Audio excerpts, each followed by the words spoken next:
Welcome back, legends. This is Animemonster Pro. Today's story is, what if Harry Potter became the Vampire King of Twilight? Here's a quick glimpse. After a mysterious encounter pulls Harry Potter into the world of vampires and immortals, he is transformed into something far beyond anything the Cullens or Volturi have ever seen. With magic enhanced by ancient vampire powers, Harry rises rapidly through the shadows of the Twilight world, forcing enemies to fear him and immortals to kneel before their new vampire king. Before we dive in, if you enjoy powerful stories like this, make sure to subscribe to Animemonster Pro and share it with your friends. Now, let the story unfold. Harry Potter, the boy who lived, the boy who killed Voldemort and saved the wizarding world, was sat pretending to eat breakfast with his so-called friends. After the war was over, Harry had been killed and turned into a vampire, with the ability to read minds, and communicate with other people's minds. But he kept it well hidden under a glamour charm. There were only two people who knew about him, and they were Fred and George, who had found him in the middle of his transformation. They knew what he was from the start and accepted him with open arms. Fred and George had obviously survived the war, but so did Ginny, Hermione, Ron, Dumbledore, the rest of the Weasley Remus, Sirius and the Malfoy Towards the end of the war the Malfoy had come to Harry and asked for his help, along with Professor Snape, much to the Professor's dislike, and they had become quite loyal to Harry after the war. Remus and Sirius had moved to America before the war had started with Teddy Remus' son, to stay safe after Tonks, Teddy's mother had been killed. Everyone had mourned at the loss. Harry Pav. I was sat in the Great Hall for breakfast, next to Ginny who was clinging to me and talking about something and interesting, when the mail started to arrive. Harry, Aaron you going to eat? Ginny asked. Already have. I held out my arm as Hedwig flew towards me. She landed on my arm and I removed the letters, and stroked her East feathers before feeding her a piece of bacon, and received a thank you from her mind as she hopped up onto my shoulder. Who your mail from Harry? Ginny asked while trying to look over my shoulder at them. Mind your own business, Ginny. I then stood up and left the Great Hall. What wrong with him? Ron asked. I shook my head and looked at my letters, one was from Gringotts and the other was from Sirius. I sighed and connected my mind with Draco Drake, where is your godfather? A few minutes later Draco came rushing out of the Great Hall, and rounded on me. What the hell was that? I mentally cursed. Sorry, I explain later, can you please tell me where Professor Snape is? He sighed. Fine, but I'd better get a full explanation. I nodded. You will, Potter honor. Sev is in his office, this way. He started walking down the corridor towards the dungeons. I quickly followed him, until he stopped outside the potions classroom and turned to me. Be nice. I nodded and he entered the room and I followed, closing the door behind me. I presume Gringotts has contacted you? Snape asked and I nodded before handing the letter over to him, without him touching my skin. He then opened the letter and read it, as Draco and I sat down at a desk. Do I get an explanation now? Draco asked. I sighed. Can I read this first? It from Sirius. He huffed and nodded. I smiled slightly and opened the letter. Pup. I am sorry it has taken so long for us to contact you, but we have only just gotten settled in, but anyway congratulations on the defeat of you know who. I am sure everyone is proud of you and everyone is happy. Moony and I miss you pup. We hope you come visit us soon. Teddy wants to see you then most. How is everyone by the way? Are they well? Are the twins doing alright in their business? I hope everyone is doing okay. I hope you are well too. Come visit us soon. We hope to hear from you soon. Padfoot. Are you going to visit them? Draco asked from over my shoulder.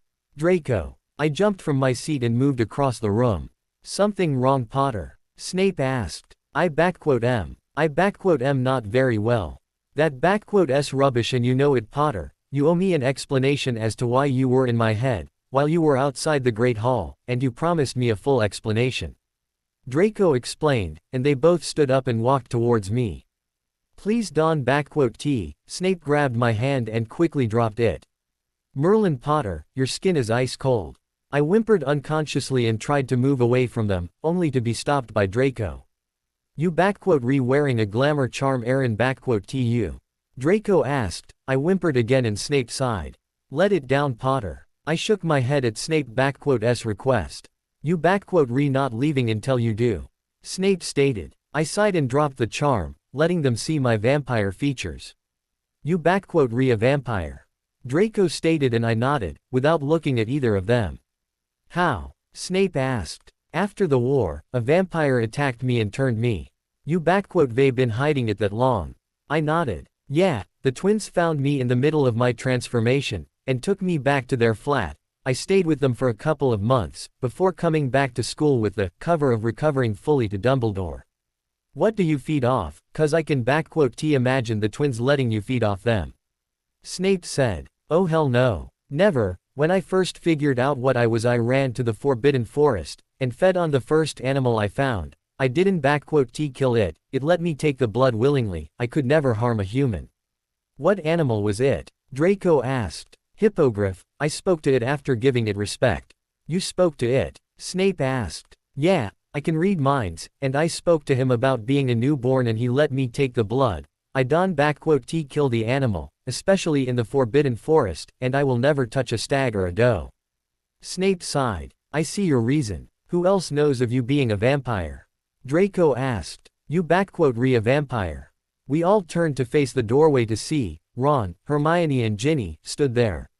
Snape waved his hand and the classroom door slammed shut behind them.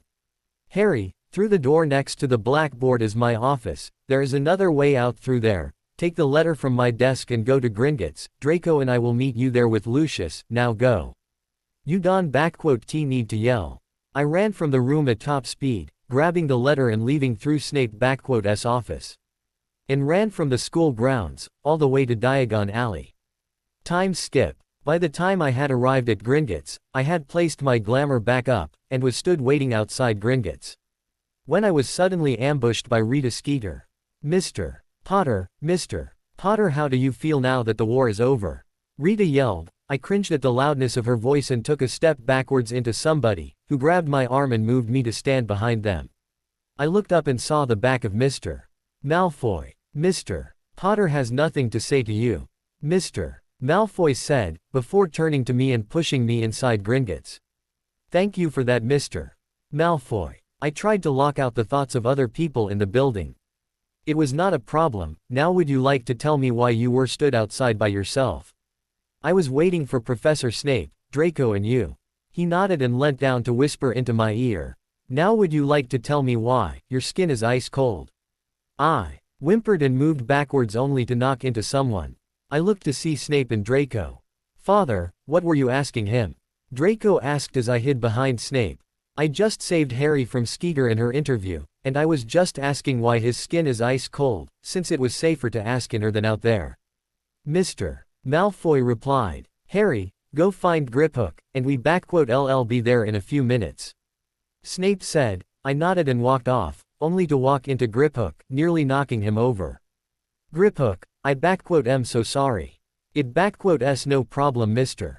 Potter, would you like to follow me? Griphook asked. Yes, we would. Mr. Malfoy answered. All of you? Griphook asked. I nodded. Yes. Very well, follow me. We all followed him into a private room and we sat down in the seats available. Now, I needed you to produce blood onto the parchment, but, since you are no longer alive, a sample of your venom will do. Griphook explained. I sighed and let my venom pool in my mouth, as Griphook held a bowl out a small dish in front of my mouth. Spit it into the dish. Snape said. I nodded and spat my venom onto the parchment. I then pulled a blood pop from my pocket and began beeping on it, before noticing the looks everyone was giving me.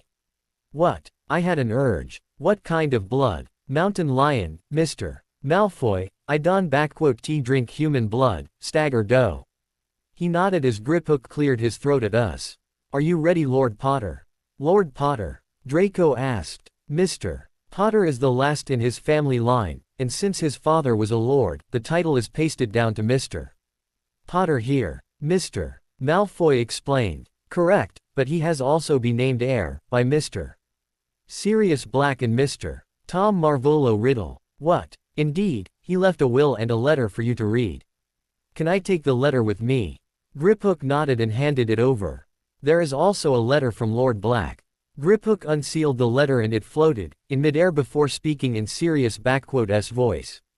Pup, obviously this is a surprise to you, considering I am not dead yet, but you are my heir. You have been since the night your parents died. I need to tell you something, pup. It S important, but it is also the truth. Voldemort didn't kill your parents, it was Dumbledore. You already know I tried to get you away from the Dursley S, but Dumbledore prevented that. Pup, I love you like you were my own son. I always will, no matter what happens, no matter what you go through, or if you were in an accident and severely disfigured, you will always be loved. See you soon, love, Padfoot. Then the letter set itself down. Harry, are you alright? Draco asked. I nodded. Yeah, but if I could cry, I probably would be. They all nodded. Now, let see, that can T be right.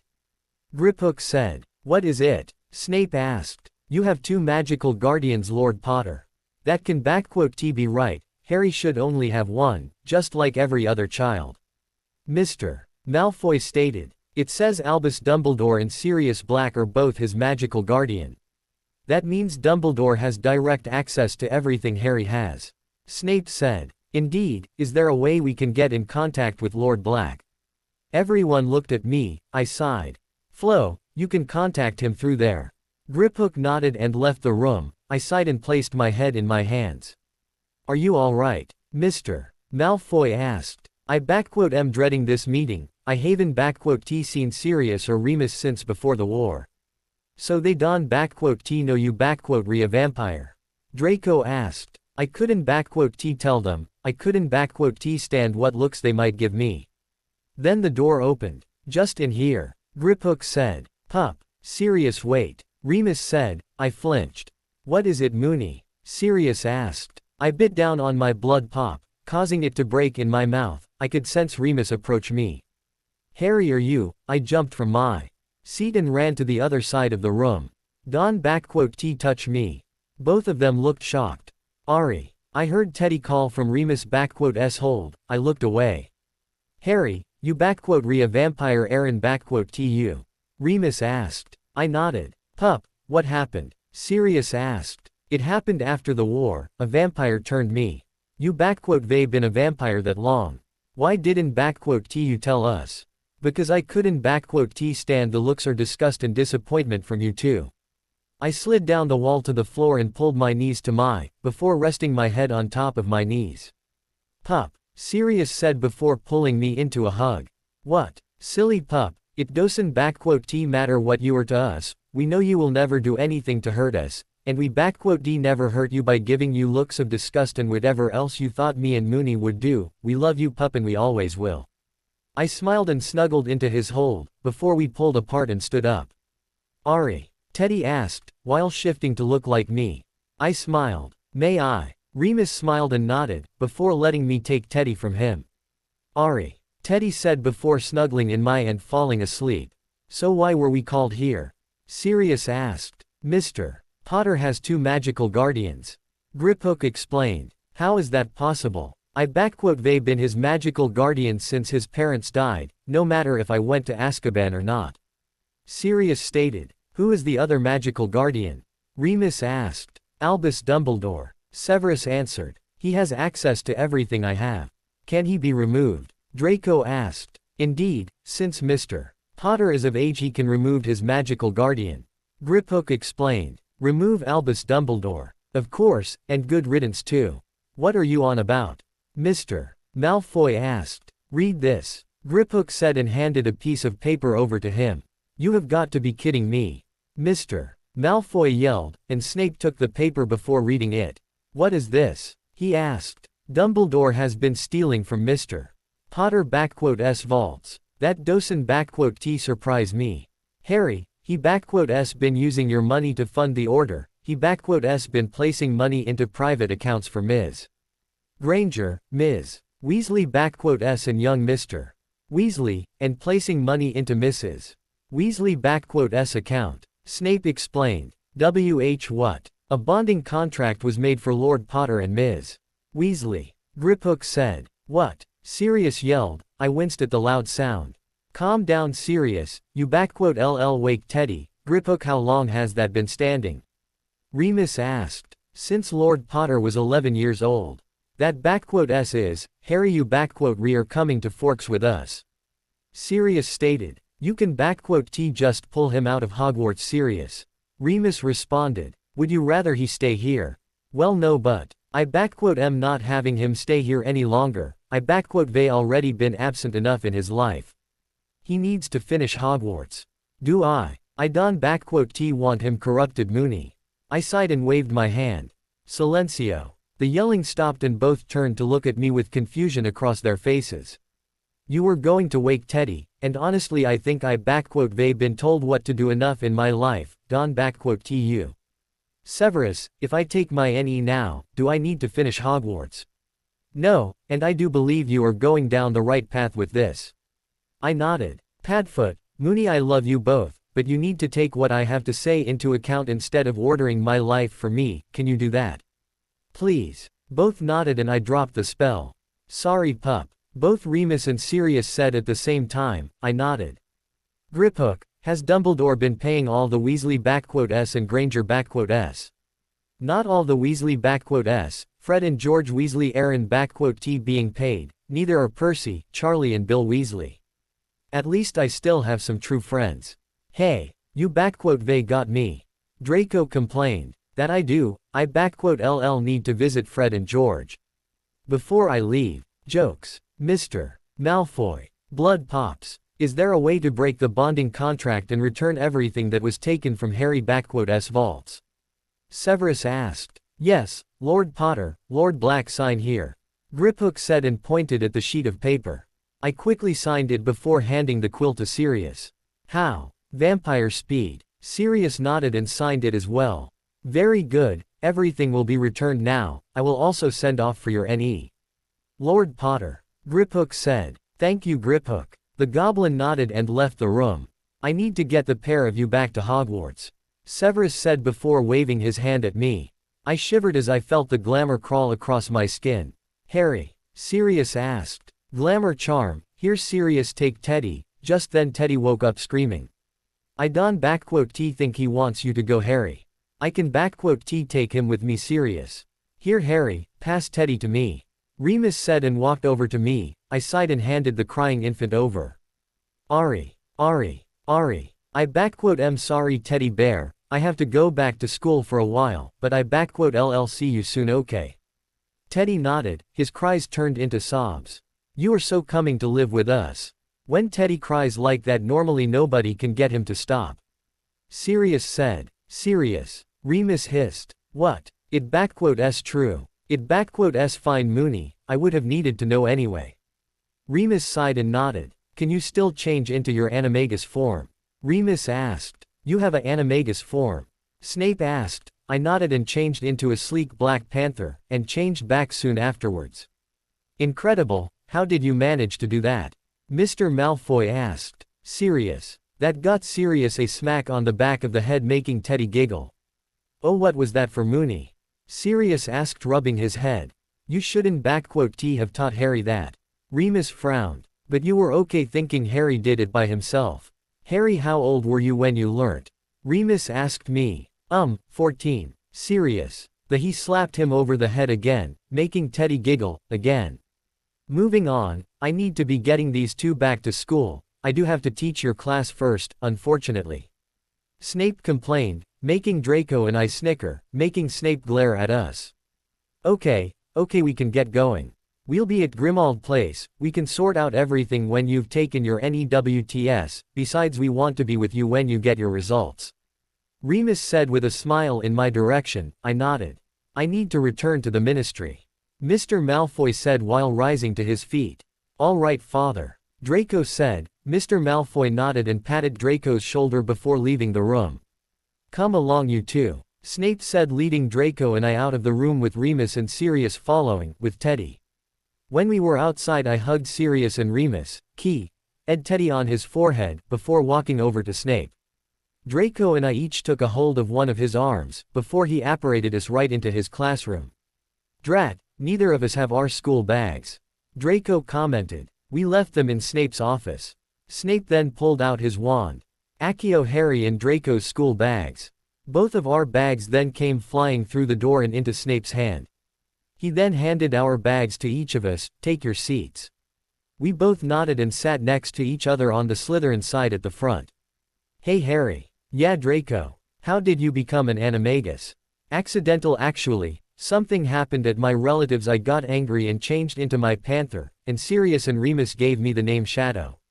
Why Shadow? Snape asked. Well, actually it's Slick Shadow, because my fur is slick and I can blend into the shadows very well, good for sneaking around.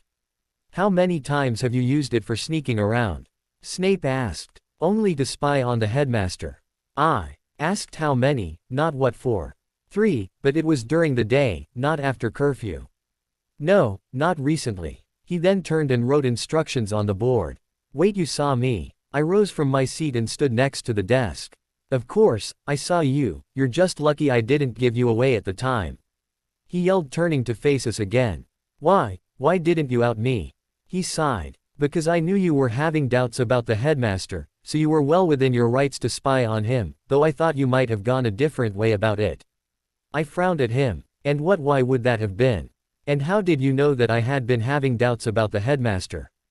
Because, hey Snape, you gonna let us in? The lesson should have started 10 minutes ago. Weasley called through the closed and presumable locked door of the classroom.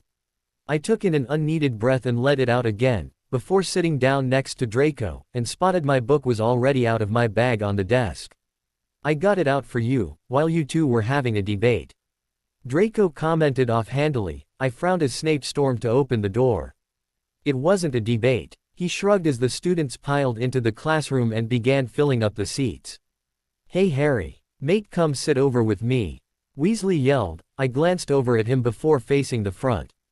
There will be no shouting in my classroom. Snape demanded, and Mr. Potter will remain there as that is his new seat. Now take yours. Snape stormed to the front of the room as a paper ball hit me in the back of the head and dropped to the floor. I frowned and turned to pick it up and laid it on the desk to open it. Why did Snape make you sit there, Ron? Mr. Potter. I moved you there so you would pay more attention to the lesson, not less. What is it that has you so distracted? Snape yelled, storming over to me and yanking the paper from my grasp. Mr. Weasley, care you explain why you are throwing notes around my classroom that do not pertain to the lesson? I wanted to know why Harry was stuck next to that slimy Slytherin. Weasley responded cockily. I sighed knowing points were about to be taken. 20 points from Gryffindor, and you will not question my changes again. Snape demanded, storming back to the front of the classroom, and 10 points from Gryffindor for your lack of concentration, Mr. Potter, and detention with me tonight. What for? I yelled. 20 points from Gryffindor. Snape commented. But sir, shall we make it 50? Snape asked, staring at me, asking me to make another mistake. No sir. Very good. Now blood replenishing potions. It is a very complex potion that requires complete concentration. You will work in pairs, Snape said, only to be cut off by Weasley. Harry, Weasley began. The pairs you are currently sat in, Mr. Weasley. Snape continued cutting Weasley off and I could feel the glower that Weasley sent at Snape. One of you will set the station up while the other collects the ingredients. You have 2 hours, begin. All the other students began scrambling. I'll set up the station, you can get the ingredients, right? I sure can, Drake. He glared at me. Don't call me that. I chuckled and made my way carefully through the crowd to the ingredients cupboard. Whilst I was collecting the correct ingredients, someone grabbed my arm, almost making me drop all the ingredients. Hey, what's the big idea? I demanded as I spun to face the person who grabbed me only to find Weasley. Oh Ron, excuse me, I need the ingredient that's behind you. Mate, what are you doing? I'm getting ingredients for the potion. Forget the damn potion, he yelled, knocking all the ingredients out of my hands and to the floor. Ron, do you know what you've done? What? Those ingredients, when combined together with oxygen, create a gas deadly enough to kill.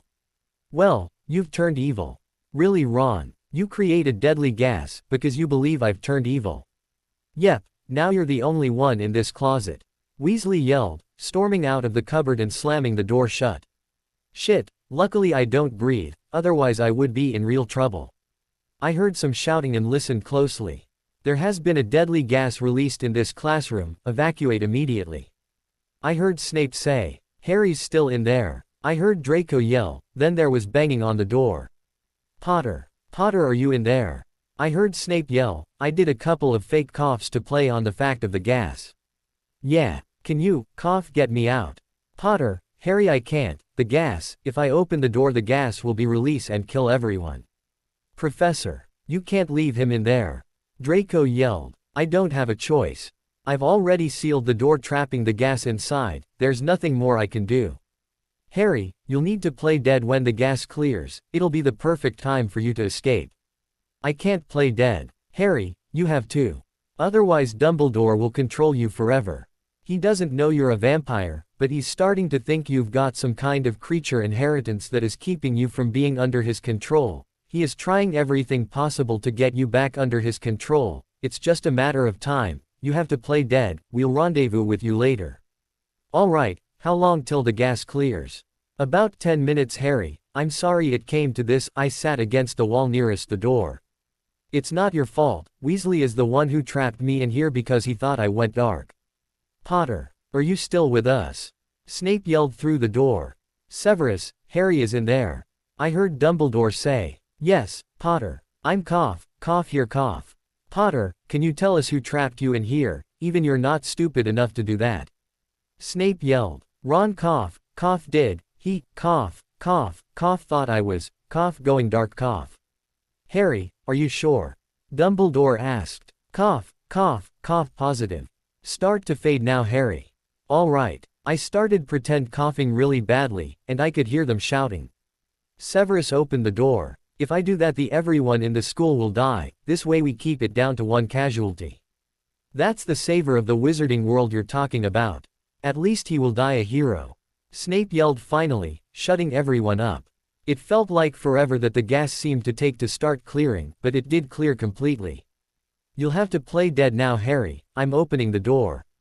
Okay, I slumped against the wall, and shut my eyes, not making any movements as the door beside me opened. Potter. I heard Snape say his fingers, who I hoped were Snape's, were pressed against the side of my neck, checking for a pulse. He's gone. Snape said. Dear Lord, what caused this Severus, how could you let this happen? Dumbledore demanded. I didn't let it happen, your spy, caused this and killed your savior. Potter's ingredients are smashed all over the floor. That's what caused the gas, plus this didn't come for this stock room, this is from my personal stash. So, you are the cause of this Severus. Dumbledore blamed. Except, this is the potion ingredient I came to you about last week, the one that had been stolen from my private stock cupboard. This mixed with Potter's ingredients for blood replenishing potion, has caused this gas. I suggest you get to the bottom of this headmaster, while I see to Mr. Potter. Snape said. Very well Severus. I heard Dumbledore say before he left the cupboard and the classroom. The coast is clear now, it's just me in here Harry.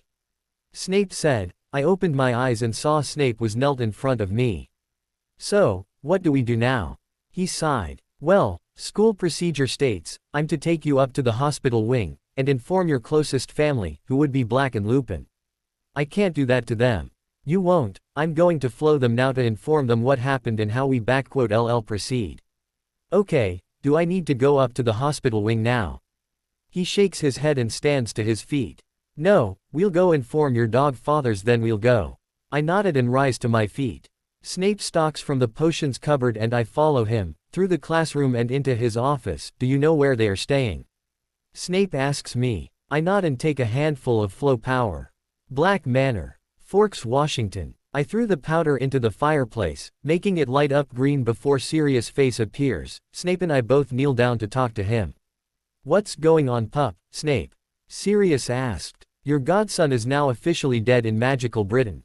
Snape stated. I sighed. What? Sirius asked confused. What he means is that Hogwarts staff and students now believe that I'm dead due to Ronald Weasley creating a deadly gas and trapping me in the potions cupboard. But it didn't affect you?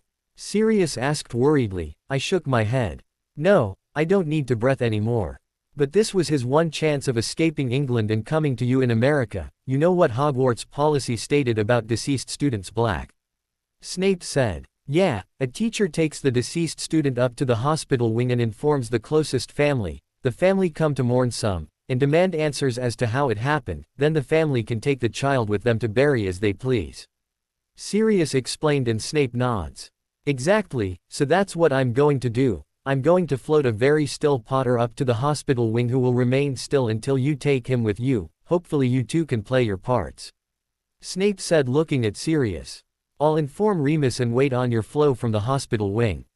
Sirius said. Good. See you soon, pup. Sirius said and pulled his head out of the fireplace, ending the connection. Snape turned to face me. I laid down flat on the floor, still, unmoving, unbreathing. Ready? Snape asked. Yeah, just please don't crash me into anything, please. He chuckled. I'll try not to. I huff and roll my eyes before closing them, Wingardium Leviosa.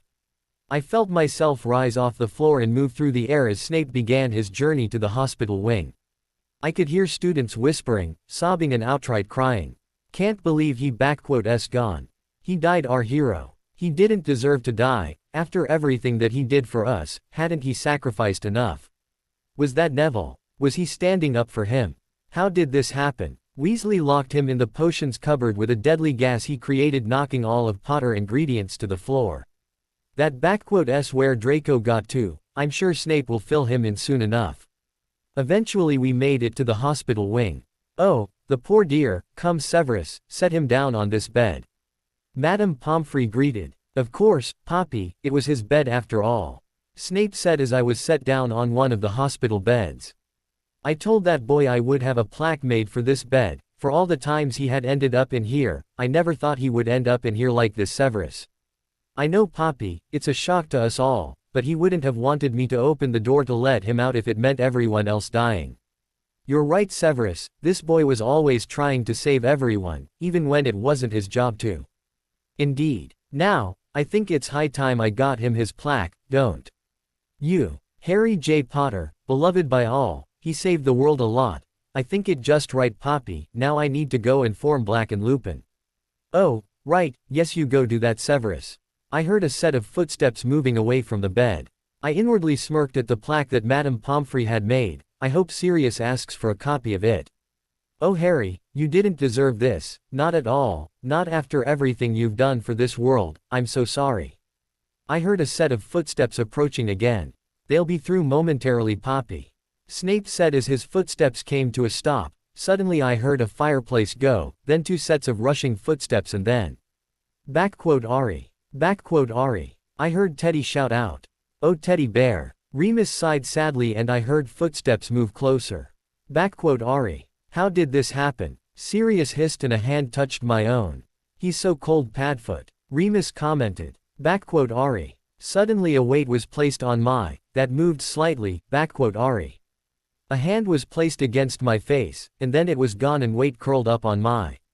How could you let this happen, Snape? Sirius yelled. I didn't let anything happen, Black. Calm down and I will explain what happened. Snape hissed. How can you expect me to calm down? My godson is laying dead on that bed. Siri, please, I need to know. Remus begged. All right, Snape, please tell us how this happened. Sirius said as he had calmed down. Potter was collecting his potion ingredients for his task, and Mr. Weasley went in after him and accused him of being dark and knocked his ingredients from his hands to the floor, and Weasley added another ingredient that he has stolen from my private stores. It created a deadly gas. Weasley locked Potter inside. And if you had opened the door, the gas would have been released into the school, killing everyone. Remus added. And Harry wouldn't have wanted that, so you kept the door closed. Sirius finished. Exactly. Snape added. Oh Harry. Remus sighed. I do like the plaque, Poppy. Sirius commented. I thought it was a nice touch to his bed. Madame Pomfrey responded. Do you think I could get a copy to take with us? Sirius asked. Of course, dear boy. Thank you, Poppy. Perhaps it's time to take Harry home, Siri. Remus suggested. Yeah, I think so too. You best leave now, the headmaster is on his way.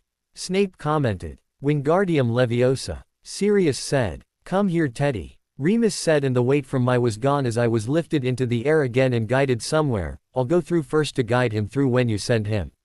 All right, off you go then. Black Manor, Forks, Washington. Remus yelled and I heard the fireplace go. Thank you, Snape, keep in touch. If I must. Snape responded, then I was pushed through the fireplace and I rolled out of the flow to the floor of Black Manor. Never again will I use the flow immobile. Remus chuckled as I got to my feet and the flow went off behind me. Sirius stepped through. Here pup, your very own plaque from Poppy Pomfrey. Sirius chuckled, handing it over to me. Thanks, I always wanted my very own plaque. What do you plan to do now, cub? Remus asked as he set a sleeping Teddy into a travel cot. I need to go to Gringotts and fast, before Dumbledore tries to take any of my money. I also need to make sure Ronald pays for what he did.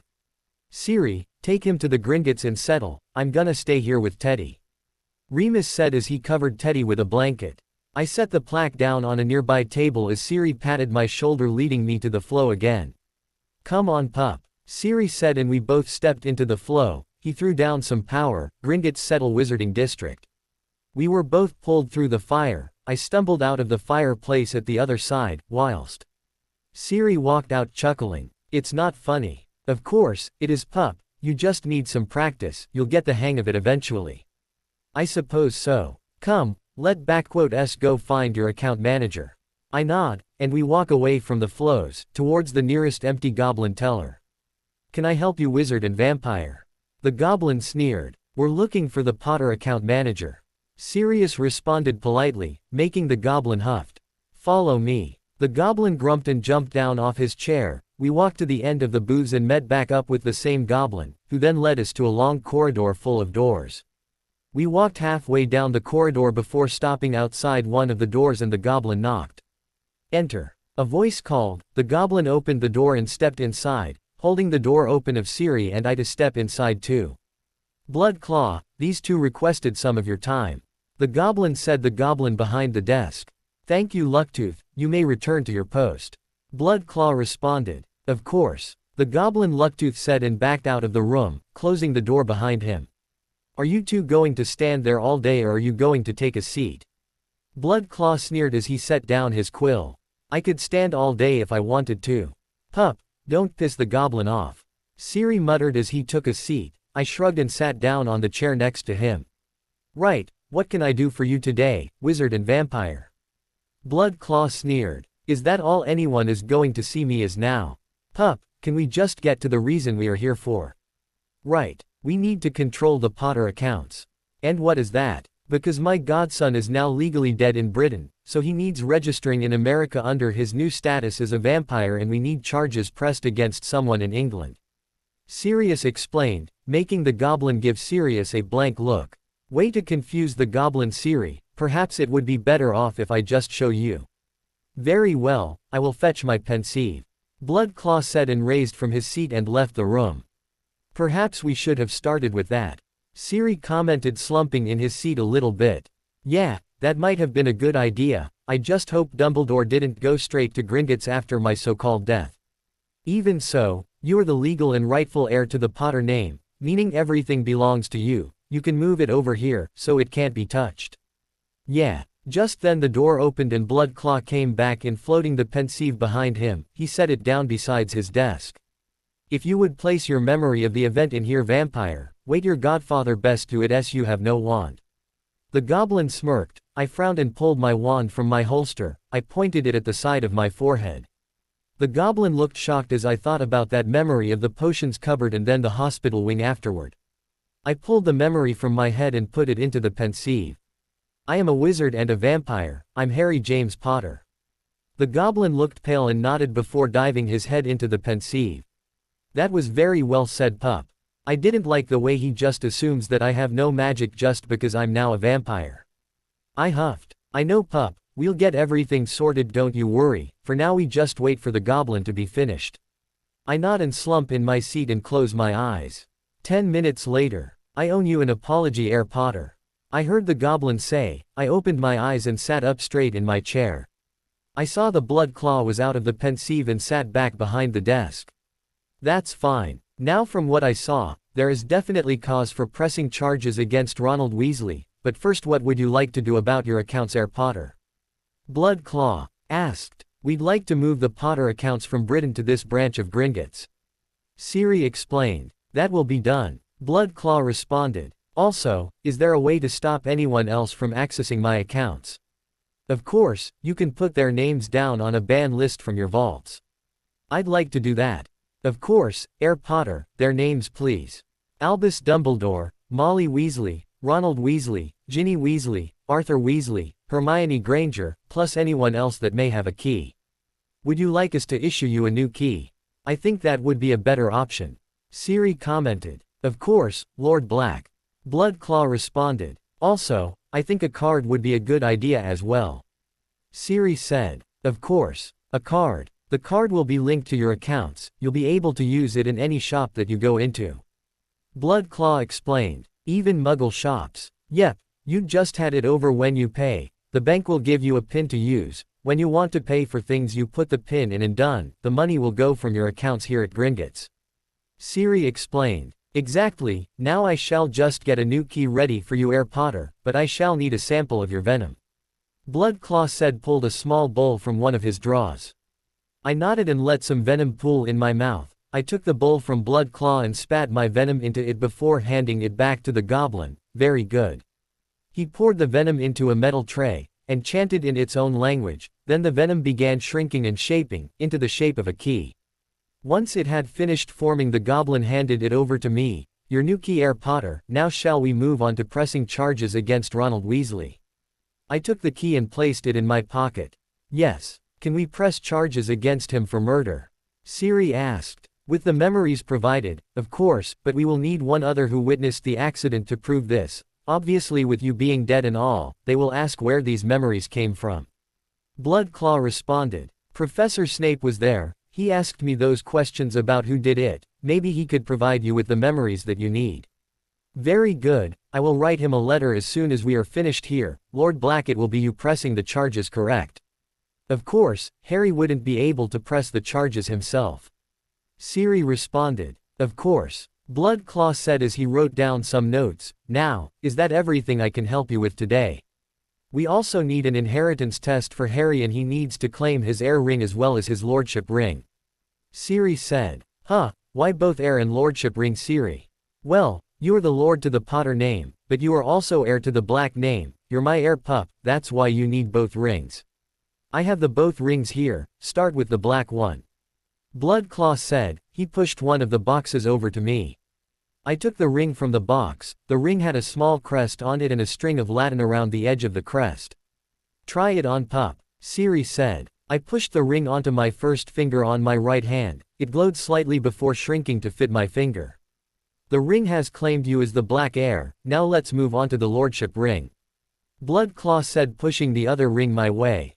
That one goes on your middle left finger, pup. I pulled the ring from the box and slid it onto my left middle finger. The Potter crest had a stag in the center of the crest, a wand and a sword crossed over behind the stag and a Latin phrase across the base of the crest. The phrase means family first, your family stood by the phrase, it's your family motto. I nodded as the ring began to glow slightly, before it shrunk to fit my finger. Excellent, you are now Lord Potter and Heir Black. Now, was an inheritance test mentioned? Bloodclaw asked. Yes, I feel it would be best. Siri responded. Very well, I'll just need a little more for your venom, Lord Potter.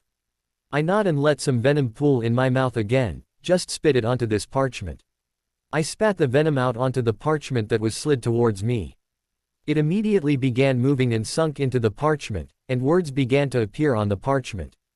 That looks to be a long list, pup, Siri commented, as we watched the list continue. Have a ready, Lord Potter. Bloodclaw said once the parchment had stopped filling, he slid it over to me. Hadrian James Potter Black. Father. Lord James Potter deceased. Mother. Lady Lily Potter née Evans deceased. Godparents. Lord Sirius Orion Black. Lady Alice Longbottom. Lord 2. The ancient and most noble house of Potter. The ancient and most noble house of Gryffindor. The ancient and most noble house of Slytherin. Heir 2. The ancient and most noble house of Black. The ancient house of Emrys. The ancient and most noble house of Hufflepuff. The ancient and most noble house of Ravenclaw. Wow, pup, you own half of Hogwarts. Siri chuckled. Really? May I? Bloodclaw asked, holding out his hand. I nodded, and I slid the parchment over to him. He picked it up from the desk and began to read. What does this mean? This means the houses you are lord to. You can claim the rings and all their assets. money and property included, you are heir to the houses of Hufflepuff and Ravenclaw. This means there are other heirs out there to claim these who are ahead of you in the line. If no one claims these houses, we will write to inform you that you can come and claim the lordship. Bloodclaw explained. What about the House of Emrys? I've never even heard of that name before. The House of Emrys is Merlin's house pup. The line was said to have died out centuries ago, with no other heir to carry on the line. Ciri responded. Correct, the line did die out, but at the same time the line joined with the Gryffindor line, which then became part of the Potter line as well. The line only appears on an inheritance test for those magic deems worthy of being Merlin's heir. So, I'm Merlin's heir too. Indeed, you will have access to the heir vaults if the ring accepts you as his heir. Bloodclaw said as he pulled another box from one of his drawers, along with a medallion. This medallion represents you being the heir to the other two founders. Place it round your neck. If magic accepts, it will shrink into the shape of a choker and present magical qualities to protect you. Should I start with that? If you wish to. Bloodclaw said, handing the medallion over. I took an unnecessary breath and slipped the chain over my head and let it hang around my neck. It swung slightly before it shimmered and shrunk and fit snugly around my neck as a choker. Congratulations, heir founder. I nod and Bloodclaw slides the box over to me. I pull the heir ring from the box and sipped it onto my right middle finger. It shimmered and glowed before shrinking to fit on my finger. The Emrys crest looked like a slumbering dragon in front of a willow tree. Congratulations, Heir Emrys. Now moving on to the Gryffindor and Slytherin lordships. These rings merge together to form one ring, and do not need to be worn at all times for the protection magic to work. You could wear it on a chain around your neck too, but to make sure magic agrees, try them both on your left thumb. Bloodclaw said, pulling out two more boxes and slid them across the desk. At the same time, Bloodclaw responds. I nod and pull both rings and slide them onto my left thumb. They immediately shrunk to fit before merging together to create one ring. That's the fastest I've ever see them accept. Congratulations. Is that everything I can help you with today? If you could send all the listings of my accounts to me via OWL, I would be grateful. It will be done, sir. May your vaults flourish and enemies wither at your feet. Sirius said as he stood from his seat. I stood too. May your gold flow like a river and enemies flee at the sight of you. Bloodclaw responded. I nodded. Good day, Master Bloodclaw.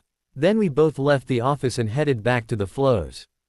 Come on, pup, we've got to get you settled, and I'm sure Remus has already enrolled you in the local high school.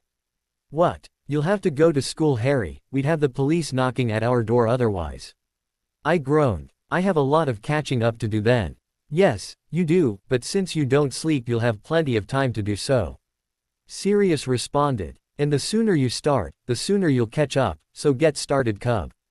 Remus said, pointing up the stairs.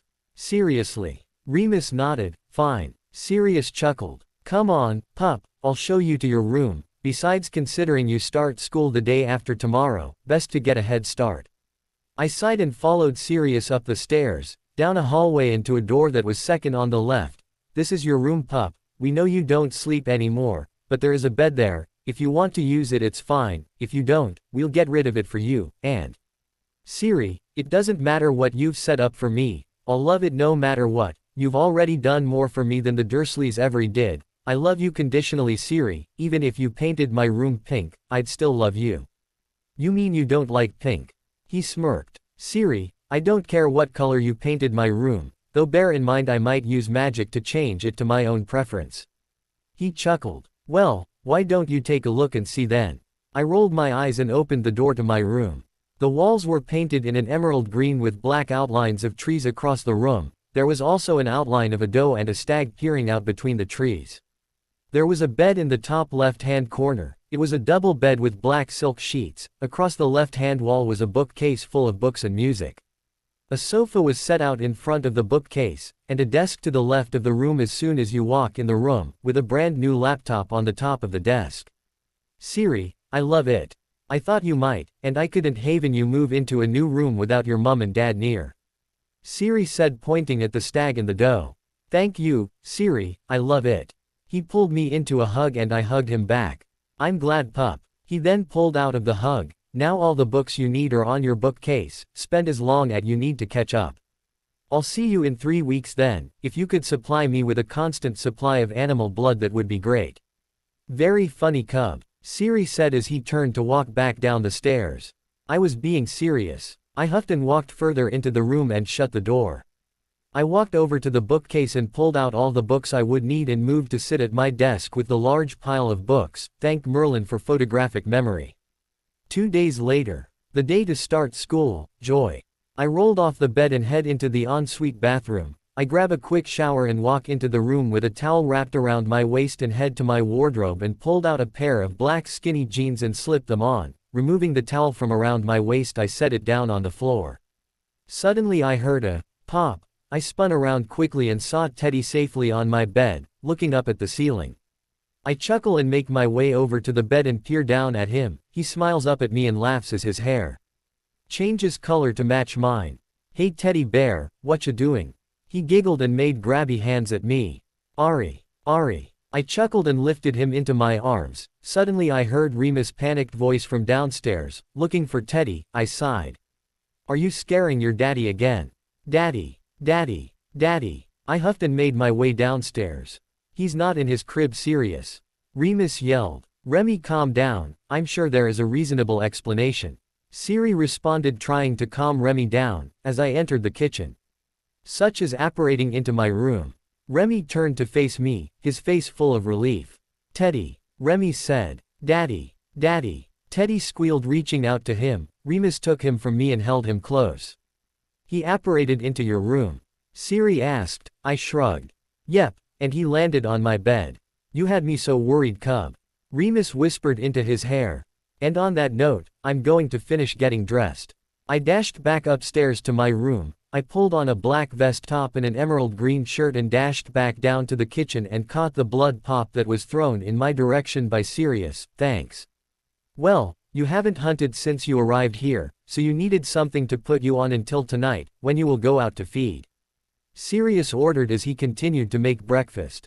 You know, I miss being able to eat human food. I would have loved to eat your breakfast, Siri. He gave me a sad look.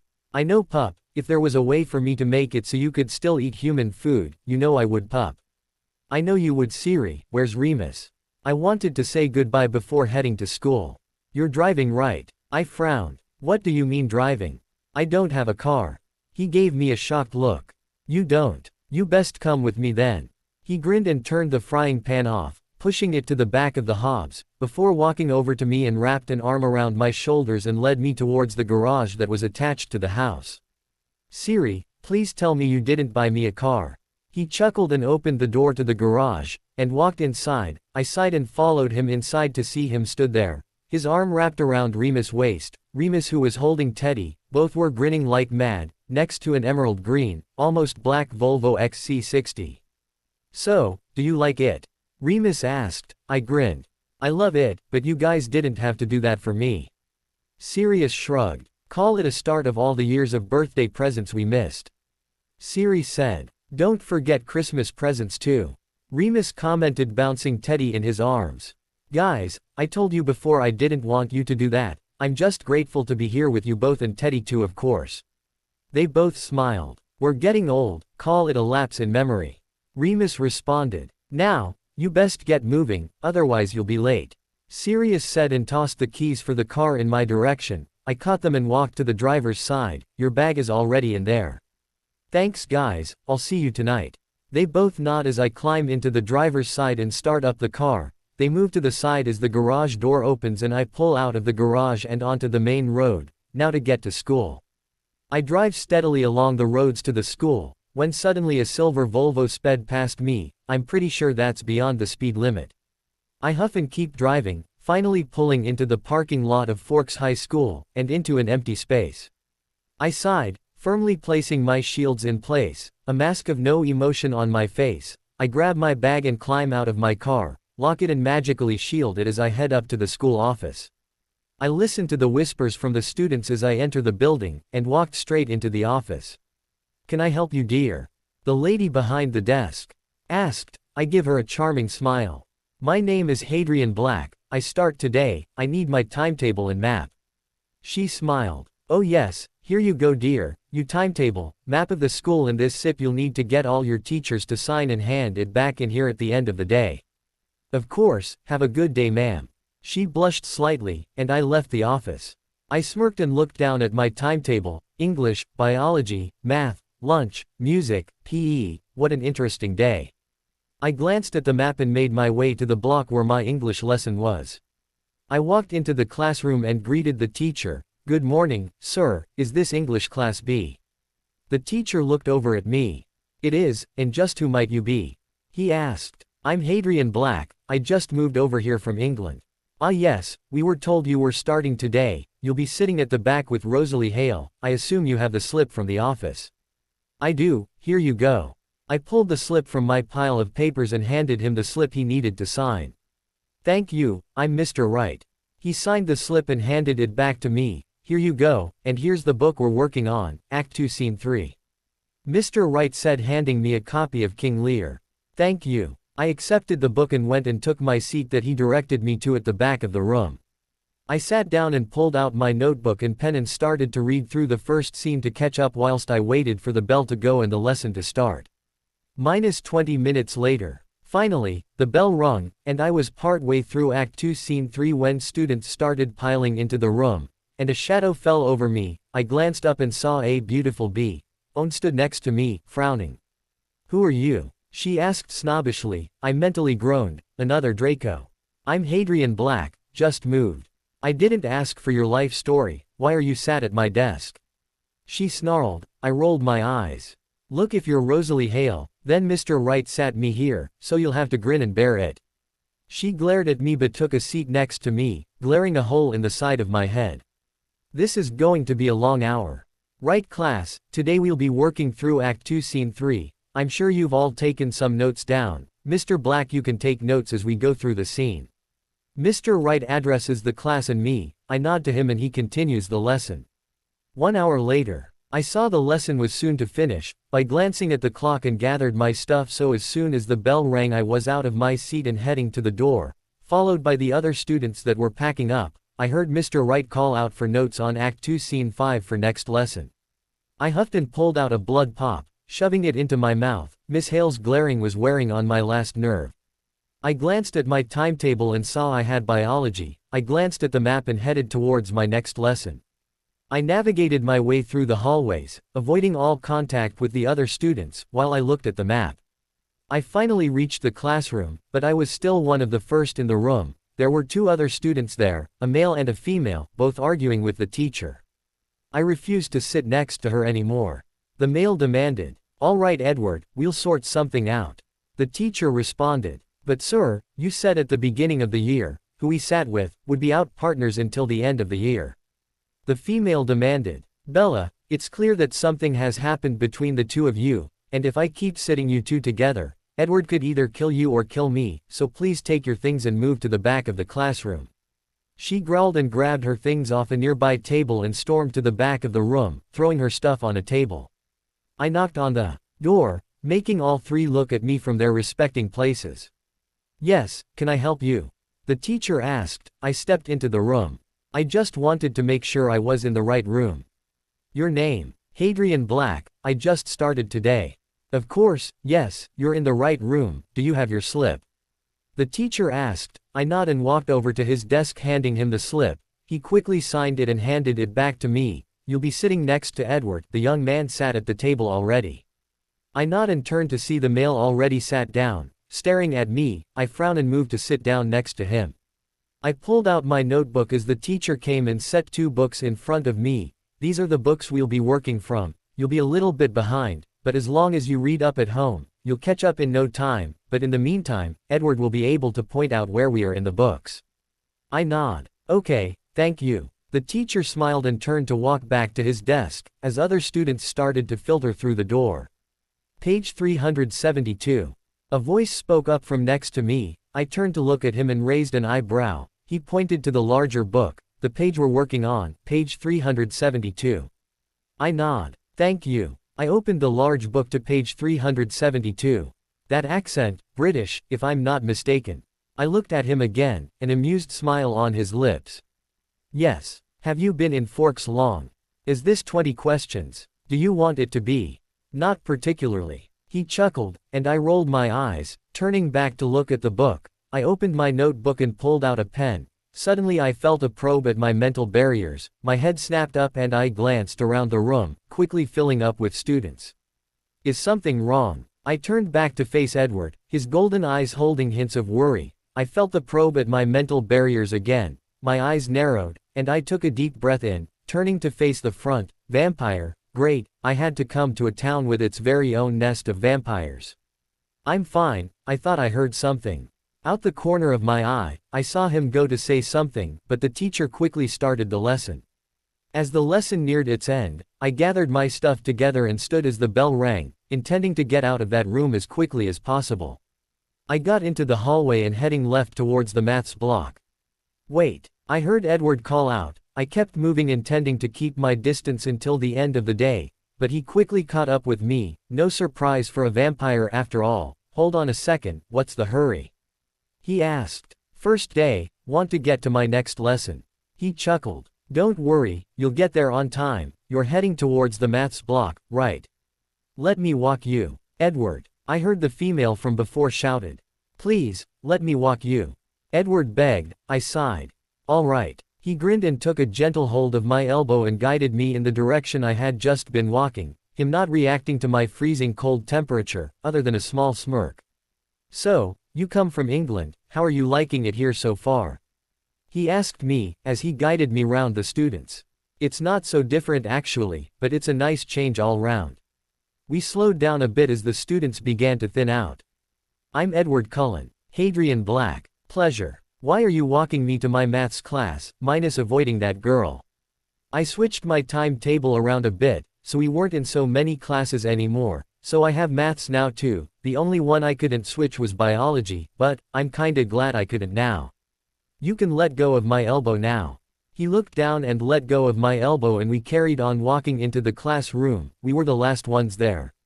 Mr. Cullen, you have just switched to this class, expect you to be on time. The teacher demanded. I apologize Mr. Rudy, I was showing Hadrian Black the way here. Today is his first day, he got a little bit lost.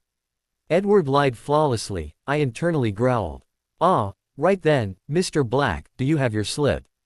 I nod and pull the slip out of my pocket to hand over to him. He quickly signs it and hands it back to me. The pair of you can have the table at the back, now quickly sit down. Edward and I moved to the empty table at the back of the room.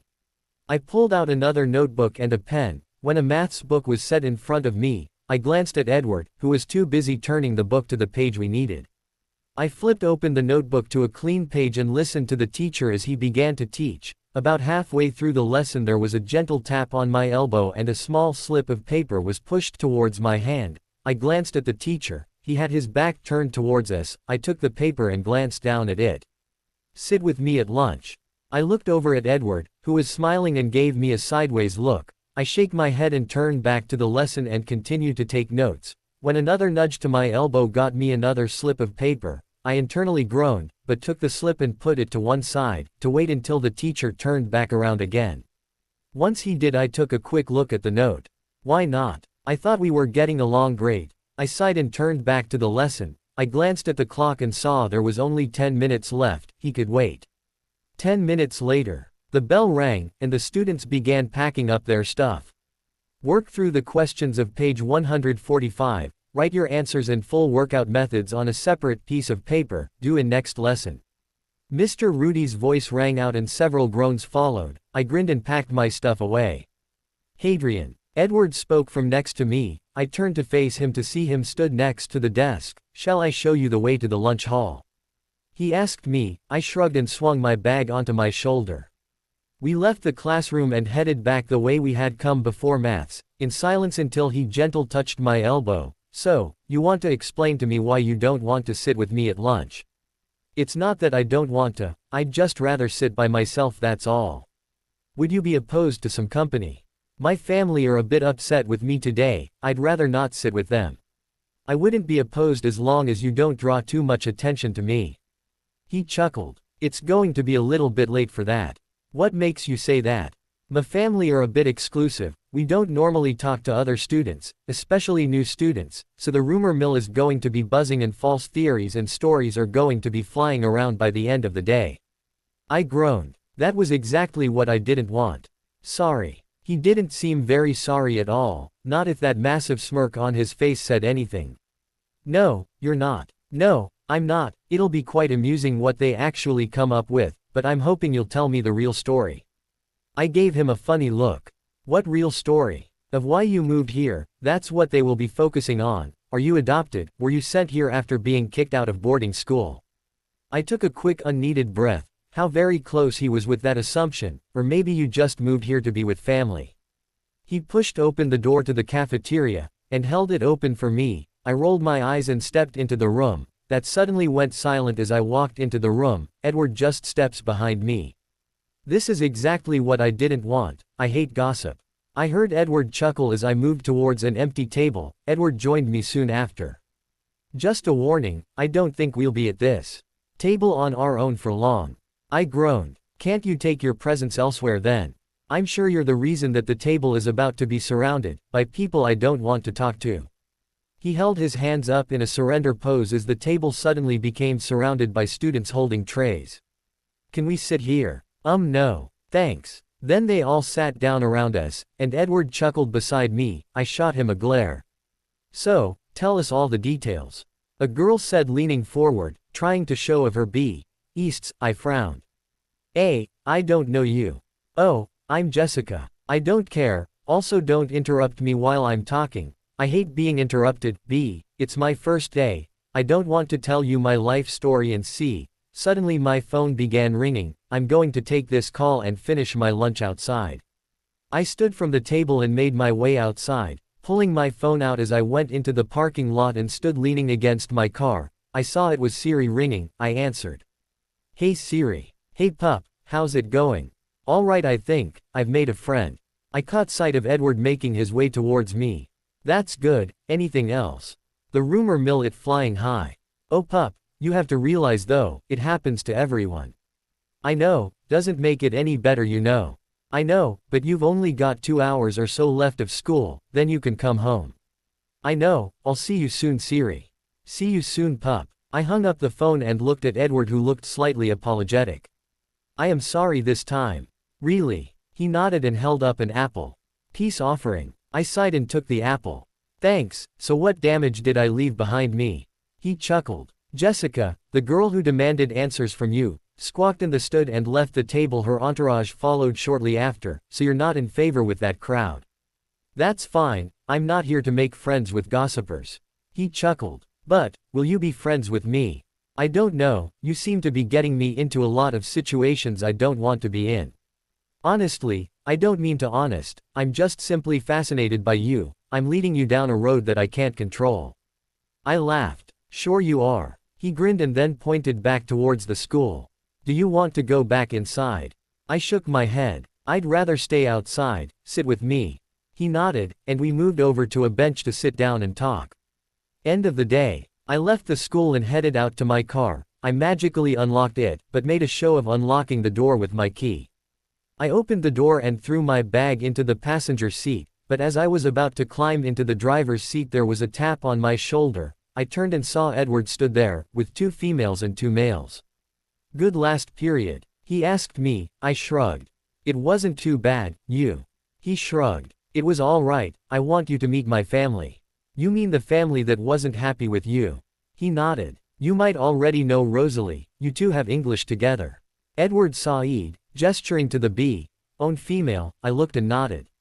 Yeah, I know you. She sniffed and turned her nose up at me. Makes me miss Draco a bit. This is Alice Cullen, my sister, her partner and my brother Jasper Hale, his sister Rosalie Hale and her partner and my brother Emmett Cullen. Nice to meet you all. I don't mean to be rude, but I really do need to get home. Edward nodded. Well, I'll see you tomorrow then. I nod and climb into my car, buckle in, turn on the engine and pull out of the parking lot, and onto the road, driving home. It wasn't long before a silver Volvo shot past me, driving at speeds that weren't legal. I pulled into the garage to my home not long after and shut off the engine. I climb out of the car and lock it. Before shutting the garage door, I then walk into the house with my bag, that I'd pulled from the passenger seat, and dropped the bag at the bottom of the stairs, intending to take it up when I went upstairs. Anyone home? In the kitchen pup. I heard Siri call. I walked into the kitchen and saw Siri at the stove, Teddy was sat in his high chair snacking on some fruit. Siri glanced over it. I walked into the kitchen. Hey pup, good first day. I shrugged and perched on a chair at the island. It wasn't too bad, I made a friend and I made some enemies too. He chuckled. Only you pup. Where's Remus? Siri shut off the stove and turned to face me. He nipped into town, to pick up some food, we were running a bit low of stuff. I nod. What were you cooking? Just some food for Teddy. You want a blood pop? Or are you going to go hunt tonight? I'll have a blood pop for now but hunt later on.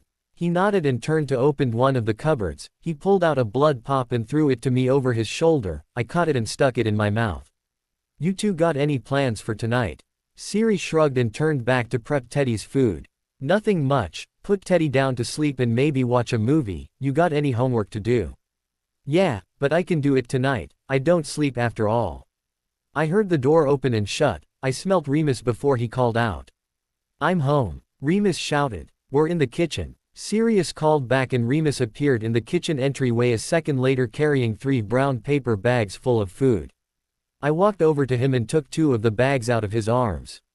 Thanks cub. I nodded and set the bags on the counter. Remus set his bag down next to mine and started to unpack the shopping. Did you manage to get everything, Remy?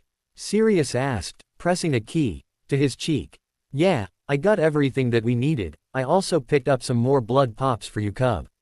Remus said as he pulled out a box from the bag and passed them over to me. I smiled. Thanks Remus. He nodded, and I put the box away in the cupboard where the other blood pops went. Daddy, Daddy, Daddy, Teddy screamed clapping his hands together. Hey cub, you ready for your tea? Remus asked walking over to Teddy and Key, dotting his forehead, while Siri served up some pasta onto a plate and put the plate onto the tray attached to the high chair. I'm gonna head upstairs and change, don't want to get animal blood on any nice clothes. Thanks for that pup, I really needed that mental image. Siri groaned. I grinned. You're welcome. I then ran upstairs to my room and shut the door. I then walked over to my wardrobe and pull out an old set of jeans and a t-shirt, from my time at Hogwarts, so I don't care if these get covered in blood. I quickly changed into them and ran back downstairs, and into the kitchen, where Remus and Sirius had sat down to eat as well. Are you heading out now cub? Remus asked, setting his fork down. Yeah, I thought I might as well get it over and done with, so I can get back in time to wish Teddy good night. Remus nodded. All right pup, just be careful out there. Siri said. I nodded and planted a key on Teddy's forehead and ran out the back door and straight into the forest. I'd been running for 10 minutes when I caught scent of a bear. I grinned and headed towards the bear. I spotted it and came to a stop a bit away, hiding behind a tree. I waited until the bear had turned his back, and I darted forward and jumped onto its back. It growled and tried to shake me off. I grinned and leant forward and sunk my teeth into its neck, its blood pool into my mouth. I growled in pleasure, drinking the blood in massive mouthfuls. The bear became slack under my grip, until eventually it fell to the ground, dead. I pulled back from its neck and grinned in satisfaction and climbed off its back. I wiped my mouth on the sleeve of top, planning to burn the clothes later anyway. I used magic to banish the dead bear into the middle of the ocean. I then took off running again, deeper into the forest, following the trail of another bear.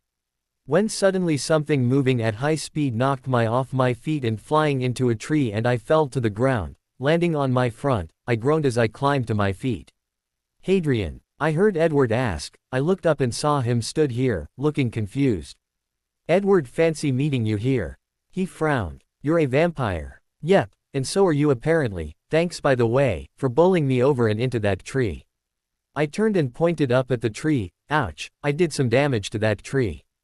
Why couldn't I smell that you were a vampire? Edward demanded. I turned back around to face him and shrugged. I'm special. He growled. Give me an answer. I huffed. You don't get to demand things of me, you hardly know me, and I don't know you, so excuse me while I finish my hunt. I then turned and ran away from him and back onto the scent trail of the bear. My magic flared. I knew he was following me. My magic warned me of him. I dodged left as he lunged forward to grab me. I huffed and rerouted, backtracking on myself, going back the way I came. My magic flared again, but I wasn't in time to dodge and he grabbed me, pulling me to the ground and into a roll, so I landed on my back, with him on top, pinning me to the ground. What the hell is your problem, Cullen? Evidently you are. I can't get you out of my head. Your scent, the calm, soothing sounds in your head. It blocks every thought from everyone else around me and I can't get enough of it. I can't get enough of your scent. I can't get enough of you. Edward pleaded, leaning down to bury his nose in my shoulder. I gaped. What the hell? I'm sorry, I can't help it, you smell really good. He ran his nose up the side of my neck and my magic purred in response. I groaned and glared at the sky through the leaves on the trees. Someone up there hates me, fate hates me. I heard Edward chuckle and he lifted his head to look me straight into my eyes. What makes you say that? 'Cause fate has had it in for me for years. I'm fate's favorite plaything, have been for, say all my life. He laughed. It can't be that bad. Oh, it is, trust me it is, now could you please get off me? I'd like to finish my hunt and get home. He nodded and climbed off me. He climbed to his feet and held his hand out to me. I took it and he pulled me to my feet. What were you hunting? I was following a trail of a bear. A bear? Why? There's plenty of deer and doe around. Never. And if I see you or any of your family drinking from deer or doe, I will tear them or you apart. He held his hands up in a universal surrender. Message received, now that bear. It's mine and then I'm going home. He nodded and took a step back, gesturing for me to go first. I nodded in thanks and took off running, quickly picking up the scent and darted off in that direction. I caught up to it and quickly took it off its feet, and snapped its neck before burying my teeth into its neck and taking deep mouthfuls of blood, finishing it off listening to the heartbeat come to a stop. I dropped the dead animal. I wiped the blood from my mouth and turned around. I saw Edward stood there looking odd. Problem. That was damn cute. He responded. I frowned.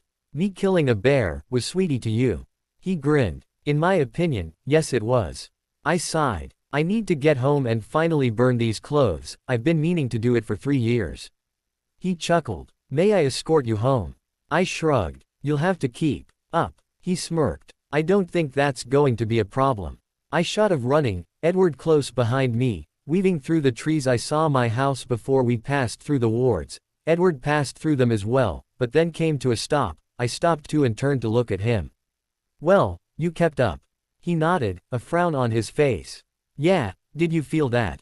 I frowned at his question. Feel what? I don't know. As we passed through those trees, I felt something. It tingled across my skin. My eyes widened when I realized he was talking about the wards around the house, but I quickly schooled my face.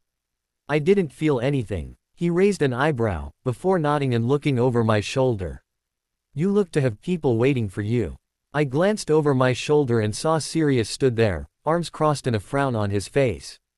That's one of my godfathers, I live with them, do you want to meet him? I'm not so sure I shoulder. Edward responded. Hadrian, why don't you introduce me to your friend? Siri called. I raised an eyebrow at Edward. Siri isn't giving you much of a choice there.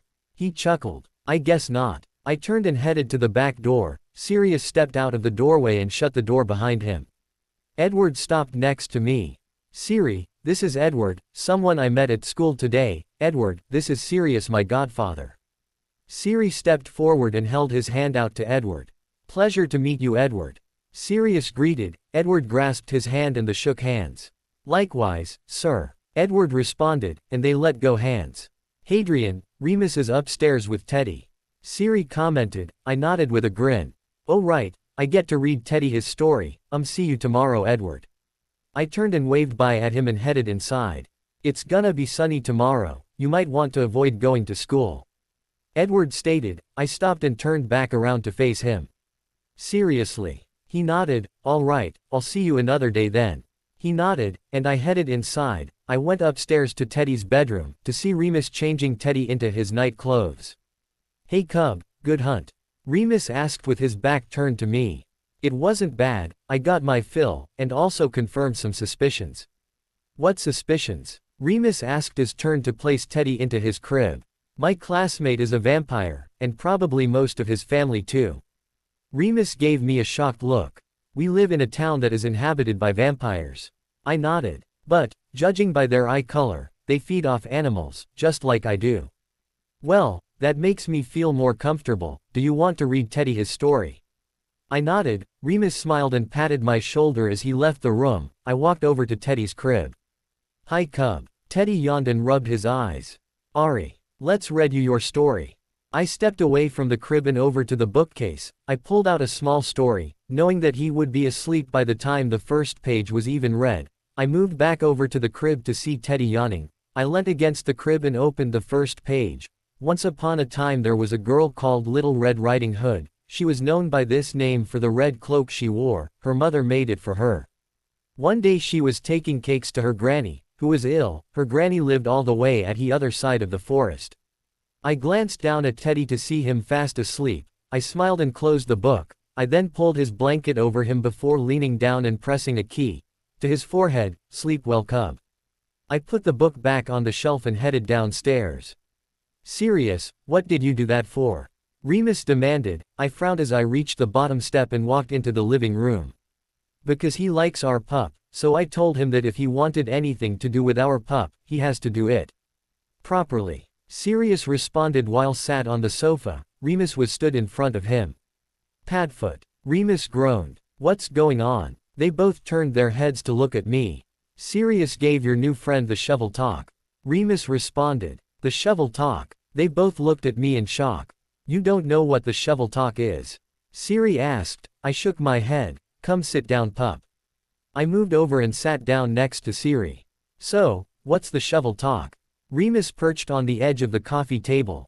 The shovel talk is when you have a boyfriend or a date, and your family and or friends that care about you step up and threaten them on your behalf, for if they hurt you, your family or friends will hurt them. Oh, why did you give it to Edward? Siri looked at me with a raised eyebrow. Because he likes you. Sirius responded blankly. I only met him today, he can't like me that much. He does, I could see it in his eyes, pup. I thought it was only right in my duty as your godfather to give him the shovel talk, so expect him to ask you out on a date sometime soon. Siri commented and sat back, a smug look on his face. You don't get to be smug about this, Padfoot. Remus stated. Why not? I did a good thing. Sirius responded. You could have at least waited until he had actually asked Hadrian out on a date. Remus groaned. It's all right, I didn't even know he liked me. That's going to be awkward at school now. I'm glad I don't blush anymore. Remus and Sirius chuckled. We were planning on watching a movie. Do you want to join us? Remus asked. I shook my head. I'm going to go grab a shower and burn these clothes in the back, then homework. You're burning those clothes. Finally, let me know when you're doing it. Siri commented. Why? Because I want to watch. I've wanted you to burn those for years, and now you're finally doing it, so I want to watch them burn. Siri responded. I nodded slowly. Okay then, I'm gonna go have a shower. See you later, cub. I nodded and made my way upstairs to my room. I opened the door and stepped inside only to jump when I saw a figure sitting on my bed. I quickly shut the door as the figure lifted their head, to reveal Edward. What are you doing in my room? How did you even get in here? Your godfather gave me the shovel talk. Edward commented. I sighed. Yeah, he told me. He gave me the shovel talk. I frowned. Yeah, you said that. I've never been given the shovel talk before. Why would he give me the shovel talk? Well, he thinks you like me. Edward looked up at me. Really? I nodded. He spotted that. Wait, what? Edward stood from my bed and stood in front of me. I do like you, like I told you earlier. I can't get enough of your scent, but I was going to wait a few days before asking you on a date, but it seems that the shovel talk your godfather gave me mean he wants me to ask you sooner rather than later, but will you allow me a few days, like I originally intended? I sighed. Edward, I don't want you to ask me out just because Siri gave you the talk. For all we know, my scent could be sending you crazy for a different reason. I could have been your singer when I was human, and that's why my scent is driving you crazy. Nope. I've already met my singer. He responded. I sighed. Can I try something? I raised an eyebrow. Like what? He took a step closer to me. This. He took hold of my face and pulled it gently up, as his face came down to meet in the middle while our lips touched in a key. I felt my magic surge under my skin as I pressed closer to him. He pressed back just as hard, pushing me backwards against the wall. I keyed him back hard, pushing him backwards, until the back of his legs hit my bed and he fell backwards, breaking the key. He pulled me down on the bed with him. I landed on his. You know, I'm kinda glad I don't need to breath anymore. Me too. Edward responded with a chuckle. Did you get the answer you wanted by you keying me? Because I certainly did. You key. Ed back. He pointed out. I grinned. I never denied it. But, yes I did, you're my mate. I grinned again. And you're mine, well that's good, at least we're compatible. I'd say we're more than compatible. How did you get in my room anyway? Edward chuckled and sat up on my bed, pulling me up with him. Through your window, and now I'm going to leave the same way, I'll see you the day after tomorrow. Edward sighed and stood up and leant down to press a short key to my lips, before pulling back and smiling at me, before dashing off out the window. I need to secure those windows. I grinned and stood from my bed. I grabbed a pair of jeans from my drawers, briefs and socks from the drawer above the jeans. I then walked over to my wardrobe and pulled out a shirt off a hanger and made my way into the bathroom. I set the clean clothes on top of the closed toilet lid and set the shower running. I then pulled off the clothes I had been wearing for my hunt and stopped. I had my first key. With a boy, in Dudley's old clothes, okay, I so need to have another key. With him, in decent clothes next time. I sighed and stepped into the shower. I washed my hair and my body and rinsed off. I then stepped out of the shower and grabbed a towel. I quickly dried myself and got dressed. I stepped out of the bathroom, carrying the old clothes, to see Edward sat on my bed again. You know, I'm going to seriously consider putting locks on my windows if you keep doing that. He just smirked at me. You were getting in the shower. I didn't think it was an opportunity that I could pass up, but you're already dressed. I rolled my eyes. I see why my godfather gave you the shove talk now. No more coming into my room through the window, and before you even think again about seeing me BPD, we have to have been dating at least 6 months. So, we're going to be dating, are we? He asked smugly. I shrugged. That all depends on whether or not the first date goes well, and we'll just take it from there. His smug face softened into a smile and he nodded. First date. He agreed. I nodded. But first, I need a key. To correct something. He gave me a questioned look. Correct what? My first key. With a boy, was with you, which I am happy about. What I'm not happy about is that fact it happened while I was wearing those rags, so I need another one. Well, you best drop those rags then. He said. I threw the rags towards the door, and suddenly I was pinned against the wall. Edward's lips pressing against mine. I felt my magic surge under my skin again and I pressed closer to him, wrapping my arms around his neck, his arms wrapped around my waist, and key. Ed me just that bit harder. I key. Ed him back hard, my magic surging even more. Suddenly I heard the door open. Hey pup, everything, well. I heard Sirius said, as he cleared his throat. Edward and I pulled apart and stood next to each other facing Sirius, who was stood, eyebrow raised and arms cross over his. So much for not knowing that he liked you pup. I shrugged. Why did you come up here Siri? Your boyfriend might want to leave, it's a private discussion we need to have. Siri said sternly, giving Edward a hard look. Yes sir. Edward responded and dashed out the window. So, this private discussion Siri. He gave me a look and pointed out my bedroom door. Downstairs. I sighed and moved past him, grabbing my rags as I went. I walked downstairs with Siri following closely behind me. I dropped the rags in the doorway of the kitchen and walked into the living room. Where Remus was sat in the chair looking at me with a knowing smug look on his face. Sit down. Siri said. I nodded and sat down on the sofa. Siri perched on the coffee table in front of me. Did you have fun cub? Remus asked with a smirk. I shrugged. I was, until Siri interrupted me. See Padfoot, he was fine, I told you to leave him. Remus responded. How could I not check on him? His magic was filling the house and making things float. Siri stated. It was what? They both looked at me. You didn't feel it? Siri asked me. I felt my magic surge. I don't think I would float things in the house.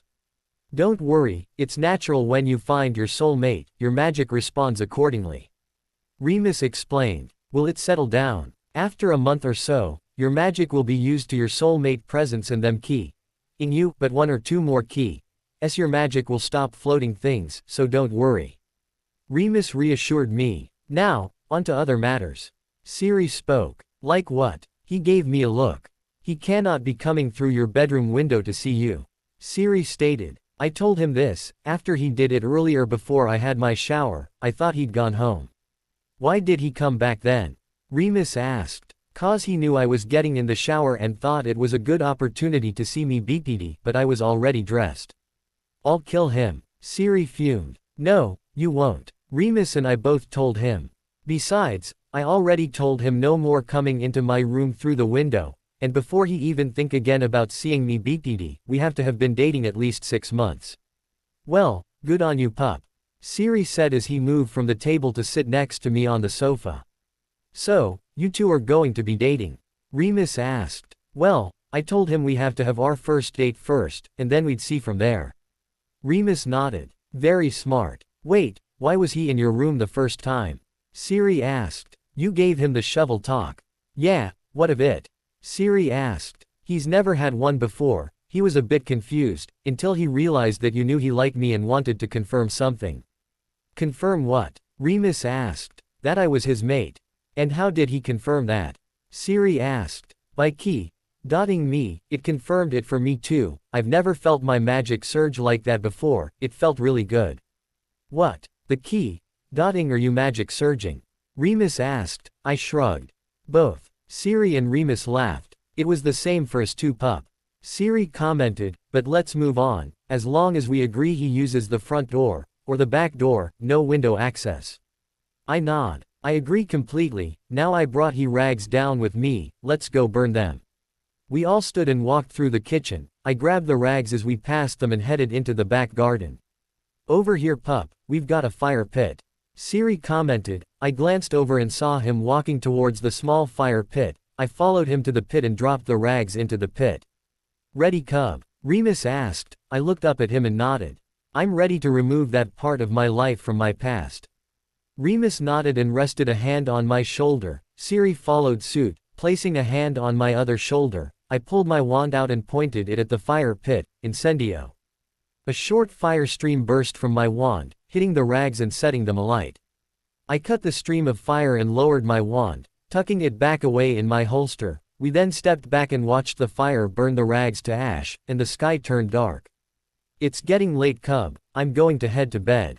Remus said, squeezing my shoulder. I nodded and looked up at him. All right, good night Remus. He smiled and headed inside. I'll stay out a bit longer with you pup. I want to make sure that they are well and truly gone. You don't have any more hidden, do you? I chuckled and shook my head. No, that's the last of them. You can check my room if you'd like, but I promise you the rest are all gone. He chuckled and squeezed my shoulder. Good, I'll check your room just to be sure. I nod, and we watched the last of the flames die out. They are finally gone. Good riddance, now I'm going to head to bed. Night pup. Siri patted my shoulder and turned to head inside. Night Siri. He went inside. I watched the smoke rising from what was left of the rags before turning and heading inside. I locked the doors and shut all the lights off downstairs. Before heading upstairs, I checked on Teddy as I passed his room. He was fast asleep in his cot. He was curled around a panther plush toy that resembled my animagus form.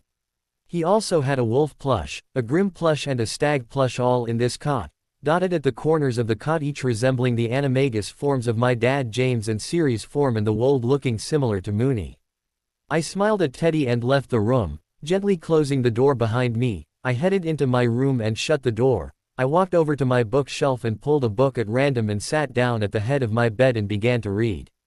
I then realized that I had homework to do. I put the book back and ran downstairs to grab my school bag before running back to my bedroom. I then sat down at my desk and pulled out my notebook and textbooks. I started with English, starting right from the beginning of King Lear. By the time morning came, I had finished reading King Lear and taken notes for all the acts and scenes. I had also finished my maths homework, and any other homework I had. I stood from my desk and stretched. I glanced behind me and saw the sun filtering through my windows and sighed. I'm definitely not going into school today. Damn sunshine and glamour's not working properly in the sun. I stepped into the sun and felt my skin heat up slightly. Thankfully the glamour stopped the redness showing so much, as long as I didn't stay in the sun too long. Without the glamour on and in the sun, my skin flared up with red veins and heated up, but didn't do much more than that. With the glamour on, it dimmed the redness until it was only a faint glow, and it doesn't block the heating up of my skin. I pulled the blinds shut in my room and got changed. Before heading out of my room, it was still early, but I had Teddy shuffling in his bed, so I went into his room to check on him. I quietly pushed the door open and saw him sat up in his cot, playing with his panther, wolf and grim like dog plush. I smiled and watched as he made the panther move about his bed and made little, grrr, noises. I glanced at the clock and saw that it was about 6 a.m., Siri and Remy will still be asleep. Teddy then turned around to make the wolf walk. When he spotted me he perked up and grinned.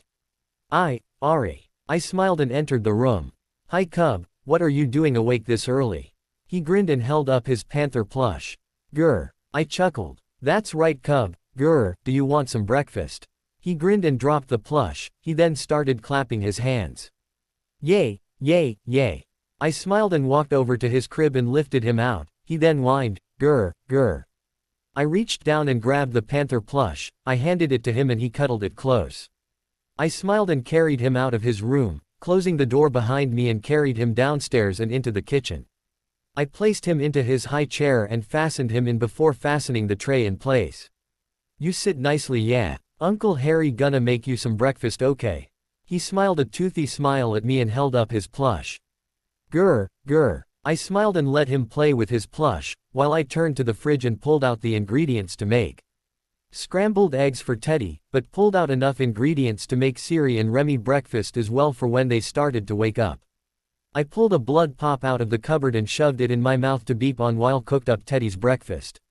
When I had finished making Teddy's eggs, I plated them up and let them cool down a little, before moving over to Teddy and pulling a chair away from the table to sit down.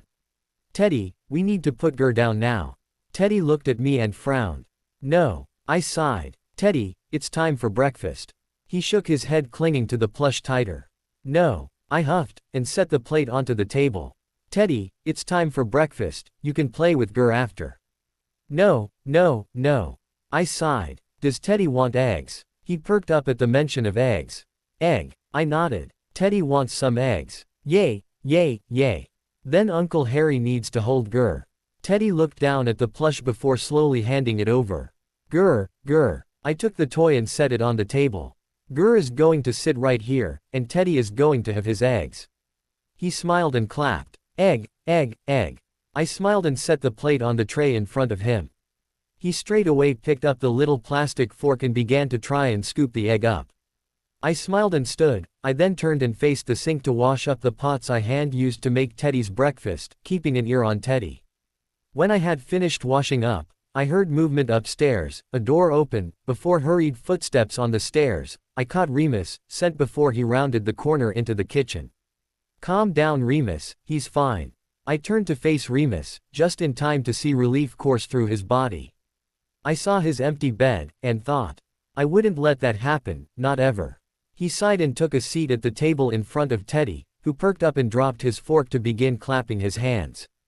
Daddy, Daddy. Remus gave him a small smile and took one of his little hands in his and squeezed gentle, before letting go. Hi cub, did Uncle Harry make you eggs? Egg, egg. Remus chuckled. You eat your eggs then cub.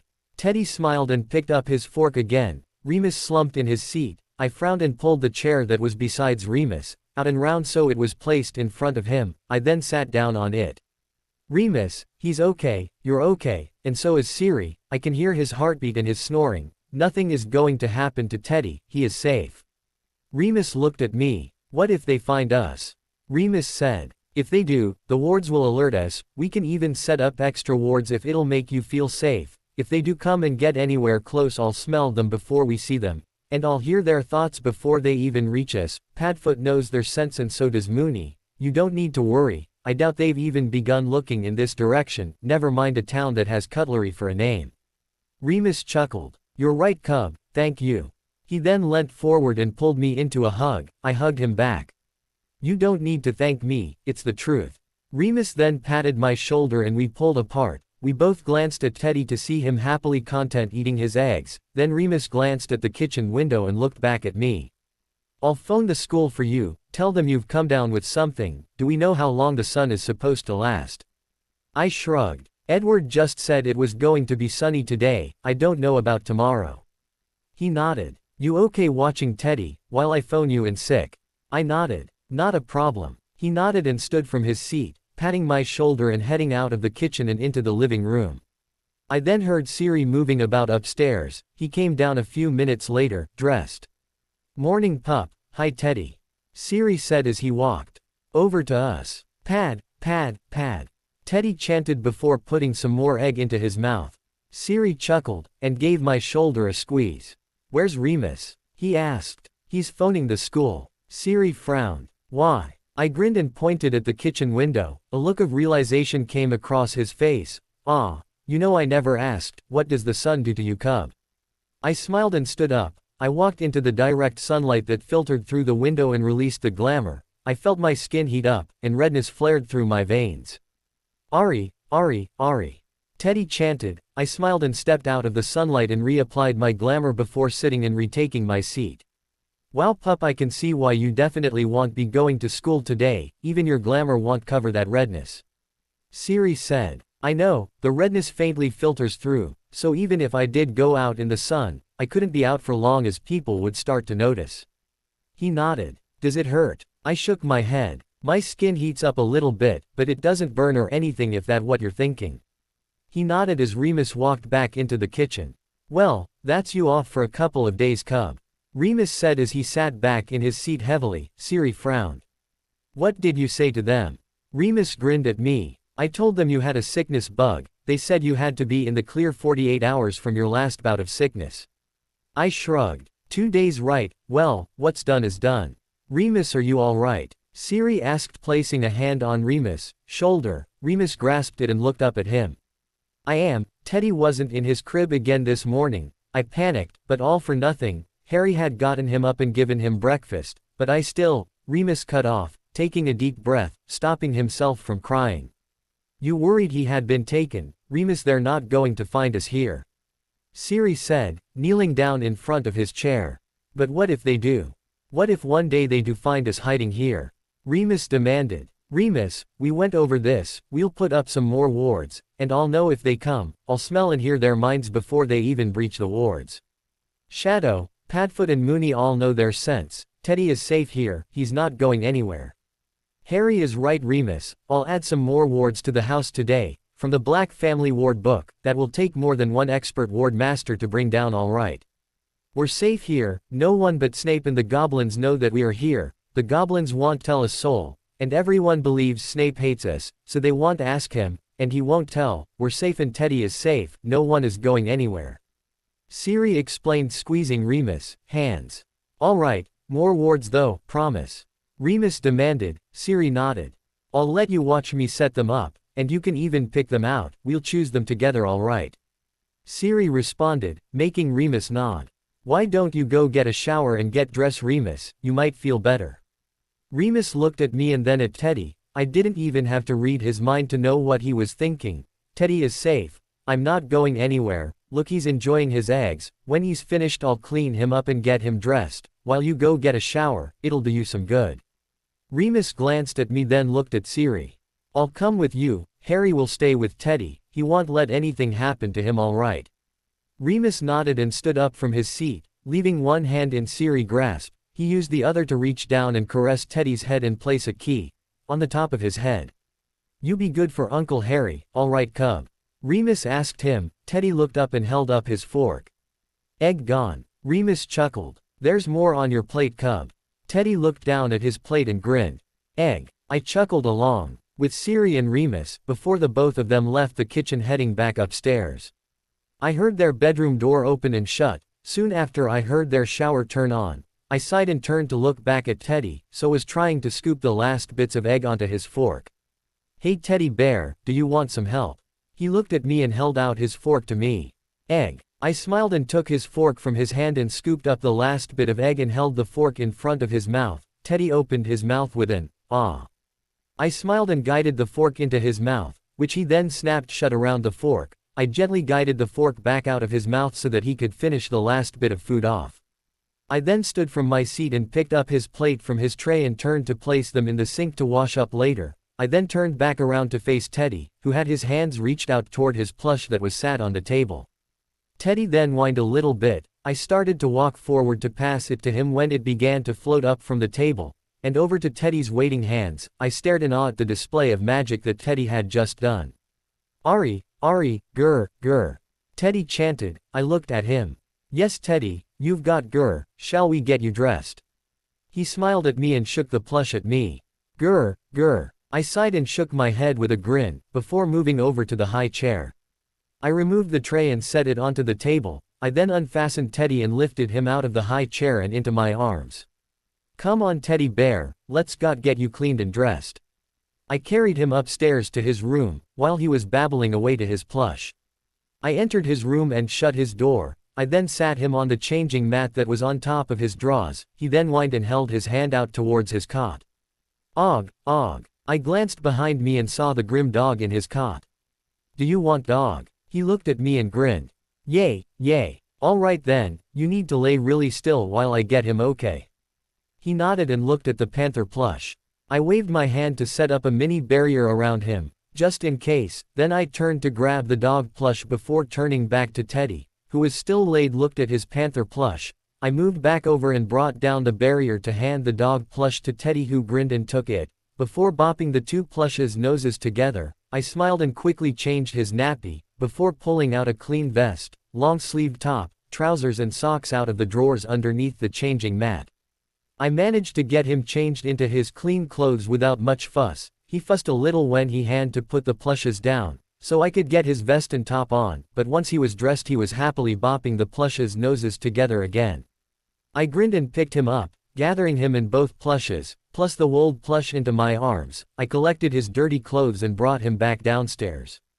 The first stop was to put his dirty washing into the hamper, then I brought him into the living room. I set him down into the playpen in the middle of the room, with all three plushes along with all the rest of his toys. I sat down on the floor, to watch him play, and my mind drifted back to the reason why Remus was so scared. Flashback. Third person POV. Tonks had just been killed by a Death Eater. She was in the wrong place at the wrong time. Remus mourned the loss of the mother of his child. He was staying at Grimmauld Place with Sirius. Remus was looking after Teddy for the day, while Tonks went to Diagon Alley to pick up some bits. Remus was stood rocking Teddy to sleep in the middle of the living room, while Sirius was sat on the sofa watching him fondly. Kingsley flowed through to the living room, with a grave look on his face. Sirius got to his feet and stood next to Remus, who had stopped rocking Teddy to turn and face Kingsley. What's wrong? Sirius asked. Kingsley sighed. I'm so sorry, Remus. Kingsley responded. What? Remus asked. Tonks, there was an attack in Diagon Alley. She was helping people get to safety. She got caught by a stray curse. I'm so sorry she died protecting a small child from that curse. Kingsley explained. Remus' face dropped, and he looked down at Teddy, who was fast asleep, hair as pink as mother's was. Moons, I'm so sorry buddy. Sirius said, placing a gentle hand on Remus' shoulder and squeezed. What am I going to do about Teddy? The ministry won't let me keep him, not with me being a werewolf. Remus asked, panicked. Look, I wouldn't panic about anything now. You're his father, but Sirius, I'd have your lawyers on standby. We all know Tonks' mother wasn't pleased about her sleeping with Remus. Kingsley advised. Sirius nodded. I'll get onto them straight away, see if the black name can have some sway on this decision. Sirius responded. Kingsley nodded, and then turned to flow out of Grimmauld Place. Remus then turned to Sirius. Do you think you'll be able to keep Teddy? Remus asked him. Sirius gave him a stern look. Remus, I swear to you, I will do everything in my power to make sure you keep your baby. I will use all the power that the black name hold, alright. I'm gonna go right to my lawyers and the goblins, alright. Sirius responded. Remus nodded and sank down to sit on the sofa as Sirius dashed out of the living room. 2 days later, Sirius and Remus were sat in the kitchen in Grimmauld Place. Remus was feeding Teddy a bottle of warm milk, when Harry walked in yawning, with an owl perched on his shoulder. Pup, you know that's not Hedwig, right? Sirius asked Harry, who nodded and sat at the table. It kept pecking at my window, but the letter's not for me. Harry responded as the owl hopped onto the table and hopped over to Remus, who frowned. Siri, could you grab the letter? I don't want to stop feeding Teddy, I don't want him to cry. Remus commented. The owl hopped over to Sirius, who took the letter. The owl, once relieved of its burden, took flight and flew out of the room and out of the house. What is it, Siri? Harry asked before taking a bite from a slice of toast. Something we were expecting, Remus. Andromeda is suing for custody of Theodore Remus Lupin. Sirius responded. Remus just sighed and looked down at Teddy, who had just finished his bottle of milk, and smiled up Remus. What? Can she actually do that? Harry demanded. Well, she is Teddy's grandmother, so she does have right, but we've been preparing for this, all my lawyers and the goblins, they'll get things rolling and hopefully we won't have to appear in court just yet. Sirius responded, before standing and leaving the table in the kitchen. They won't take Teddy away from you, Remus. Harry said, looking confident. Remus just gave him a sad smile. Thanks for your confidence, Cub. I'm afraid I don't have much of my own. Remus responded with a sigh. 3 days later. Right, time to call this case to order, even though I think it is absolutely pointless for this to be brought to court, but I get paid for being here. The judge behind the desk said. The lawyer that stood beside Andromeda stood. Your Honor, my client had recently lost her daughter and her husband. All she wants is full custody of her grandson, and to keep him out of harm's way. Then the lawyer backed down. Remus's lawyer then stood. Your Honor, Mrs. Tonks is trying to take a father away from his son. Remus Lupin loves his son with all his very being. Yes, he may be a werewolf, but he has never once put his son in harm's way. He lost the mother of his child. And he has an excellent support system. What does Mrs. Tonks have? Remus' lawyer asked before sitting back down. In the seat behind Remus, Sirius, who was holding a sleeping Teddy, smirked. Harry, who was sat next to him, rolled his eyes at his godfather. The case went back and forth for the next 2 hours, each side present evidence against and for custody. Each party each came up to the stand to say why they each wanted to keep Teddy. I want Teddy in my care, not only because his father is a werewolf, but I can keep Teddy from becoming just like his father. Mrs. Tonks insisted. The judge looked at her with a raised eyebrow. And how do you intend to do that? The judge asked. Teddy has my daughter's blood in his veins, and I can amplify his metamorphosis with my own blood. Mrs. Tonks boasted. The judge raised an eyebrow. You do realize that any form of blood-changing or enhancing potion is illegal, right? The judge asked and waited patiently for her answer. Of course, I do. She responded. Then how were you planning on amplifying young Theodore's metamorphosis abilities? The judge responded. She stuttered. The judge sighed. I've heard enough. Step down from the stand, please. The judge ordered. Mrs. Tonks growled quietly and stepped down, walking back to her seat. The judge looked up and over at Remus, who had his back turned to the judge, as he was entertaining Teddy, making him laugh. The laughter filled the courtroom, making the judge and the room's occupants smile slightly at the interaction. The reason Remus turned around in the first place was because Teddy was fussing about being in a strange place at the time he was waking up, and Sirius nor Harry was doing anything to settle him, so Remus turned to give his son the attention that he needed. It didn't matter to him that he was in the middle of a courtroom. Mr. Lupin. The judge called. Remus turned around but left his arm over the barrier so that Teddy could grab hold of his fingers. Yes. Would you come up to the stand, please? The judge asked. Remus nodded, and stood, but then turned to bend down to Teddy, to whisper to him. I'll be right back, Teddy Bear. Padfoot and Uncle Harry will look after you.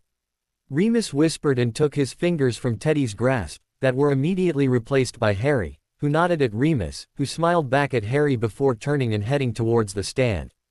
Once he was there, he sat in the provided chair. Mr. Lupin, why do you want to keep your son? The judge asked. Because he's my son, I care about his well-being. He lost his mother, but he doesn't know that, but I'm going to do everything in my power to make sure he knows his mother, knows his family. Remus responded. All right, your lawyer said you had a good support system. Could you elaborate a little? The judge asked. Remus nodded. I have the help of Sirius Black. We've been through all of school together, plus we've been living together for a while now. Remus responded. The judge nodded. Anyone else? My godson. You don't have a godson. Your werewolf status won't allow it. Mrs. Tonks yelled. The judge glared. You've had your turn to talk, now be quiet, please continue, Mr. Lupin. The judge said. Remus nodded. My godson, Harry Potter. His parents named both me and Sirius as Harry's godparents. Also Tonks and I named Harry godfather to Teddy. We both saw how good he was with Teddy. Harry would do anything for my baby. The judge nodded. Now your status as a werewolf, has this had any effect on Teddy at all? The judge asked. Remus shook his head. Since Teddy was born, there have been 2 full moons, while I have been transformed. Harry and Sirius have watched over him. While he has metamorphogus abilities, he loves to show off with them. He has showed no signs of lycanthropy. The judge nodded. I understand that Theodore, Teddy is of black blood. The judge asked. Remus nodded, and godson to the Potter line. Remus nodded again. All right, you may step down. As Remus stepped down from the stand, Teddy began to cry, realizing that his father was nowhere in view. While Mrs. Tonks rose to her feet to head over, Remus bolted over and immediately took Teddy into his arms. When Sirius rose from his seat to hand him over, Teddy looked startled at being moved and looked up at Remus with tears in his eyes and sniffled. Hey Teddy Bear, what's all that noise for, huh? Remus asked him quietly, rocking him gently, before he sat back down with Teddy in his arms. The judge looked on, smiling slightly. I've made a decision. While Mrs. Tonks had somewhat good intentions, I'm ruling Theodore Remus Lupin remain in the custody of his father. He has a good support system, and funds to protect and care for his child. Case closed. The judge ruled, banging his gavel down, before standing and leaving the room. That's when all hell broke loose, well, at least on Mrs. Tonks' side. She shot up from her seat and stormed over, her lawyer trailing behind trying to stop her. She stopped in front of Remus, opposite him. You think you've won? Teddy is my blood, my family, Mrs. Tonks yelled. Mrs. Tonks, please, here is not the place, her lawyer said, placing a hand on her shoulder. Andromeda, Teddy is of black blood, therefore he has the protection of the House of Black, Sirius stated, standing up straight behind Remus. That statement only made her face grow red. I'm of black blood. He got that from me, she hissed. Harry then stood up next to his godfather. Teddy is under the protection of the House of Potter, so I say it so mote it be. Harry hissed back, but magic surrounding the group lit up in multicolors, and formed a line, from Harry's, which then drew down to Teddy and wrapping around him. Then the crest of the Potter house flashed above Teddy's. Mrs. Tonks grew furious. How dare you? You think you can keep him away from me, my grandson? Mrs. Tonks yelled. Harry glared. I am doing my right as a godfather and protecting my godson from people who I see will cause him harm. Harry growled back at her. Mrs. Tonks glared before focusing on Remus, who had risen to his feet. Mrs. Tonks, I was going to allow you visitation, but supervised, because after what you said you wanted to do to him, wouldn't trust you have him on your own. Remus stated. Mrs. Tonks hissed. Wherever you're hiding, I will find you and I will have my grandson. I don't need the courts to claim custody. I will track you down. I will take my grandson. I will subdue you and make sure you or your support system will ever be able to find him. And no one will help you find him. That is my warning to you, Lupin. In the end I will get my grandson and there is nothing you can do about it, Mrs. Tonks declared, before storming off out of the courtroom. And the little family felt the weight of the words fall onto their shoulders. It terrified Remus. He clung to Teddy like a lifeline, holding him close to his. Sirius was concerned for Remus. He reached forward to place a hand on Remus's shoulder, while Harry was angry that Mrs. Tonks thought that she could threaten them, and started to think of ways and ideas to protect Remus and Teddy. 3 days later, Harry had returned to school, and it had been quiet in the Grimmauld place. Remus going through the motions of looking after Teddy, not really saying anything to anyone but Teddy. Sirius was concerned, watching from a distance, until today. Remus had just put Teddy down for his nap. He then walked into the kitchen where Sirius was sat eating some lunch and looking through the paper. I need to leave, Remus stated. The comment made Sirius's head snap up to look at him. What? I need to take Teddy and I need to leave. Hide, go somewhere where she can't find me or Teddy. So, you think running away is the answer? Remus, she can't get here. She's no longer of the Black family. She got stripped from the family line. She cannot get to this house. It's hidden from her. Both Teddy and you are safe here. But what about when I go out with Teddy? When I take him for days out, or to see Harry at Hogwarts? She could go after me then. She could try and get Teddy. I have to take him somewhere to hide. Somewhere I can keep him safe myself. I can't keep relying on you, Siri. I need to do this for myself. Remus slumped down onto a chair at the table. Sirius sighed before standing from his seat at the head of the table to move around and sit down on the bench next to Remus. You know how I feel about you, Remus. Heck, even Harry knows how I feel about you. I love Teddy. He's my family and I will do anything for him. Anything for you. But the one thing I will not do is let you do this on your own. we will do this together, as a team because I know you're not ready for another relationship just yet. Sirius said, making Remus sigh. Siri. It's fine Remus, I know you're not ready, and I'll wait, for now we need to decide what to do. Do you really want to leave London? I have properties all over the world, we can go to any one of them. Siri, I can't ask you to do that, I don't want you to leave Harry on his own, not with a war close approaching. Sirius sighed and shook his head. Harry is a big boy, plus well prepared for this war, especially with what we've both been teaching him, plus I'm not leaving him. We will be telling him and only him where we are going, so that he can come to us for a safe haven or when the war is over.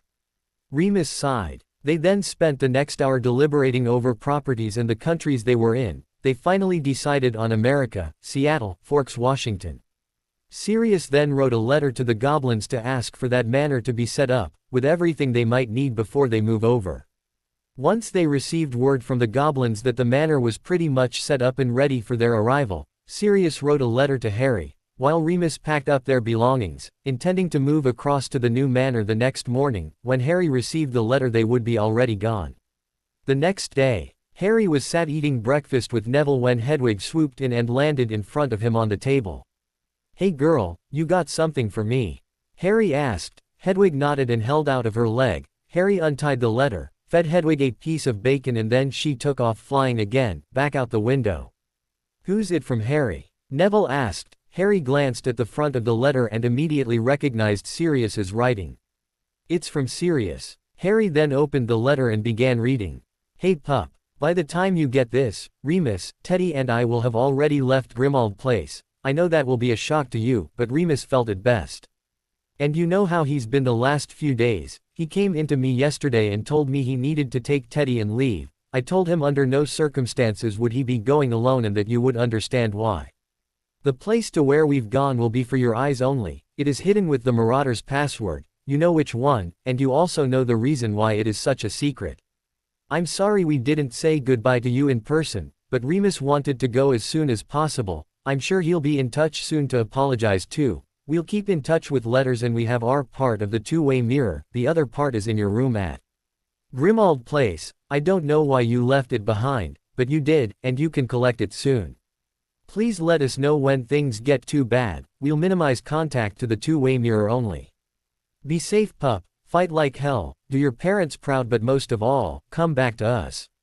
We love you always. Your godfather, Sirius. P.S. Don't forget to manage Mischief 2x.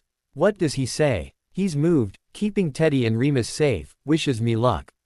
Harry responded to Neville, who nodded. I understand that. Later that night, while everyone else was asleep in the dorm room, Harry was sat up on his bed with the tip of his wand lit with Lumos pointed at the letter from Sirius. I solemnly swear I am up to no good. Harry whispered, the words on the letter drained away to reveal an address: Black Ancestral Home, Forks, Washington, United States of America. Harry took a long look at the address before whispering, Mischief managed. The address disappeared, and the letter returned to its original state. Flashback end. Hadrian's paw. Pup, you alright? Sirius asked, placing a hand on my shoulder. I flinched slightly, not hearing him come downstairs. I turned my head to look up to him. Yeah, I didn't hear you come downstairs. He chuckled and sat down next to me on the floor to look at Teddy, who was still happily playing with his plushes. Yeah, you seem to be pretty far into your own head. What were you thinking about? The court case, the threat Mrs. Tonks made, and your guys' move over here. Sirius sighed. Yeah, this morning seems to have really shaken Remus. I sighed. I should have left a note or something to let one of you know I had him. I think that would have panicked him more pup. I don't know how we are going to break him out of this. I shrugged. Where is he now? I managed to convince him to get some more sleep, told him that you and I would watch over Teddy all day and not let him out of our sights. I nodded. Hey, do you have any of the Potter ancestral books? What are you thinking? Well, I put a magical protection on Teddy via old Potter magic that you had been teaching me. Which Remus is very grateful for, so am I. If you hadn't have put that protection on him that day, I don't know what I would have done to Andromeda. I nodded. Probably cursed her where she stood. Anyway, I was thinking if I could add Potter family magic to the black wards to strengthen them, do you think that would help settle Remus a little? knowing that both the Potter family magic is protecting the house. Serious though for a moment, before nodding. It might, I have some of the books upstairs in the study, we can have a look later on when Remus is awake. Sirius agreed, I nodded and we both turned back to watch Teddy. It was a few hours later that Remus emerged from upstairs. Teddy had fallen asleep in his playpen, cuddled up to his plushes. Sirius and we sat on the floor looking through the Potter ancestral books and a few of the Black family books as well. I heard Remus come down the stairs, but didn't acknowledge him until he was ready himself. Hey guys, what are you doing? Remus asked. I looked up from the page I was reading and looked over at him. He was hovering in the doorway.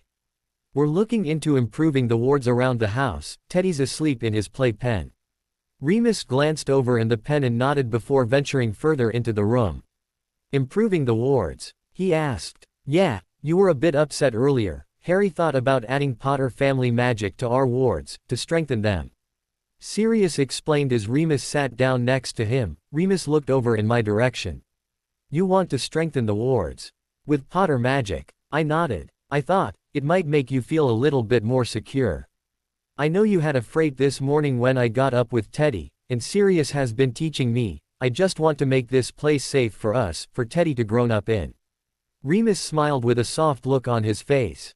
Cub, don't go exerting yourself. I appreciate the thought, but we are safe. Remus concluded. Sirius looked at him. What? Siri asked. Remus shrugged. I had a think after I woke up. We've been here since before the war ended and after the war ended. She hasn't shown any signs on knowing where we are. Plus the goblins are on high alert. They'll let us know if she heads this way. For now, I don't think we need the extra wards. These are Black wards after all and we all know how paranoid the Blacks were. Remus explained. I chucked while Sirius grinned. So, we can put these books away? Sirius asked. Remus nodded with a smile and Sirius whooped, and used magic to pick up all the books. Then he disappeared upstairs carrying the books with him. I laughed, and Remus chuckled at his behavior. When we sobered up a few seconds later I looked over at Remus and saw him looking at Teddy in the playpen. He was still sleeping despite the loud noise. Are you okay, Remus? He looked at me and gave me a smile. Yeah, Cub, I know I seemed a bit shaken up this morning, but I'm better now. In future I'll know that you have him, or he's with you somewhere in the house. I nodded. Besides, the wards around this house actually require permission from the members of the house. To allow anyone in, like the other night, Edward was allowed to pass through the wards. Because he was chasing you, Cub, and you can't deny that. I raised my hands in a universal surrender.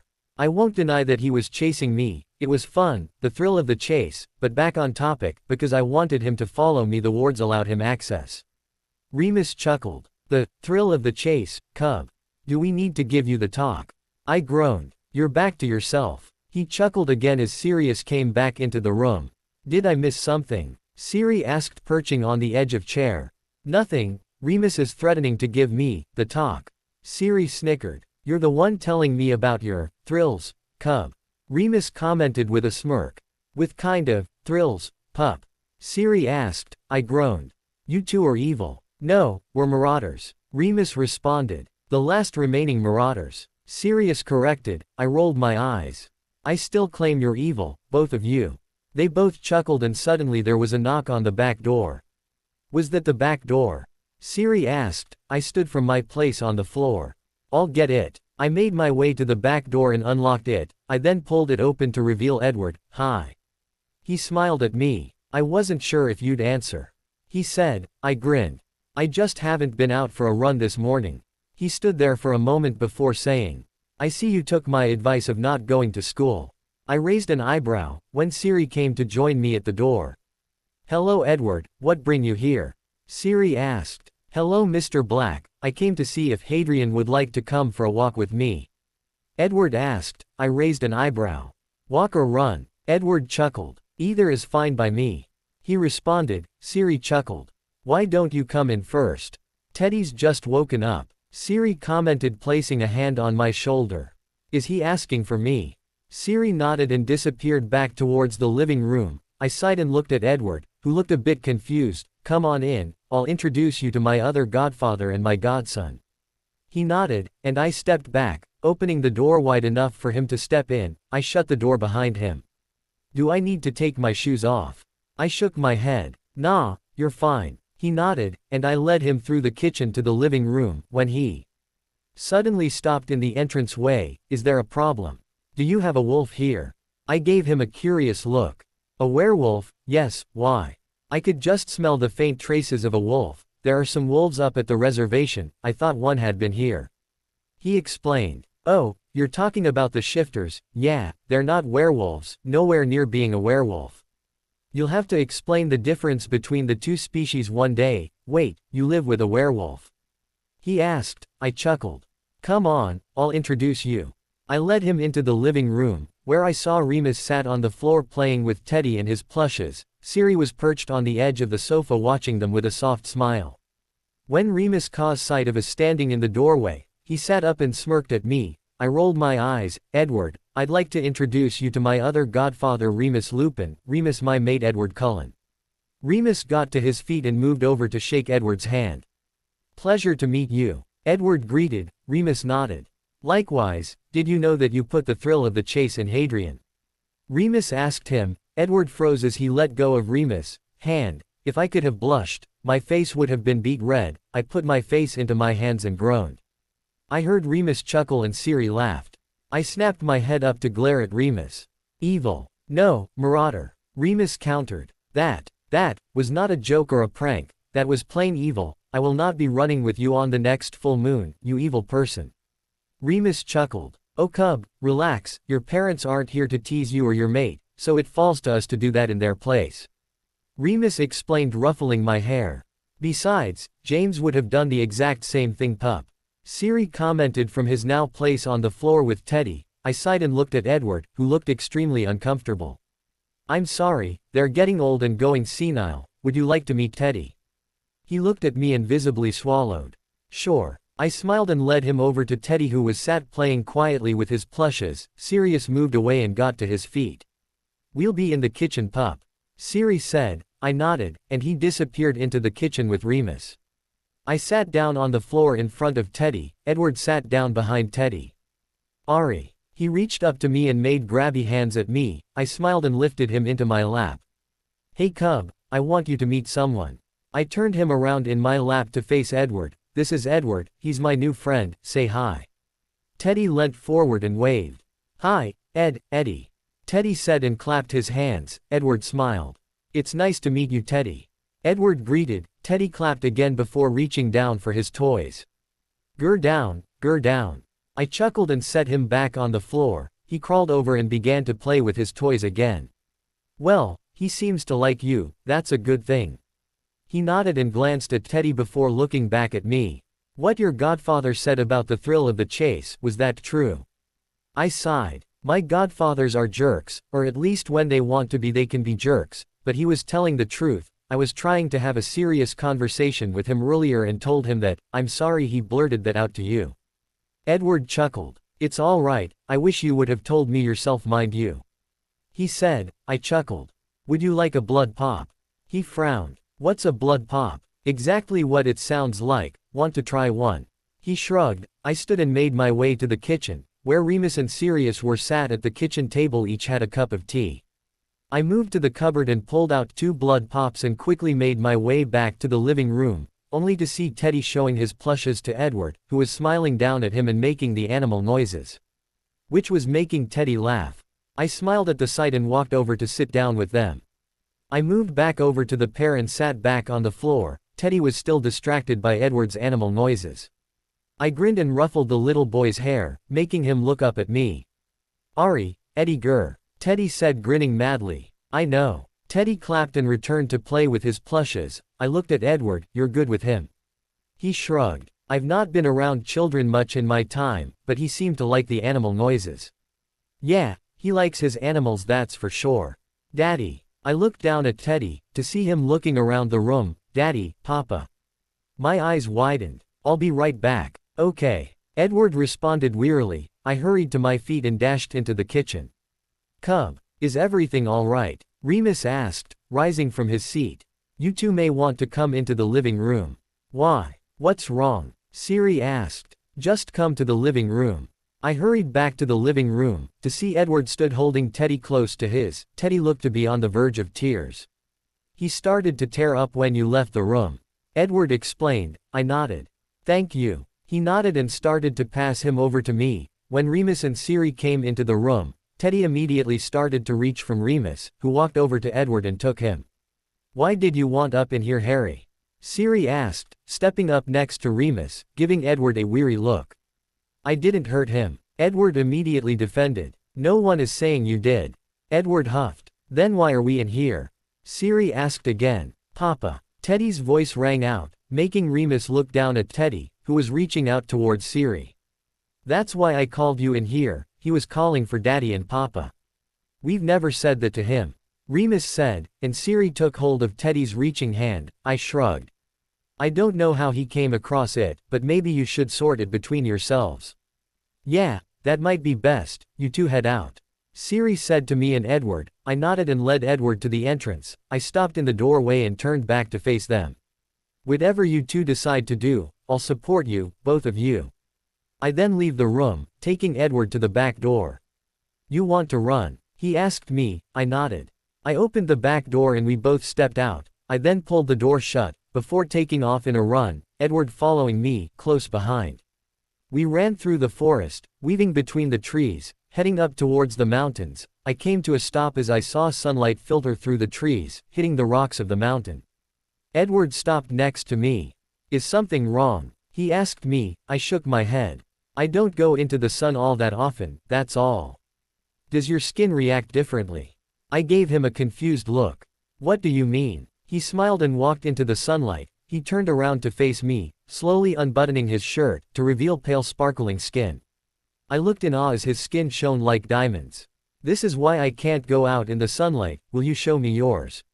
I sighed and released my glamour. Not that he knew that. I then stepped up next to him in the sunlight. I felt my skin heat up as the redness flared through my veins. I saw him looking at me in awe. I pulled the sleeves of my top up, so he could see a little more. He stepped closer and took my arm in his hand. Your skin, it's warm. Yeah, the sun, it causes my skin to heat up, and flare the redness in my veins. Does it hurt? I shook my head. You would think it would, but no, I just can't go out in public with it showing. Any light does this? I shook my head. No, just the sun on a sunny day like this. I wouldn't last 2 minutes before gaining looks and staring and the whispers. I don't think I'd be able to cope with all those whispers. He chuckled and let go of my arm, but I reached up and pressed my hand against his. Your skin only goes like this when you're in the sunlight. He nodded and closed his hand over mine, removing it from his, but then pulled it up to his mouth to press a key, to the back of it. You're gorgeous like this. I raised an eyebrow at him. You're kidding, right? He chuckled and shook his head, dropping my hand so that he could button his shirt back up. No, the redness in your veins, it really brings out the green in your eyes. I snorted and turned away slightly, but he took hold of my shoulder and turned me back to face him. I do say so, you're my mate and you're gorgeous. He said seriously. I grinned. You're not half bad yourself. He chuckled and then immediately tensed up. As I heard 2 heartbeats, we need to leave. I agree. He let go of my shoulder and then took off running back into the forest. I followed him seconds after, following him, and he led me through the forest, until we ended up at the back of a house and he stopped turning to face me and I came to a stop behind him. Where are we? He smiled. This is my home. I want to introduce you to my parents. Why? You introduced me to your godfathers. It only seems fair that I introduce you to my family.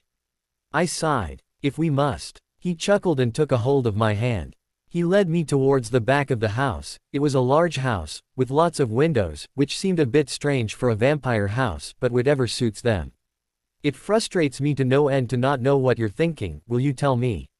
I have Alice's accessing singing inside my head currently. Edward commented. I grinned. I was thinking about how, having so many windows were strange for a vampire family.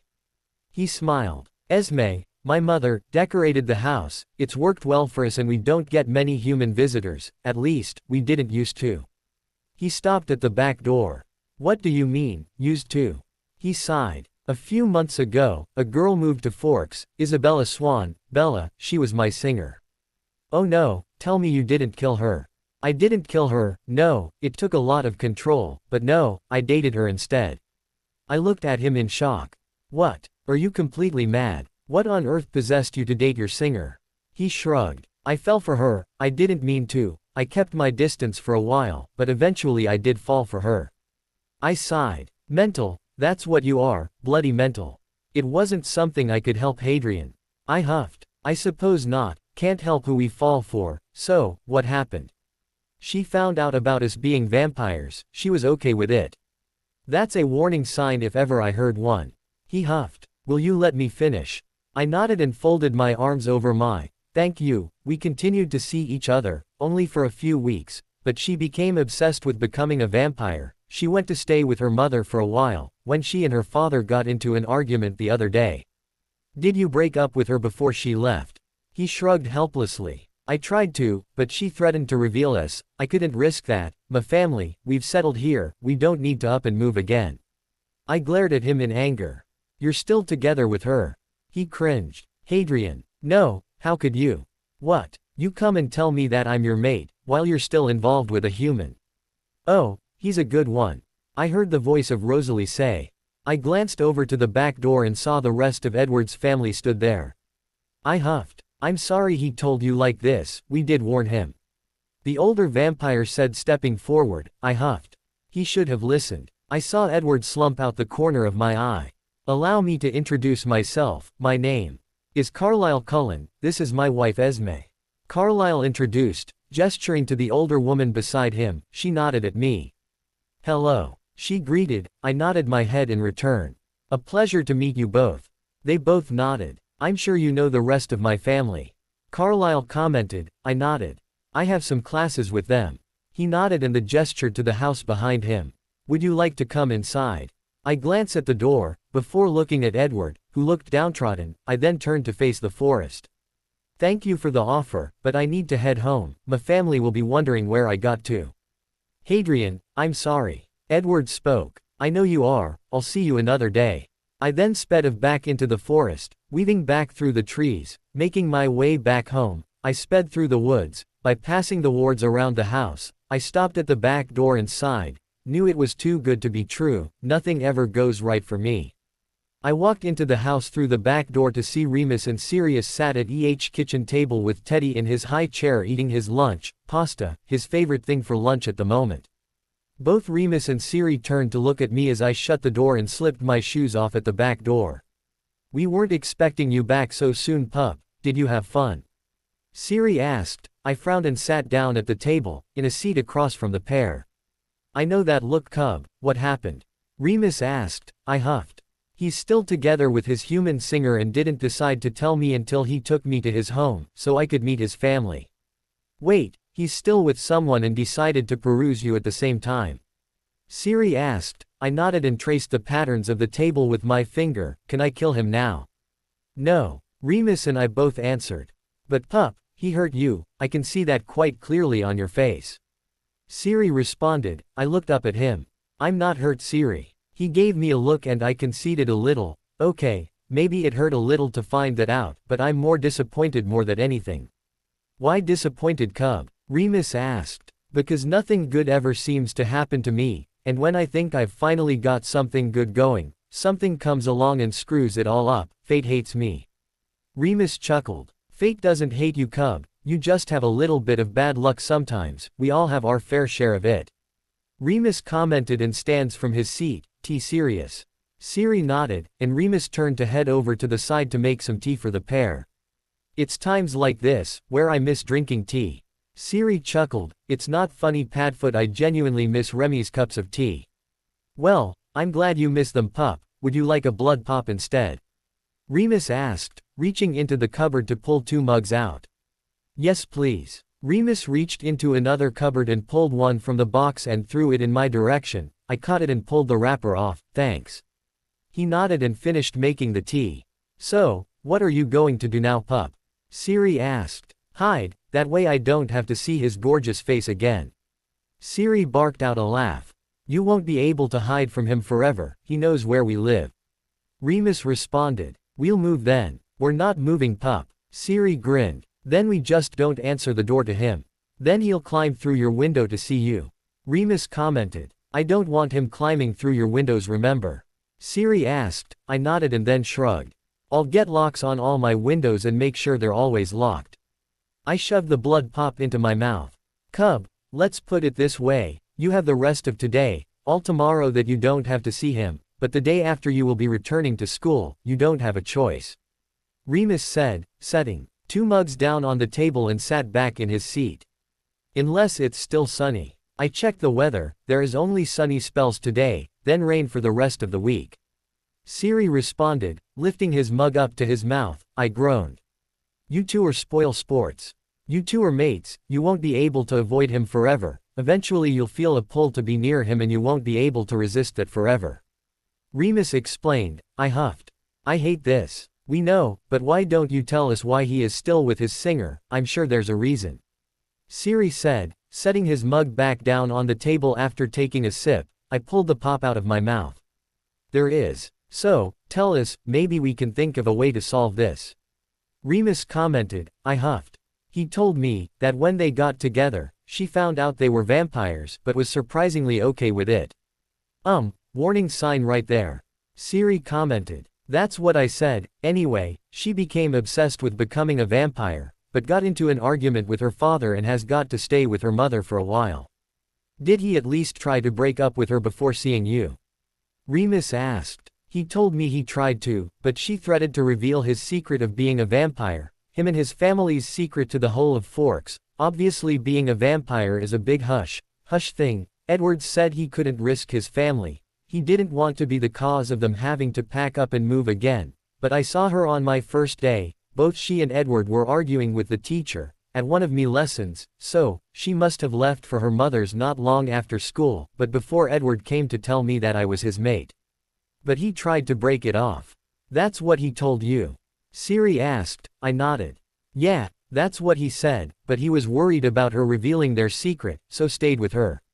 Well, that can be easily solved. We'll need to consult the Cullens or Edward and his sire, but I believe we can help with the issue of her revealing their secret. Remus stated. How? You are a wizard, aren't you, Cub? Use magic on her. But wouldn't that be breaking the law? We're not supposed to use magic on muggles.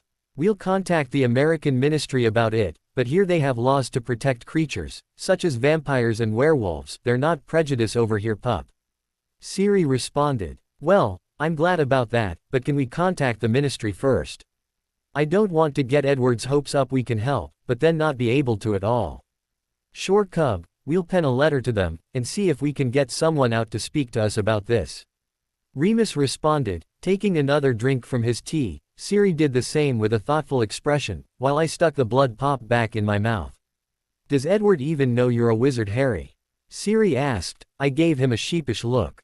No. Cub, you'll have to tell him before we offer him magical help. We'll still pen a letter to the American Ministry and get someone out to talk to, but you will have to tell Edward before you say we can help him. Remus stated, giving me a pointed look. I nodded. I will tell him, promise. He nodded, and Siri suddenly stood from his seat. Everything all right, Padfoot? Remus asked him. Siri looked down at him with a grin. Yeah, and I'll just pass through the wards. I'll go see who it's from. Siri said and left the kitchen. Which window is the owl going to? We're all in the kitchen. Perhaps it's going to the living room window. Remus responded. Just then Siri walked back into the kitchen, with grin plastered on his face. Good news, pup. Siri said, holding up 2 opened letters. Ronald Weasley is currently sitting in a holding cell awaiting a trial for your murder. The British Ministry have been in touch, as being your guardians after all. The goblins just wrote to inform us, your account manager had retrieved all the stolen funds, returned them back to your vaults with interest, obviously on my behalf, at least that's what the British Ministry have been told. Siri said, sitting back in his seat, looking through the first letter. Does it say what happened or is going to happen to the ones that stole from me? Siri glanced back down at the letter. The British Ministry say they are undergoing questioning. Before a trial date will be set, they want me to stand witness in your place. Obviously, with you being legally dead and all, Snape would be also standing witness to your murder trial. Siri said, reading through the second letter. At least you are getting justice, Cub. Remus said with a smile. I nodded. That means you'll be going to England, right? Siri nodded. That's right. He responded. Do you know when? Siri glanced down at the letter he had just been reading through.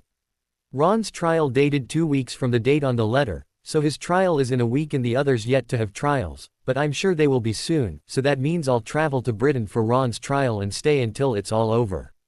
Siri explained. That sounds like a good plan. Remus responded. You get it, see it with your own eyes that way. Siri nodded. I'll keep you updated on everything. We can use the two-way mirror. You've still got your half, right? Siri asked. I nodded. It's upstairs in my trunk. I'm glad I took to carrying it around shrunken in my pocket in my last year at Hogwarts, otherwise I probably wouldn't have got it back.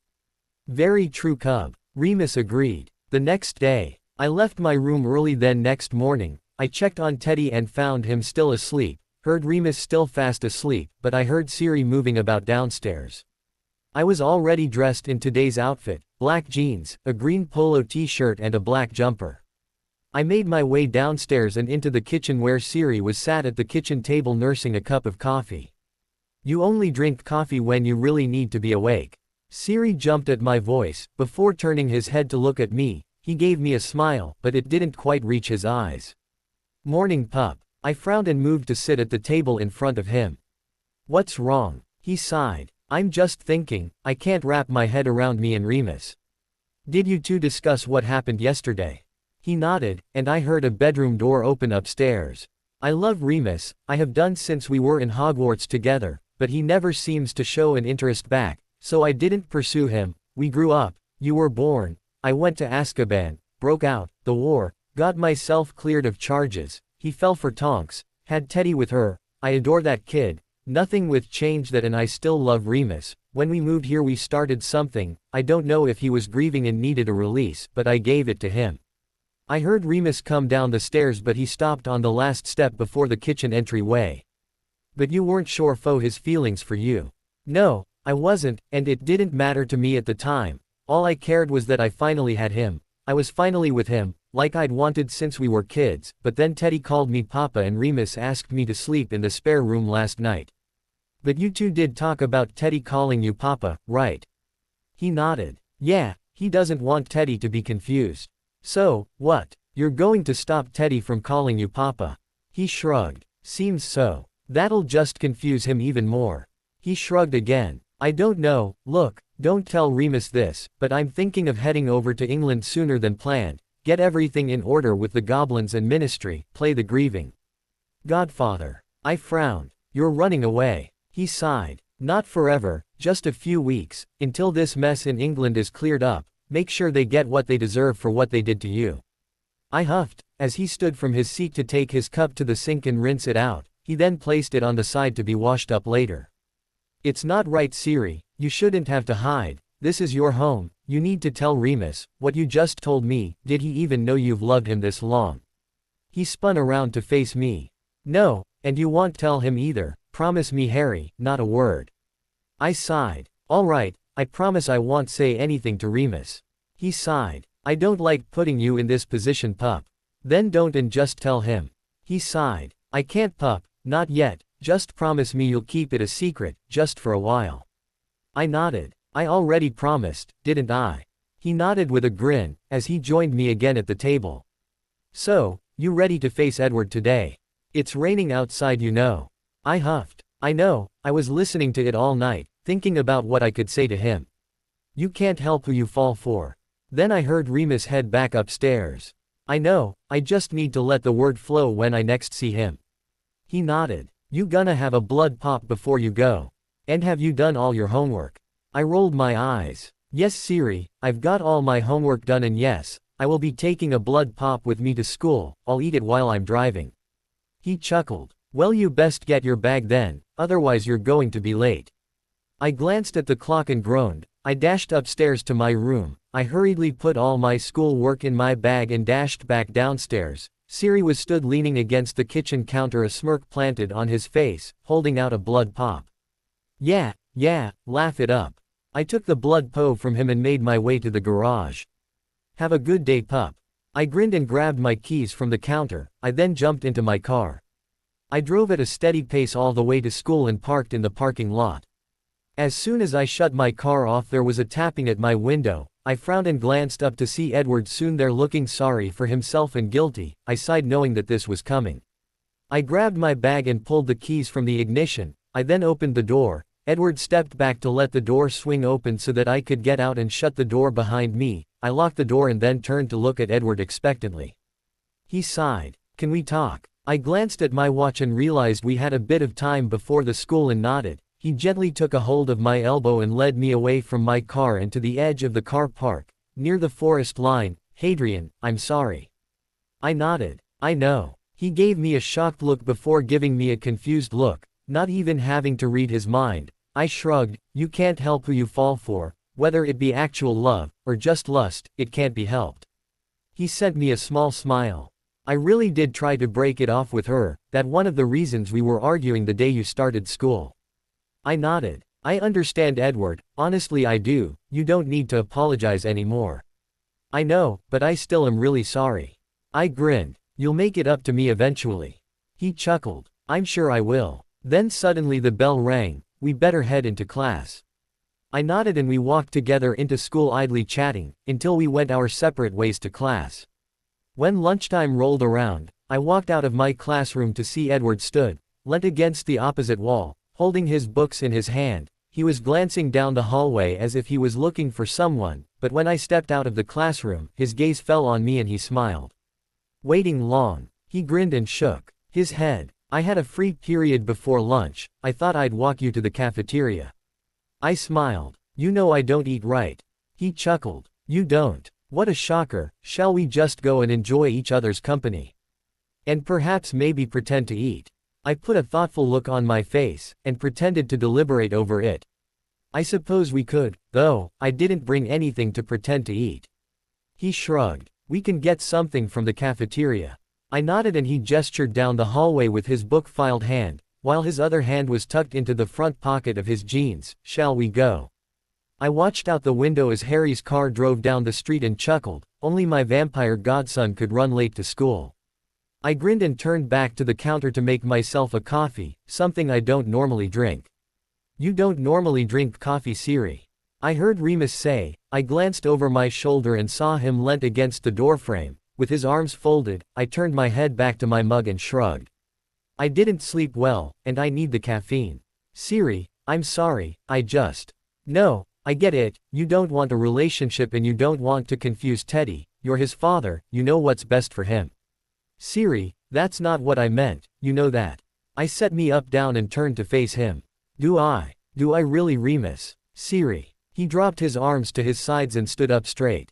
"No, I understand you're scared about Andromeda finding us here, but she won't, I have made sure that she won't. She will never get Teddy." "Remus, we got together a month after we moved here, we left Harry behind to fight the war for Merlin's sake.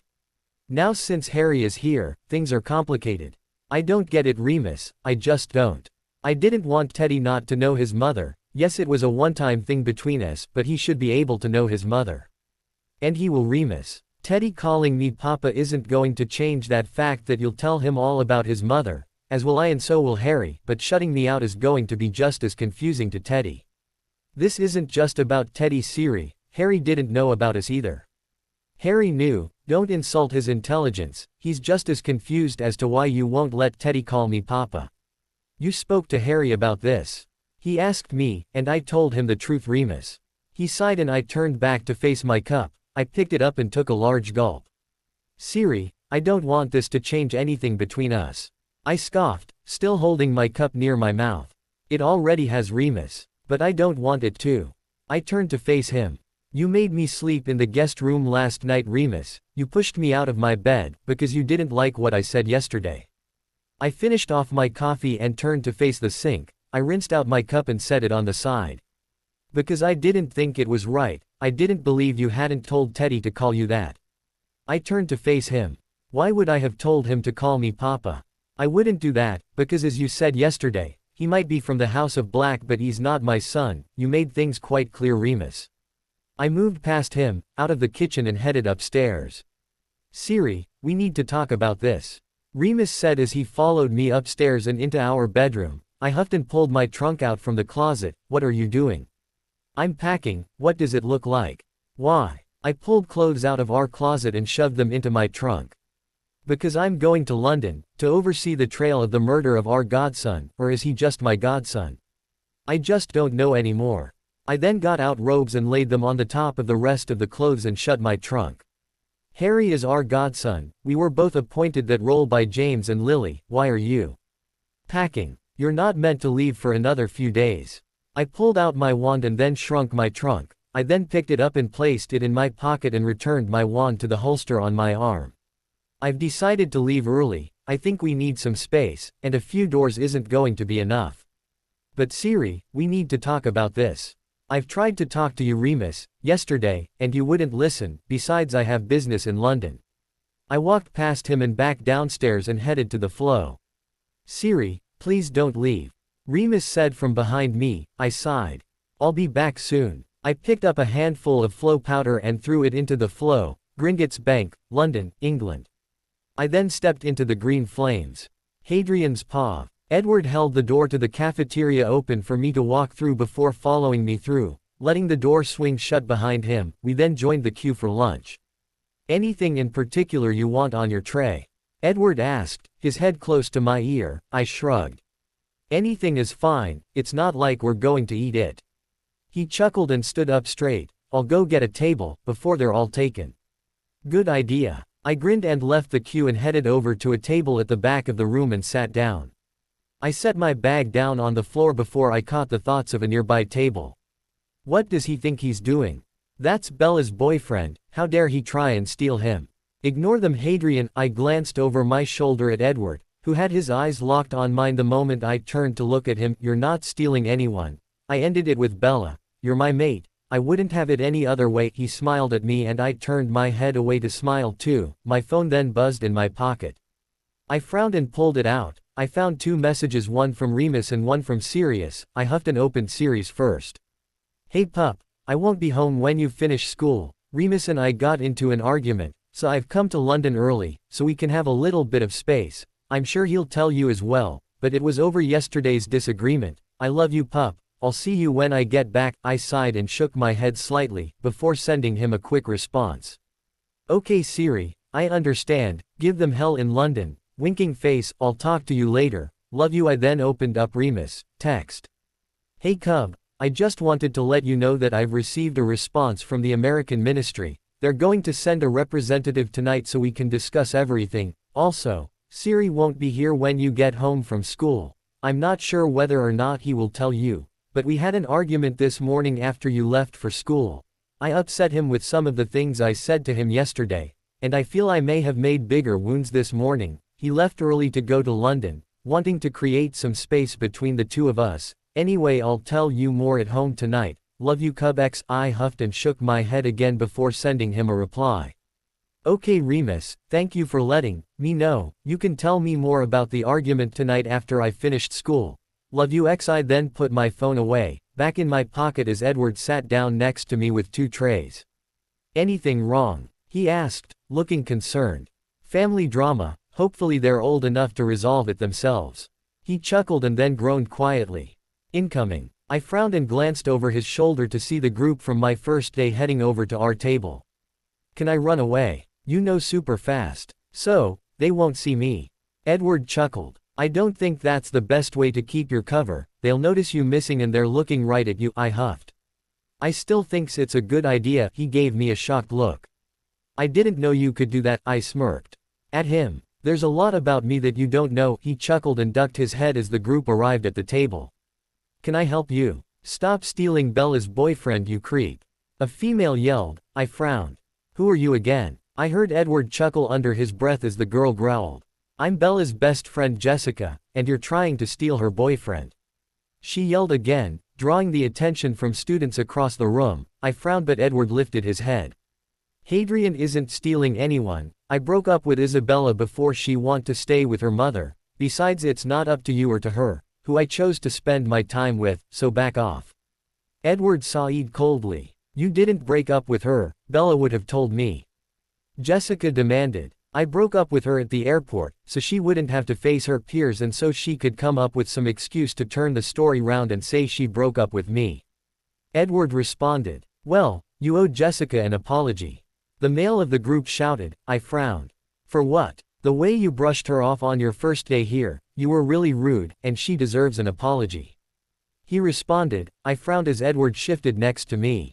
Well, in that case, you all owe me an apology. How do you come to that conclusion? The male huffed. I shrugged. You all invaded my personal space when I told you no, then you proceeded to badger me, so apologize to me and I'll apologize to you. Sounds fair, doesn't it? Very fair indeed. Edward agreed, but Jessica and the male of the group looked downright furious. We were trying to be friendly. Jessica yelled. Did you ever think I didn't want to be your friend? Or that I didn't want to get hounded on my first day when I was settling in and used to this place? Well, no. The male responded. But we're not going to apologize for being a good friend. Jessica added. I chuckled and then gave her a cold look. You're not my friend. I've had friend like your little group before. I don't want any part of it, so take your trash and leave me alone. How dare you? The male yelled, reaching out for me, but Edward intercepted. He stood and grabbed the male's arm and shoved him back. Back off, Newton. Final warning, you won't like me when I'm angry. Edward growled, making Newton step back and look at Jessica. He then grabbed her arm and dragged her away from the table. Edward then sat down and shoved his tray away from himself. Not hungry anymore. He shot me a semi-dark look. Hey, I'm just trying to lighten the mood. He then relented and grinned at me. You really know how to make enemies, don't you? I shrugged. Trouble always seems to find me. Edward gained a thoughtful look. So, trouble finds you and fate hates you. That seems like a bad combination.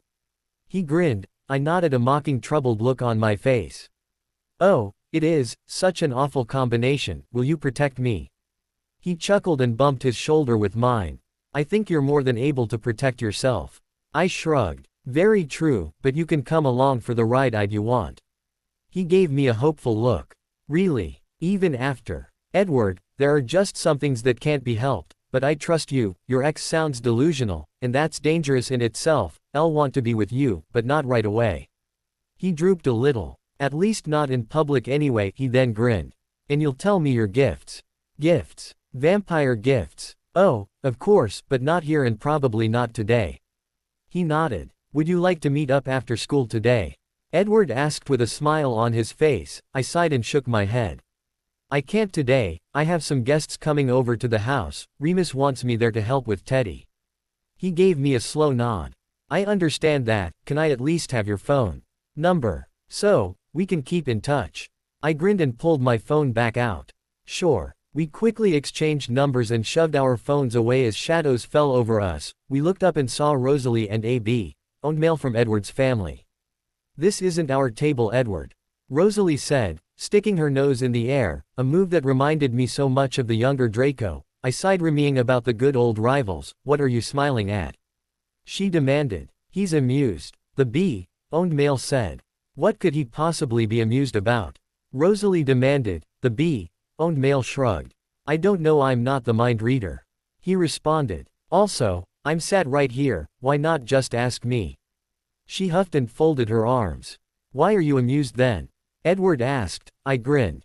Because your sister's attitude reminds me of an old friend. He frowned. So did Rosalie. What friend? She demanded. I shrugged. It doesn't matter, he's not here. Besides, you don't need to worry about competition. We were rivals for 5 years of schooling, and became friends just in the past 2 years. Never any romantic feelings. I glanced at Edward, who let out a silent breath. Was I that transparent? I gave him a smile. Your frown gave you away. Besides, I'm good at spotting little details. Are you two having a conversation in your mind? The B-owned male asked. I looked up at him and smirked.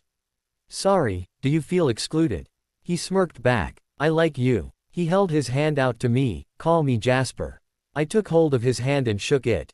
The name's Hadrian. I don't think we have any classes together. Jasper said. I shrugged.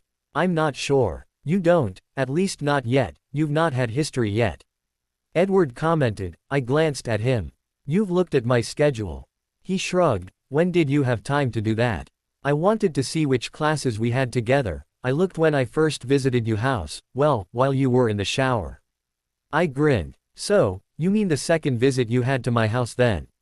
He shrugged. Does it matter? I shrugged as the bell went. what do you have now? I gave him a mock-shocked look. You mean you don't know already? He rolled his eyes. I have a free period, that I am going to spend in the library. I have math and then we have gym together, so I'll meet you outside the library.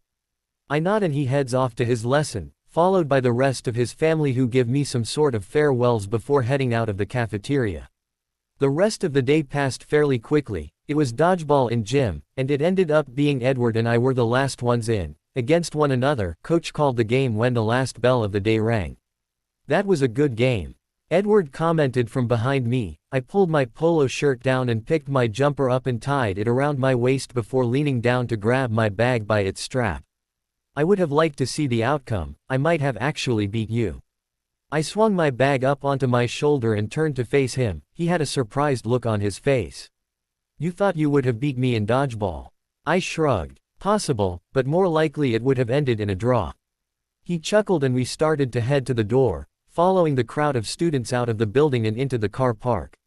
Some of the students think we are together, Edward thought to me. I looked up at him. Are you seriously reading people's thoughts about us? He shrugged. I can't help it. I can't control who I listen to, I just hear everything, don't you? I frowned and grabbed a hold of his arm. I then pulled him over to my car and unlocked it. Get in. He frowned but climbed into the passenger seat. I growled at the overpowering thoughts from the students and turned to glare at them. As soon as they spotted me, they turned and climbed into their own cars. Have you finished scaring the students now? I turned back to my car to see Edward with an amused look on his face looking at me through the window. I sighed and climbed into the driver's seat. Have fun, he asked with a grin. What do you mean you can't control your mind reading? You should be able to turn it off. He huffed and turned to watch the cars out the window.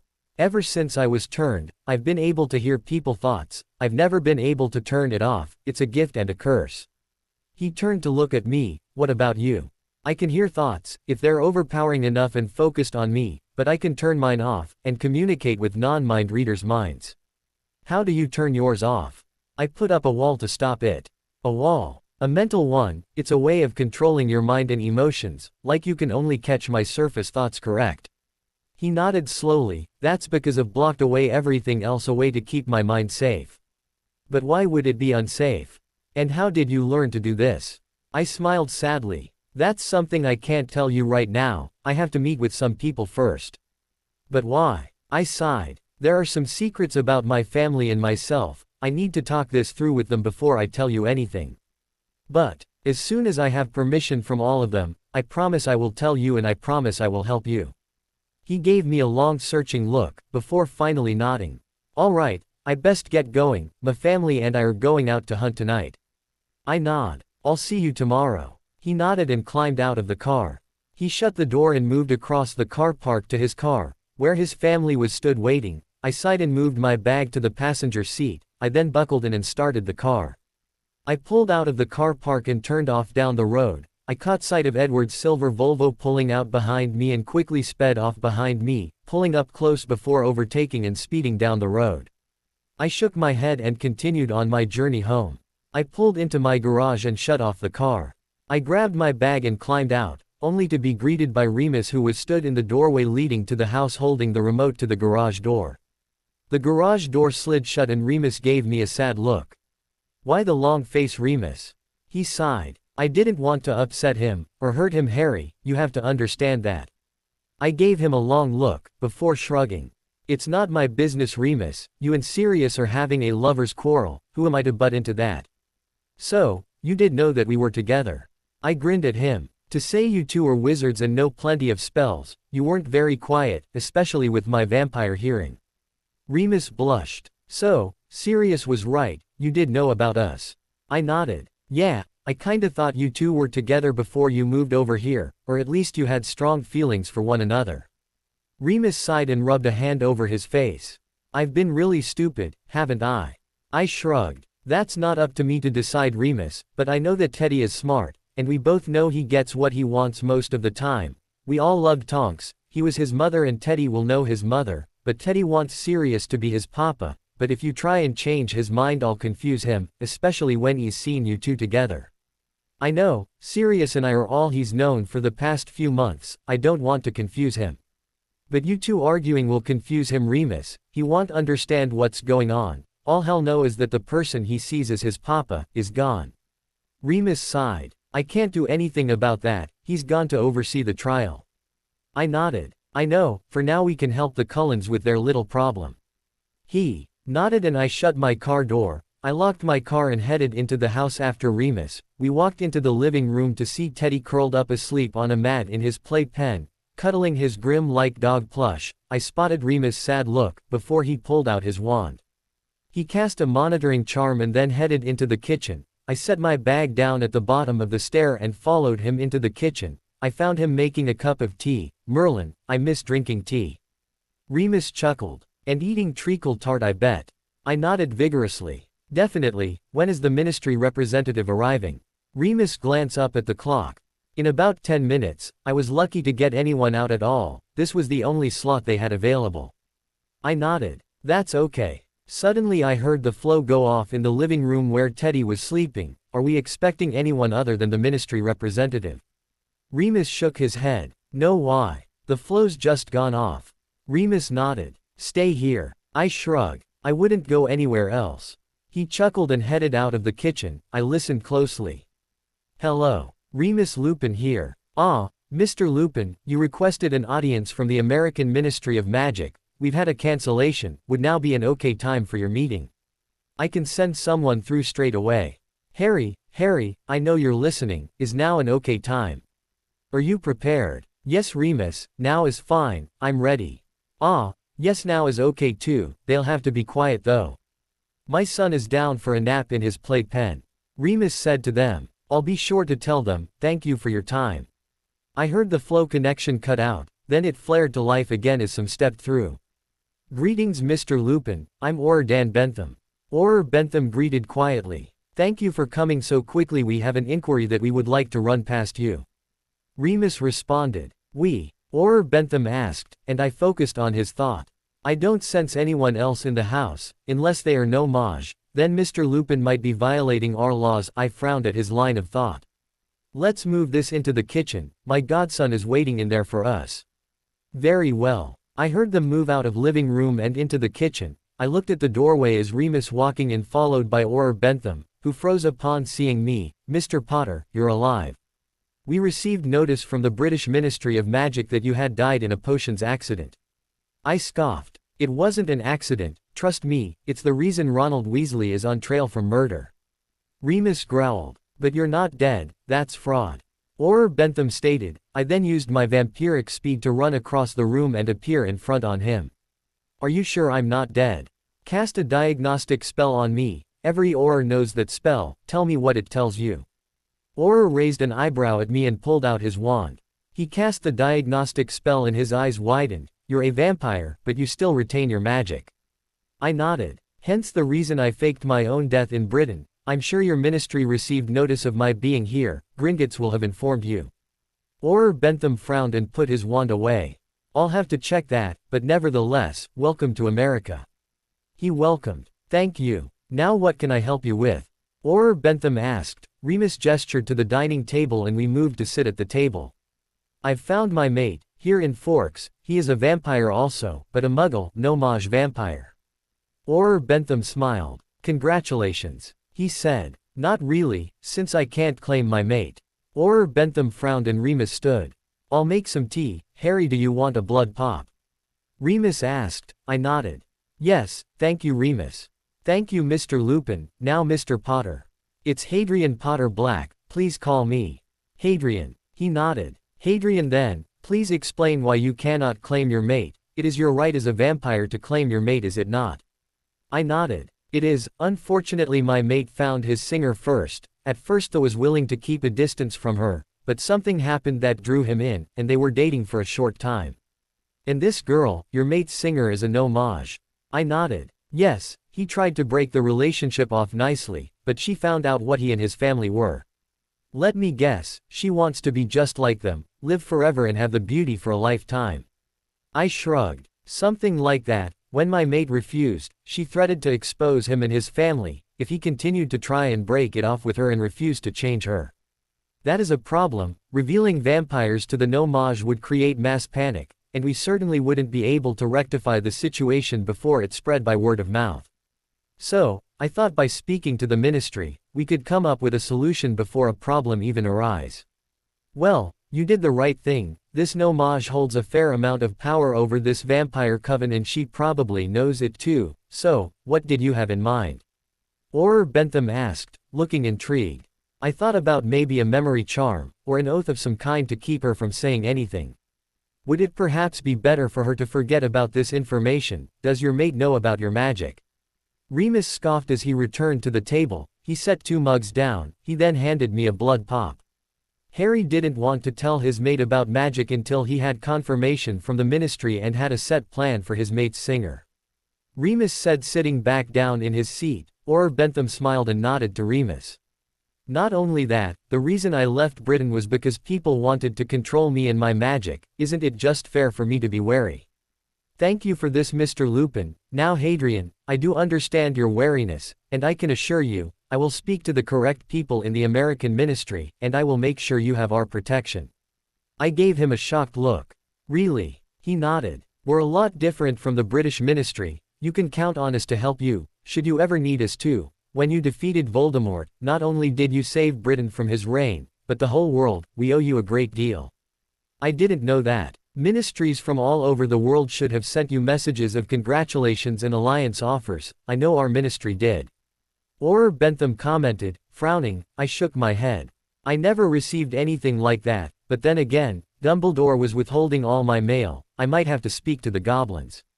Bentham nodded. That sounds like a good idea, but for the current situation, is the No-Maj singer here in Forks? Not at the moment. My mate says she's staying with her mother for a little while. I'm not sure when she's due back. He nodded. All right then, our next step would be to meet with your mate and their family. Do you think you could set that up? The whole family? He shrugged. Your mate and his sire, plus the coven leader would be good too. That should cover the basics. How soon could you set that up? I frowned and thought for a moment. If needs be, I could probably get them round now if you needed me to. Sooner the better, we get them prepared for what's to come. I nodded. I'll go call him. Bentham nodded and I stood from my chair and headed into the back garden. I pulled out my phone and dialed Edward's number. He picked up pretty quickly. Hadrian, I thought you were busy tonight. I technically still am, but it's to do with us and your singer. What? Why would your business be discussing that? Look, I really don't want to explain this over the phone. A, it's not ideal, and B, it's kinda of hard to explain unless it's in person. Do I need to come over? Please, but you need to bring your coven leader and sire too. I heard him chuckle. Hadrian, Carlisle is my sire, but I'll bring him. We'll be over soon. Come to the back door. I'm stood outside waiting. Be there soon. Then the line went dead. I shoved my phone away and waited. It wasn't long until felt the wards being bypassed. Then Edward appeared in front of me with Carlisle. Hello Hadrian. Carlisle greeted. Hello Carlisle. Right inside my house I have a guest, and I believe he could help you with your singer problem. How do you think you can help us, Hadrian? Edward asked. At this moment we're a little bit desperate. With Bella being in Arizona with her mom for the moment, it buys us a bit of time to figure something out. Carlisle explained. But we've come up with nothing. Edward stated. So, anything you can offer will help a great deal. Carlisle said. I nodded. Please come inside. They both nodded and I led them inside the house, through the back door. Remus and Bentham stood from their seats at the table. Ah, this is your mate and their sire, correct? Bentham asked. I suddenly felt Edward's thoughts directed at me. You told him that we were vampires. I turned and looked him straight in the eye. Everything will be explained, Edward. Please both of you sit down at the table. But, he knows about me being a vampire too. I suddenly heard Teddy whimper and turned to look at Remus. Remus, Teddy is about to wake up, he's whimpering. Remus nodded and hurried from the kitchen. I gestured to the table. Please you two, sit down. They both moved over to the table and sat down. Bentham followed suit. Thank you for coming so quickly. Bentham said to Carlisle, who nodded. Hadrian says you might be able to help us. Carlisle asked. Bentham nodded. I will be able to help you, give you a sort of protection actually. How's that? I can't see anything in your mind apart from lingering thoughts.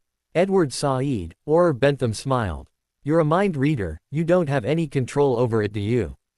Auror Bentham asked. Edward shook his head. Hadrian should be able to help you with that. I nodded as Edward looked at me. He is the person you needed to discuss this with. I nodded. I'd already spoken with Remus and Sirius about it, I just needed permission from the ministry. The ministry of what? Carlyle asked, looking between Auror Bentham and me. The Ministry of Magic. Auror Bentham responded as Remus came back into the kitchen carrying a sleepy Teddy. You're all wizards. Even you, Hadrian? Carlyle asked. Edward gave me a curious look. All wizards, even me. I was born a wizard and was turned at the end of the war. War? What war? Edward demanded. After a short meeting with Gringotts Bank to sort out accounts and to have a quick overview of the upcoming trial, I flowed to Grimmauld Place. As soon as I stepped through the flames into Grimmauld Place, Creature popped in to greet me. Master Black has returned. The house elf said, bowing. I sighed. Hello, Creature, would you take my trunk to my room, please? The elf stood to his full height and nodded. I pulled my trunk from my pocket and re-enlarged it. Creature snapped his fingers and my trunk disappeared. Master Black is on his own. No Mr. Wolfie and Pup. No Mater Hadrian. Shook my head. No, Remus and Teddy have remained in America. And Master Hadrian, he's dead, Creature. The house elf's eyes hardened. You lie, Master Sirius, he is on the black tapestry, he has not faded, he be a creature foe the night but has not faded.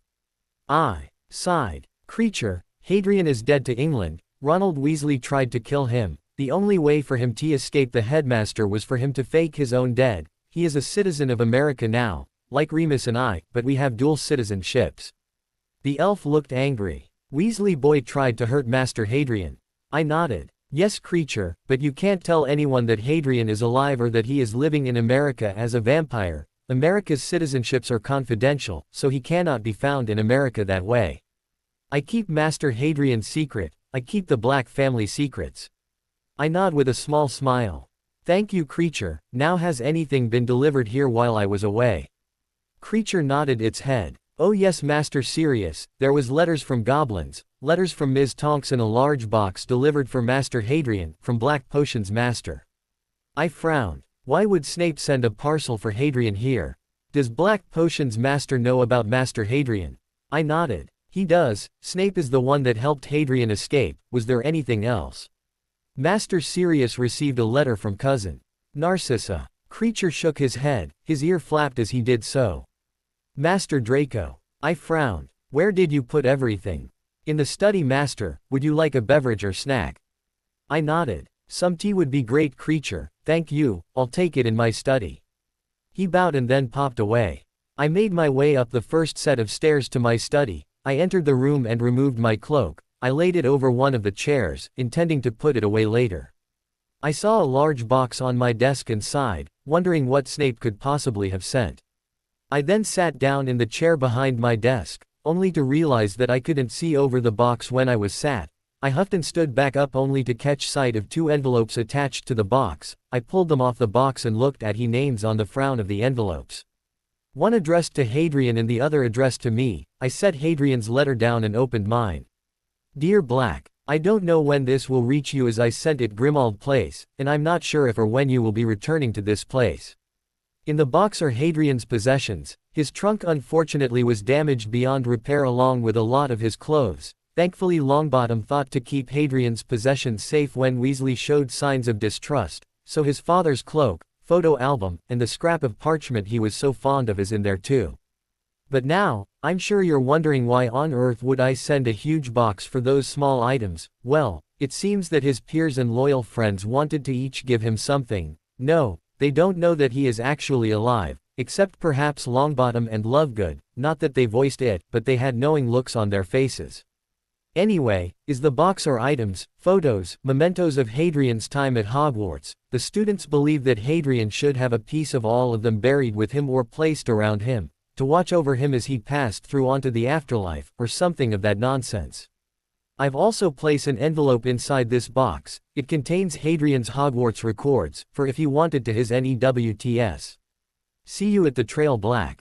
Sincerely, Professor Severus Snape, Potions Master. I chuckled as I opened the letter down on my desk. I then pulled out my wand and shrunk the box down so it was small enough to fit into my pocket, until I got to my trunk. I also moved Hadrian's letter to a corner of my desk, so I would remember to pick it up and put it in my trunk later. I sat down to begin reading over some of the letters, when Creature popped in with a tray and floated a cup of tea over to me. He set it down in front of me and I nodded at him. "Thank you, Creature, that will be all." He nodded. "Of course, Master. Would Master like me to make some lunch for him?" I glanced at the clock to see lunch a couple of hours away. "Not right now, Creature, I'll call you if I get hungry." He nodded with a bow and popped away. I continued to read through some paperwork, when Creature popped into the study again. "Yes, Creature." "Black potions, Master, in the fireplace for you, Master." Creature said. I frowned. Did he say what he wanted? Creature shook his head. "Just to speak to Master." I sighed and stood from my seat. "The flow in the receiving room." The elf shook his head again. "In the front room." I nodded and headed out of my study and down to the front lounge. I spotted Snape's head hovering in the fireplace. I walked over and knelt down in front of the fireplace. "Black, good you're back, though a little early." Snape said. I shrugged. "Might as well, play the grieving godfather and all." Snape frowned. "Did something happen between you and Lupin?" I sighed and shook my head. "Nothing I want to get into over an open line. What's wrong?" Snape sighed. "Can I step through? This needs to be an in-person conversation." I nodded. "Of course, the password is family." He nodded and cut the connection. I stood up and stepped away from the fireplace. I sat down on the sofa. Seconds later, the flow came to life again and Snape stepped through, brushing ash off his clothes. I looked up at him from my place on the sofa as he approached me. "Dumbledore suspects Hadrian to be alive." I look at him shocked. "What do you mean?" "Dumbledore placed a spell on him, that keeps an eye on his health. This spell only gets removed once the person the spell was placed on is dead. Then shouldn't it have been removed when he turned?" Snape shook his head. "Dumbledore placed this spell on Hadrian a few months ago, after Hadrian had been turned. The spell is still tracking his health. Dumbledore is going to try and use this to throw out the trial against Ronald Weasley." I groaned and got to my feet. "What can we do?" Snape sighed. "Without revealing that Hadrian is actually alive as a vampire and living in America, there isn't much we can do. So, Hadrian needs to reveal himself as a vampire. And drop the charges from murder to attempted murder." Snape looked thoughtful for a moment. "That could work. The bubble-head charm would block out some of the poisonous gas he was exposed to, and only let enough through to put him in a death-like state. So, we could claim that he woke up from this said coma after the charges had already been put against Weasley. There's still time to change the charges and get Hadrian here to reveal himself alive." Snape nodded. "Looks like I'm making another trip to the goblins. We should go now and get things cleared up." Snape said. I nodded and headed for the flow. I cringed at Edward's tone and Teddy whimpered. I frowned and glanced over at Remus. "He's just hungry, cub. It is his tea time after all. Do you want a hand?" Remus smiled. "Will you hold him, while I make his tea?" I nod and stand from my chair. I move over to Remus and take Teddy from him. "Hi, Ari." I smiled. "Hello, cub." He giggled and I sat back down in my chair. "What war, Hadrian?" Edward asked again. I sighed. "The Wizarding War, the Second Wizarding War." "The Second Wizarding War. I didn't know there was more than one." Carlyle said. Auror Bentham frowned. "You were around for the First Wizarding War." Auror Bentham asked. "The one that crossed into America, with, what was his name? Oh, Grindelwald." Carlyle said. "That's right." Auror Bentham said. "The Second War was a nightmare." Remus commented, with his back turned towards us. I sighed. "Hadrian?" Edward questioned. "It was a nightmare, one that I was slap bang in the middle of, one that I lived through." I then told Edward and Carlyle the story of the Second War, Remus adding parts to the story that I didn't know and Auror Bentham filled in what he knew. Tom and I jeweled, and my magic was strong enough to turn his killing curse back on so himself, therefore killing himself. "You lived through all of that?" Carlyle asked. I nodded and looked down at Teddy, who giggled and changed his hair to look like mine. I heard Edward gasp and say, "Oh, wow, that's pretty impressive." I shrugged and created some magical bubbles to float in front of Teddy, for him to play with. He reached out and touched one and it changed color. "I'm just glad it's over with." "Me too, cub, no more evil dark lords after you," Remus commented. "Thank Merlin for that." We're all grateful about that. The world, not just the wizarding world, but the whole world is safe because of you. Auror Bentham stated. But how does any of this help us, with Bella? Carlyle asked. Well, we have two options, neither one include killing her. Auror Bentham said, and Teddy giggled. I grinned and looked down at him to see him holding one of the bubbles, making it change color rapidly. I chuckled. Cub, you're not meant to hold them. Teddy giggled again and squeezed the bubble. It popped and made a growling noise, and Teddy laughed, reaching out to try and grab another. So, what are our options? Carlyle asked. Well, first we have the memory charm, Obliviate. We can use it to wipe a part of her memory, the part that knows that you are vampires. Auror Bentham explained. But, using the memory charm can be risky. Remus commented as he walked over. He lifted Teddy from my arms. Tea time, Teddy. Teddy clapped and said, Tea, don't I know how risky it can be? Remus raised an eyebrow at me, but I shook my head. A story for another time.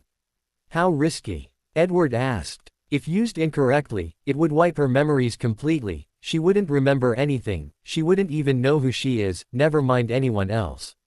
Auror Bentham explained. And the other option? An oath. Auror Bentham answered. An oath. A wizard's oath, once taken, the participants would not be about to speak about said topic, that being vampires, to anyone else, but the people in the oath. For instance, if Hadrian were to enter the oath with Bella, then neither Bella nor Hadrian would be able to speak about vampires, except to each other, and those that know about the oath. Auror Bentham explained. No offense, and I know I don't know her very well, but I don't want to enter an oath with her. Also, I'm not sure how effective that would be, as she would still be able to threaten me and my family. Even if she wouldn't be able to do anything, I would much prefer for her not to remember at all. Edward commented. Carlyle nodded. I agree. So, shall we make a plan for when Bella returns? Carlyle asked. Auror Bentham nodded, while Edward turned and faced me. So, were you going to tell me about the war? Without any prompting, I glanced around the room before looking back at Edward. Let's go up to my room. He nodded and I stood from my seat and headed out of the room, with Edward following close behind. I led him up to my room and shut the door behind him. After he entered, have a seat. He sat down on the edge of my bed and looked at me. Well, I sighed and casted a wand-less silencing charm around my room and sat down on my desk chair. The war is a tough subject for me to talk about. I would have told you eventually, but a lot has happened for me to be able to be here, away from all that over there. All I've ever wanted was to have a normal life, with friends and my family, and I was never able to have any of that. Suddenly my bedroom door slammed open. Sirius and Professor Snape both stood there panting. Well, I can see you two aren't doing anything inappropriate, so why the silencing charm, Harry? Sirius demanded. I rolled my eyes. Because I wanted some privacy to speak to Edward about the war. Sirius' face dropped into a concerned look. Are you sure you're ready to talk about all that?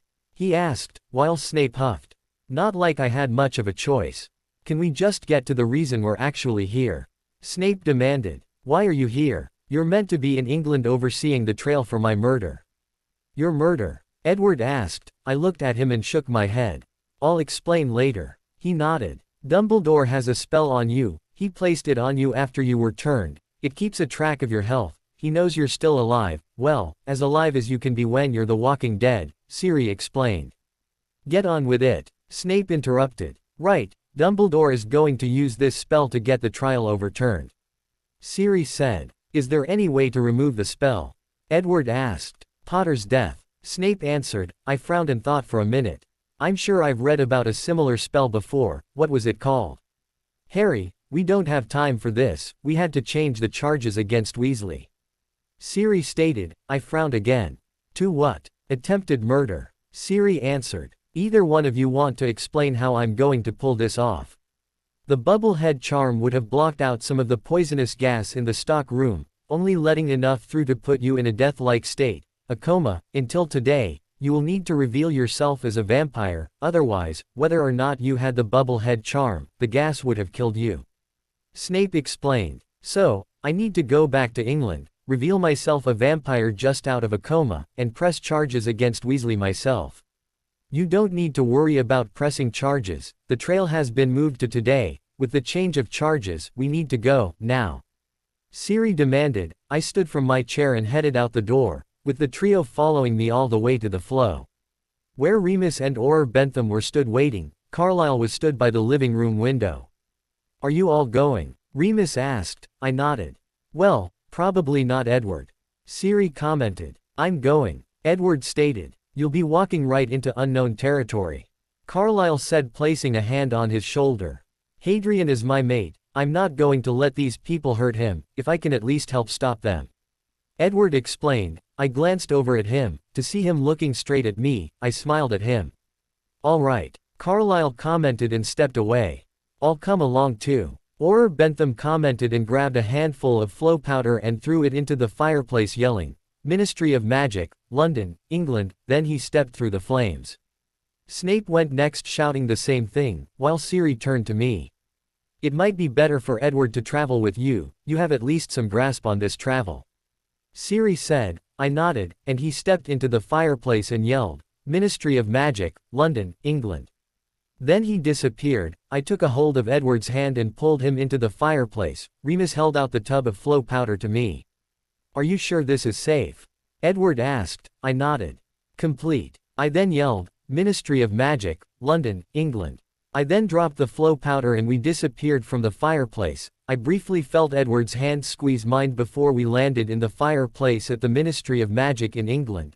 I stepped out of the flow and managed to keep my balance for once, while Edward stepped out and fell straight on his face, almost pulling me down with him. I chuckled. I still remember my first flow travel experience. I ended up in completely the wrong place.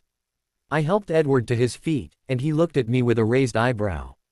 Really? I nodded and he shrugged. Come on you two, it's this way. Siri commented and started to lead us to the courtroom. We hurried along as quickly as we could without breaking into vampire speed on mine and Edward's behalf anyway, but we managed to make it to the courtroom doors as the Auror was about to shut them.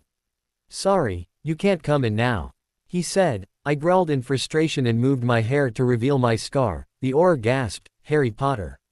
How is it possible? You'll find out if you let us in the room. Professor Snape snapped. The Auror nodded and allowed us all into the room.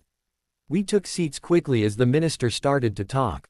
Due to the change in charges, to Mr. Ronald Weasley, you are now being charged with attempted murder, instead of murder of our beloved hero. The minister said. Beloved hero? I heard Edward asked in his mind. I shook my head. I'll tell you later. Besides, I'm sure after all this, I won't be there, beloved hero, anymore. I heard Edward chuckle and rolled my eyes. Now, let us proceed with the trial. The minister banged the gavel and Madame Bones stood from her chair. Ronald Weasley, you are charged with attempted murder on Lord Hadrian James Potter Black. How do you plead? Not guilty. Ron growled. That traitorous bastard deserved everything that he got. I rolled my eyes as the crowd gasped in shock and horror. Silence. Mr. Weasley, you will refrain from making any more comments like that or you will be placed under a silencing charm until you are required to answer questions. The minister said as he banged him gavel, causing the room to go silent. I heard Ron growl under his breath, but nodded silently towards the minister. Very well, please continue, Madame Bones.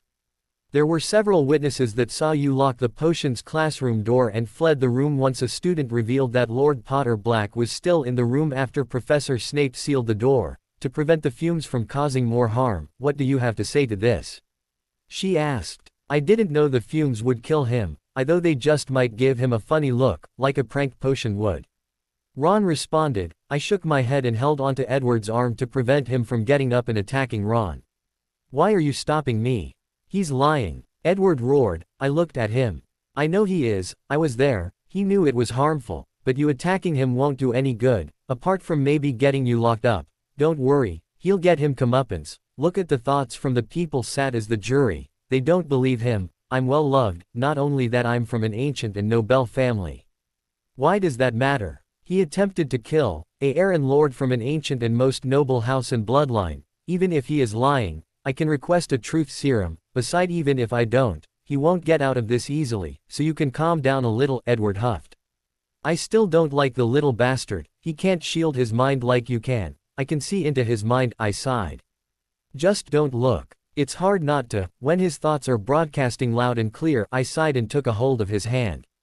Then look into my mind, ignore him and focus on me, only me, he sighed, and I felt a mental poke against my barriers. I smiled and let my shields down to let him in. Then I turned back to focus on the court, when suddenly Weasley lawyer stood up and stated, "Harry Potter is alive. The charges against my client are false." The lawyer said, and Ronald Weasley looked rather smug. I sighed, and Sirius got to his feet and moved down towards the front. "Lord Black, is there something you wish to say?" the minister asked. This boy knew exactly what he was doing. He attempted to kill my godson. While it is true my godson is alive, that is only for 2 reasons. Sirius said. "And what are those?" Madame Bones asked. "While some of you may not like this, my godson Hadrian was turned into a vampire at the end of the war." There were gasps of horror and outrage from the courtroom. The minister banged the gavel. "Silence," he demanded. "Please continue, Lord Black," Madame Bones said. Sirius nodded. "The fumes from the potions cupboard placed my godson into a coma, one he awoke from today, and that was only because he had the common sense to place a bubblehead charm around his head. While it did not stop all the fumes, it stopped just enough to only place him into a coma." Sirius explained. "Lord Black, is Lord Potter here with you?" the minister asked. "Yes, Hadrian, will you come down here please?" Sirius asked, turning to look up at me, making everyone turn to look at me too. I huffed. "Mind your own business," I hissed, and they all turned back. I squeezed Edward's hand and let go. Standing to my feet, I made my way down to stand next to Sirius at the bottom of the stairs, who in turn wrapped an arm around my shoulders. "As you can see, Hadrian is here, and he is a vampire," Sirius said. "But the smoke wouldn't have any effect on his anyway, he doesn't need to breathe," Ronald stated angrily. I rolled my eyes. "Just because I don't need to breathe anymore, does not mean the smoke didn't affect me. That smoke was a deadly gas that would have killed any living thing or person, including the undead as well. If I hadn't thought about casting the bubble head charm on myself, I probably wouldn't be standing here today. If I might ask, Lord Potter, what do you feed from? What is your diet?" the minister asked. "I drink animal blood. It is the only thing that I have drunk since I awoke as a vampire. I have not drank a single drop of human blood." "Never?" the minister asked. I shook my head. "He's still a dark creature. I don't get why you're siding with him. He's dark. He deserves to be locked up, not treated the same as us normal people. He's supposed to be our savior, but now he is just as bad as the Dark Lord." Ronald yelled, only to be put under a silencing charm as he continued his rant. "You were warned, Mr. Weasley," the minister said, slipping his wand away. "Lord Potter, you must be in a great deal of pain, to be surrounded by all of us but smelling our scents and hearing our blood pumping," Madame Bones said. I shook my head. "Not really, human blood doesn't call to me." "What do you mean?" the minister asked. "Human blood doesn't appeal to me. I have smelt it before, but it does nothing to me, hence the reason I could blend into large crowds quite quickly after the war ended." "Well then, Lord Potter, since you are the victim in this case, is there anything you would like to request?" the minister asked. I nodded. "I know that Ronald Weasley intentionally tried to kill me, and I would like to prove this to you all. I request he be placed under Veritaserum." There was some discussion amongst the Wizengamot, before the majority began to nod. "Very well, Lord Potter, Ronald Weasley will be questioned under Veritaserum. Please return to your seats," Madame Bones said. I nodded to her in thanks and headed back up to my seat with Sirius at my side. I sat down next to Edward, who immediately took my hand into his and used his other hand to turn my head towards him. "You are never being that close to that boy again. How you were ever friends with him I'll never know," I grinned. "Well, you would have known eventually, as I would have told you about my past and history with him, his family and my other ex-friend Hermione. I'm not sure I want to know, but I'll tell you what I do want to know. His head kept swimming about a marriage contract between you and his little sister. Got any comment for that?" I rolled my eyes. "Don't worry about it, honestly, it was completely dissolved and was never going to happen anyway. I don't and have never liked her that way, so you don't need to worry. I worry because I don't want to lose you after I've found you, so please tell me that I'm not going to lose you." I gave him a gentle look. "You're not going to lose me, Edward. I no longer live in London. I live in Forks with you, with my uncles. I'm not looking at returning here. Edward, ease your worries. I'll be with you forever and a day," he chuckled quietly. "Forever and a day. I'll hold you to that, you know." I know you will. We then turned back to listen to the case, as Ronald had already been dosed with the Veritaserum and Madame Bones was asking all the questions. What is your name? She asked. Ronald Bilious Weasley. Ronald responded in a dull tone. What is the name of your father? She asked. Arthur Weasley. He responded and Madame Bones nodded. Mr. Weasley, on the day in question did you attempt to harm Lord Potter? She asked. Yes. There were shocked gasps across the courtroom. Explain to us how you attempted to harm Lord Potter. I saw him go into the potions cupboard and pulled a herb from my bag. Hermione told me that if I mixed the herb with the ingredients we were using to make that potion, it would turn into a deadly enough gas to kill him. And who is him? Madame Bones asked. Harry James Potter. If he hadn't been a vampire it would have worked, and we would have got everything from him. Everything, Mr. Weasley. His title, his money, everything his family ever owned. We deserved it after following him into dangerous situations all these years. Ronald responded. What was the name of the herb you used? I can't remember. Madame Bones sighed and nodded to the Auror stood next to Ronald. Give him the antidote, she ordered. The Auror nodded and gave the potion over. Is that it? Edward asked quietly. I shrugged. Pretty much. They received all the information they needed with the Veritaserum. Now the Wizengamot will go into a time bubble and decide on a conviction. Auror Bentham said. Time bubble? Edward asked. Auror Bentham nodded.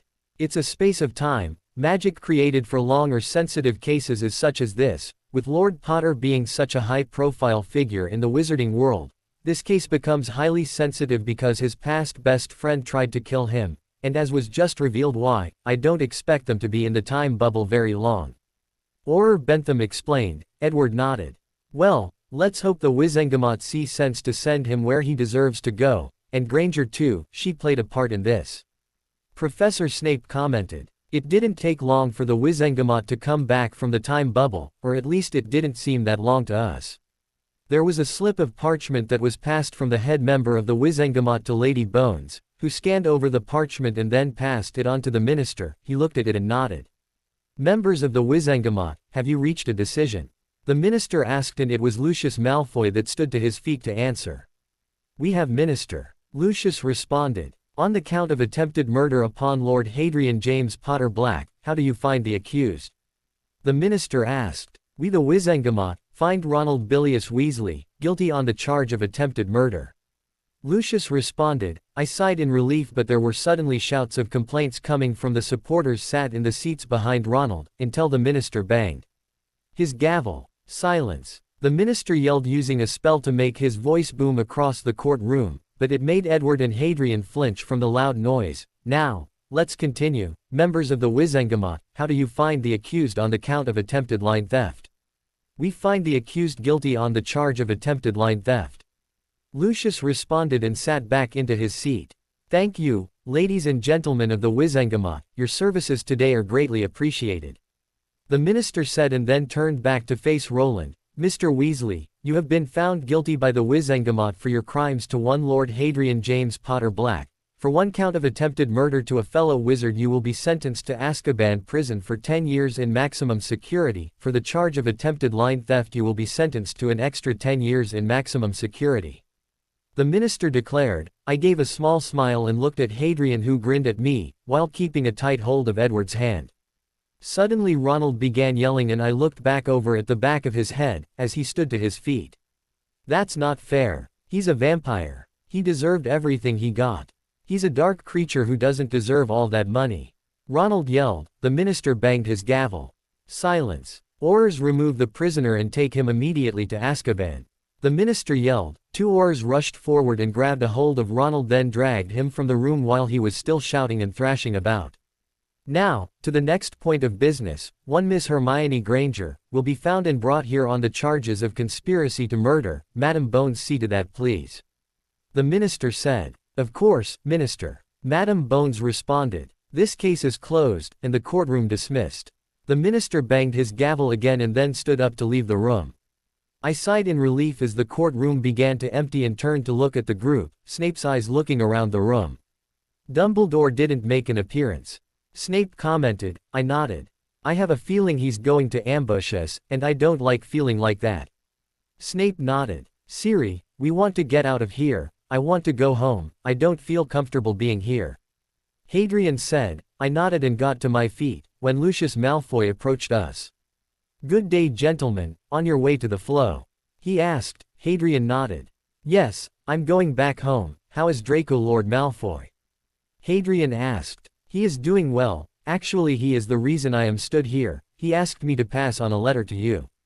Lucius then reached into his robe pocket and withdrew a letter and handed it to Hadrian, who took it from him and slid it into his own pocket. Thank you, I'll read it and write back to him, when I return home. Hadrian responded and slipped it into his own pocket. Greatly appreciated, Hadrian, shall I accompany you to the flow? Lucius asked. I glanced over at Snape and gave him a look, he nodded. Lucius, will you escort Hadrian and his companions to the flow? Black and I need to have some words before he leaves for his other home. Snape said. Lucius nodded.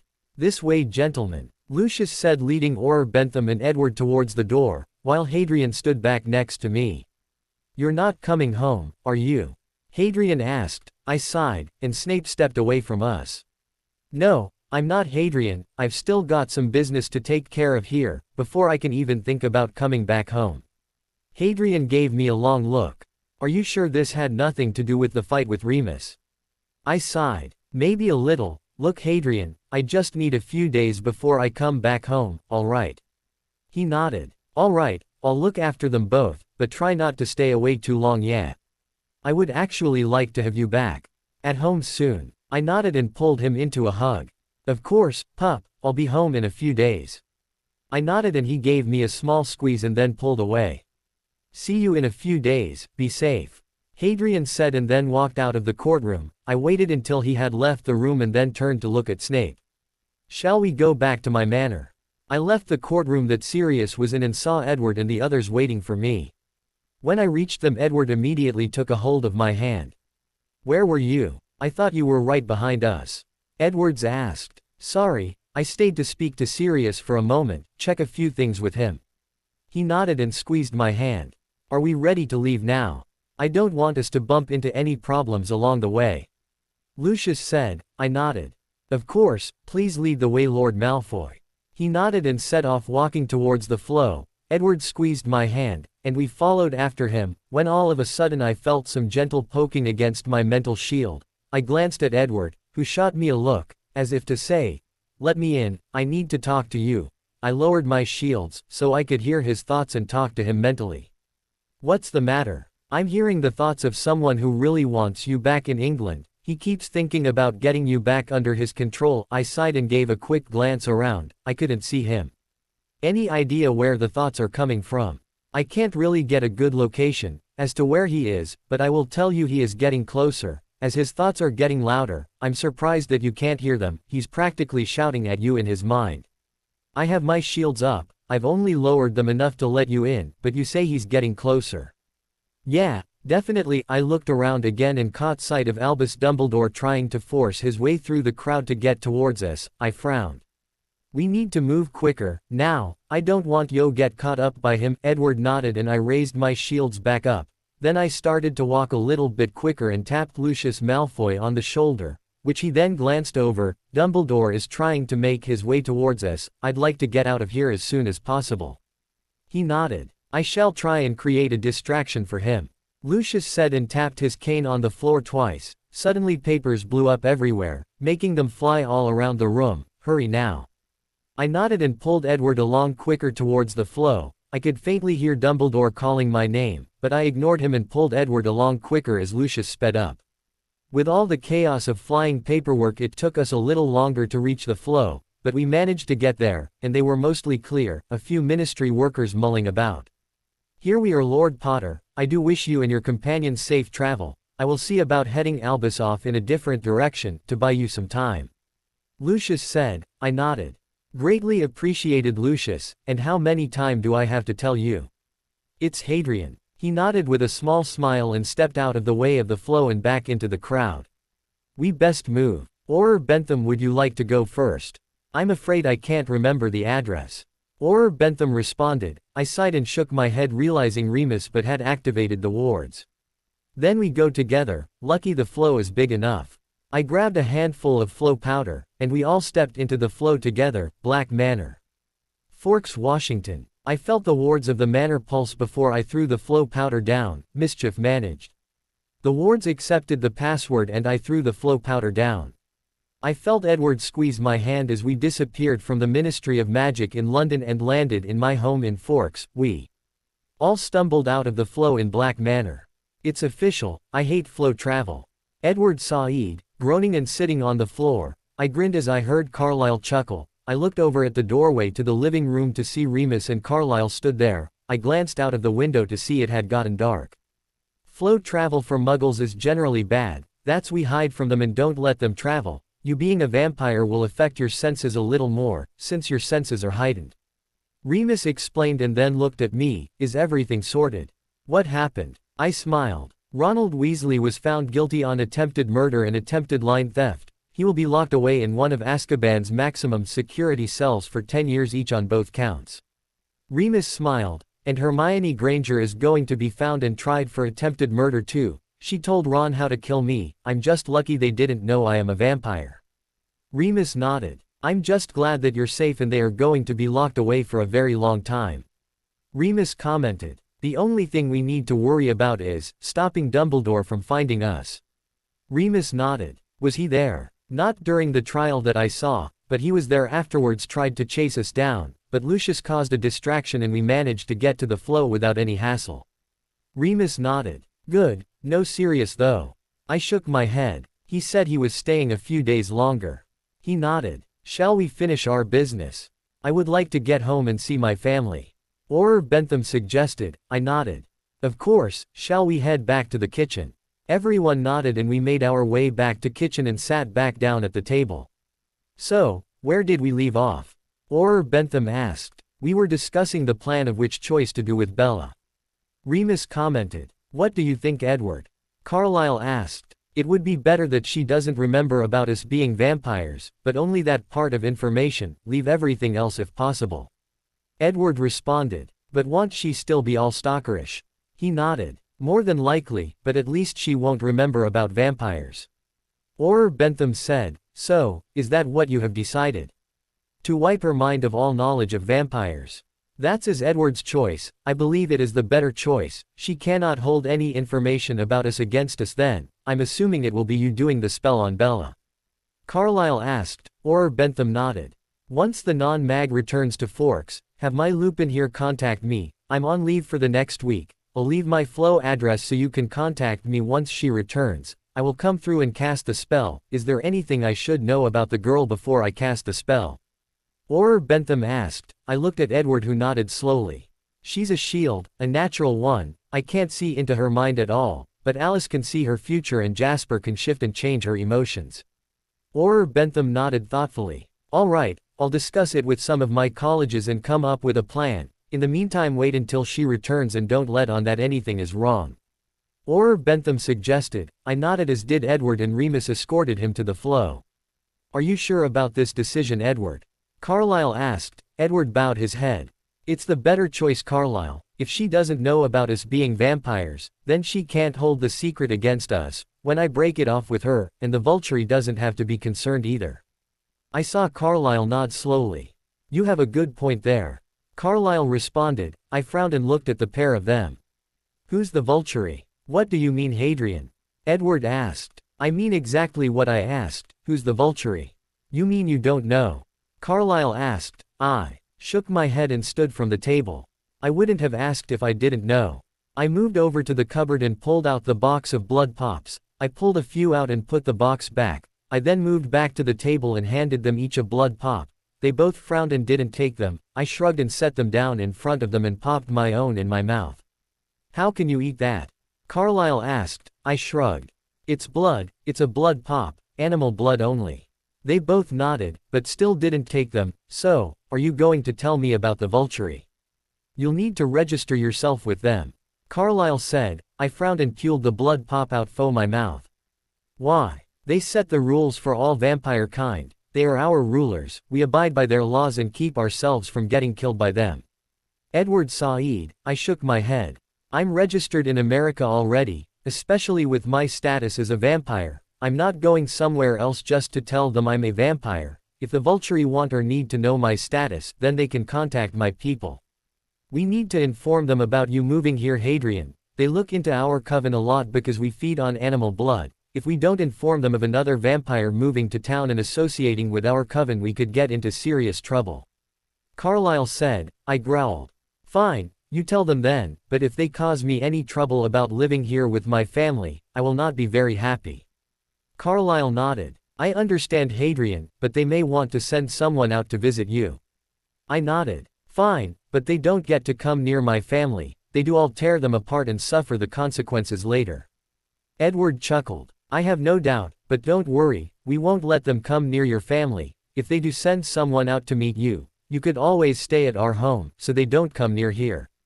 Edward suggested, looking over at Carlyle, who nodded. I think that's a good idea, but we'll sort that once we've got a response from them. I nodded. I appreciate that. Carlyle nodded. We appreciate what you are doing for Edward and his situation with Bella. Carlyle said. I nodded. Well, he is my mate. And your said mate is sat right here. Edward grumbled. I chuckled and glanced at Edward, who was rolling the blood pop across the table. Try the blood pop, honestly it won't do you any harm. He looked at me before looking back down at the blood pop. He then shrugged his shoulders and put the pop into his mouth. It tastes like mountain lion. Edward sighed in astonishment. I nodded with a chuckle. How does it do that? Magic. Really? But is it actual animal blood? Carlyle asked. I nodded. I know someone that makes them. They send me a large shipment every 3 months, no matter where I am. Carlyle, these could really help Jasper. Edward sighed. I frowned.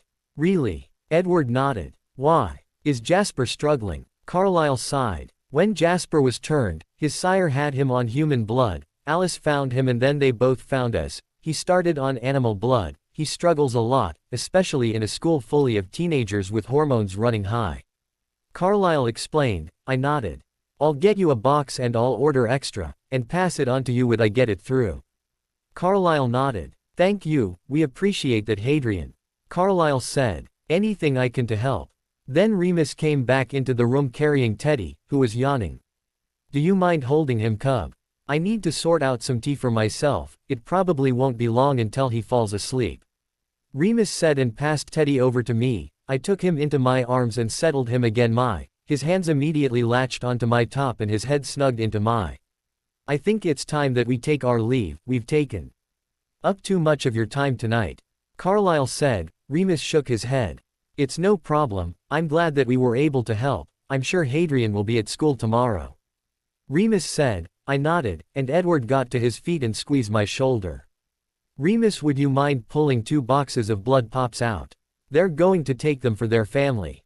Remus nodded. Sure. Remus moved to the cupboard under the sink and pulled out 2 full boxes of blood pops and handed them to Carlyle, who nodded in thanks and then left the house and the wards. I'll see you tomorrow. Edward asked. I nodded. I'll see you tomorrow. He smiled and then left the house and the wards, just as Teddy fell asleep against my. Well, I'm glad that we managed to get things sorted out for the 2 of you. Remus commented, and he started to pull things out of the fridge. Yeah, and we managed to get Ronald Weasley locked up at well. Remus chuckled. You know, a few years ago I never would have thought you would ever say that. Remus gave me a sad smile. I know, Cub, I remember you 2 being as thick as thieves back when I taught you in your 3rd year. I chuckled. I suppose you could call us that. He set down the food in his hands and walked over to squeeze my shoulder. I know it's hard to lose a friend, even worse to find out your friend betrayed you and tried to have you killed. You can definitely relate to Sirius that way, but the night your parents were killed, I thought I had lost you all, and that hurt most of all because my pack that had been there one day was all gone the next. I gave him a sad smile and lifted a hand from Teddy's back to place on top of Remus. But you got us back, Remy. You have me, and Teddy, and you have Sirius too. He gave me a sad chuckle. Yeah, I'm not so sure on the Sirius front anymore. I frowned. He just needs some time to wrap his head around things. He'll be home soon. And then what, Harry? What am I supposed to do then? I frowned. You sit down, and you talk to him, Remus. You tell him what you want, what you're ready for, and more importantly, you listen to him, because nothing can work if neither of you listen to each other. He sighed. I know. Look, when Siri comes home, How about I take Teddy out for the day, so you and Sirius can really have a proper chat without any distractions? He gave me a small smile as I moved my hand back to Teddy's back as he shifted in his sleep. You'd do that for us? I nodded. You're my family, Remus. All I want is for you to be happy, because when your guys are happy, I'm happy too. He chuckled and then stood from his seat. Thanks, Cub. Now I better make myself something to eat before I head to bed. Would you mind putting Teddy down in his bed? I nodded. My pleasure. I slowly got to my feet and moved away from the table. Remus sent a smile my way before I left the kitchen and headed upstairs to his bedroom. Once I got into Teddy's room, I moved straight over to his crib and bent down to lay him down on his tummy. As soon as he laid on his tummy, he whimpered a little bit. I chuckled softly and moved his wolf plush into his arms and he settled down immediately. I smiled and moved away from the crib and flicked on his night light. It lit up the corner of his room, shining stars on the ceiling. I watched as he snuggled his face into the plush before settling again. I smiled again and moved back over to the crib and pulled his blanket over him and up to his neck. Good night, teddy bear, sweet dreams. I leant down and pressed a gentle key to his temple and then left the room. I walked back downstairs and into the kitchen to find Remus sat at the table eating a pasta dish. He go down okay? Remus asked as he saw me enter the room. I nodded and sat at the table. Yeah, he shuffled a bit to get comfy and I gave him his wolf plush to cuddle. Remus nodded. Did you switch on his night light? I nodded. Yeah, I did that and covered him with his blanket too. Remus nodded. Thank you, Cub. I nodded. My pleasure, I enjoy putting him to bed, he's cute when he sleeps. Remus chuckled. You say that about him when he's awake too. He said and carried on eating as I shrugged. What can I say? He's my godson after all. I'm allowed to say he's cute and I can spoil him to my non-beating heart's content. Remus chuckled and pointed his empty fork at me. You need to stop saying things like that while I'm eating, I'll end up choking on my food. I shrugged and shook my head. You shouldn't eat when I'm speaking the truth. Brat, what are you going to do with your evening tonight? I thought for a minute while Remus finished his food. I think I might get my homework done. I need to play a bit of catch up with me being off for those days, but other than that I might do a bit of magical reading. I'll need to take my NEWTs eventually. Remus stood from his seat and moved to the sink with his dirty pots.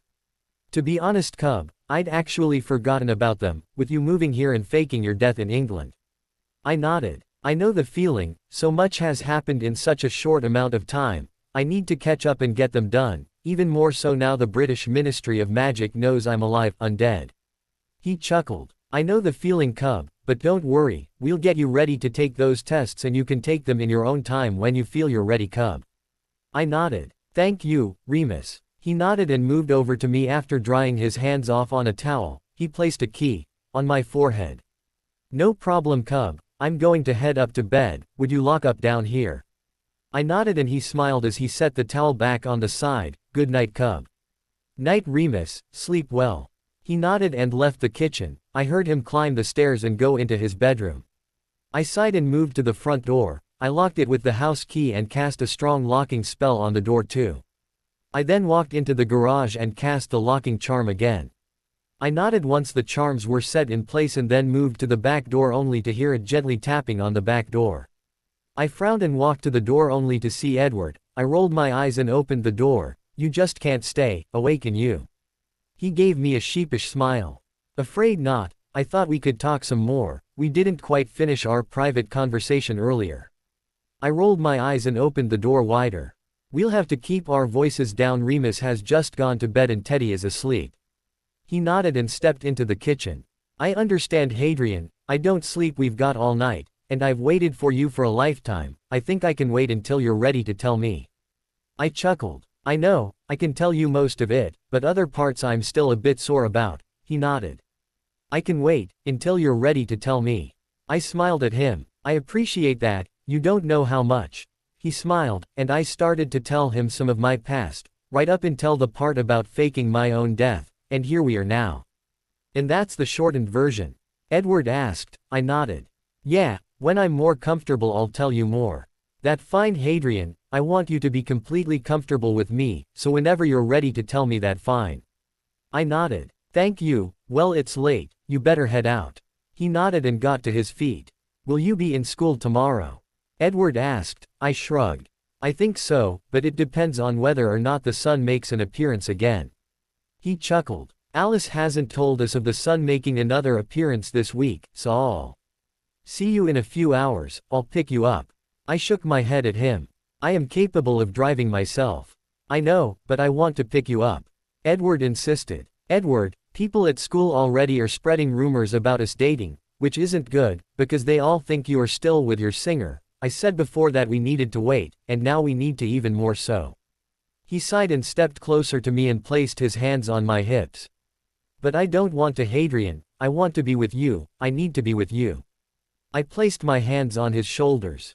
I know, and I want to be with you too, and it hurts knowing that I can't have you right now, but if the teenagers at school found out and told your singer, it might make it more difficult for the Aurors to perform the memory spell. It's best to wait for now. He sighed again and placed his forehead against mine, and looked directly into my eyes. Okay, but could I at least key you? For tonight, I don't know if I'll be able to manage without it. Edward sighed, with a little pout. I chuckled. Teddy can do a better pout than that. Edward pulled his head back and grinned. Well, who am I to compete with a toddler then?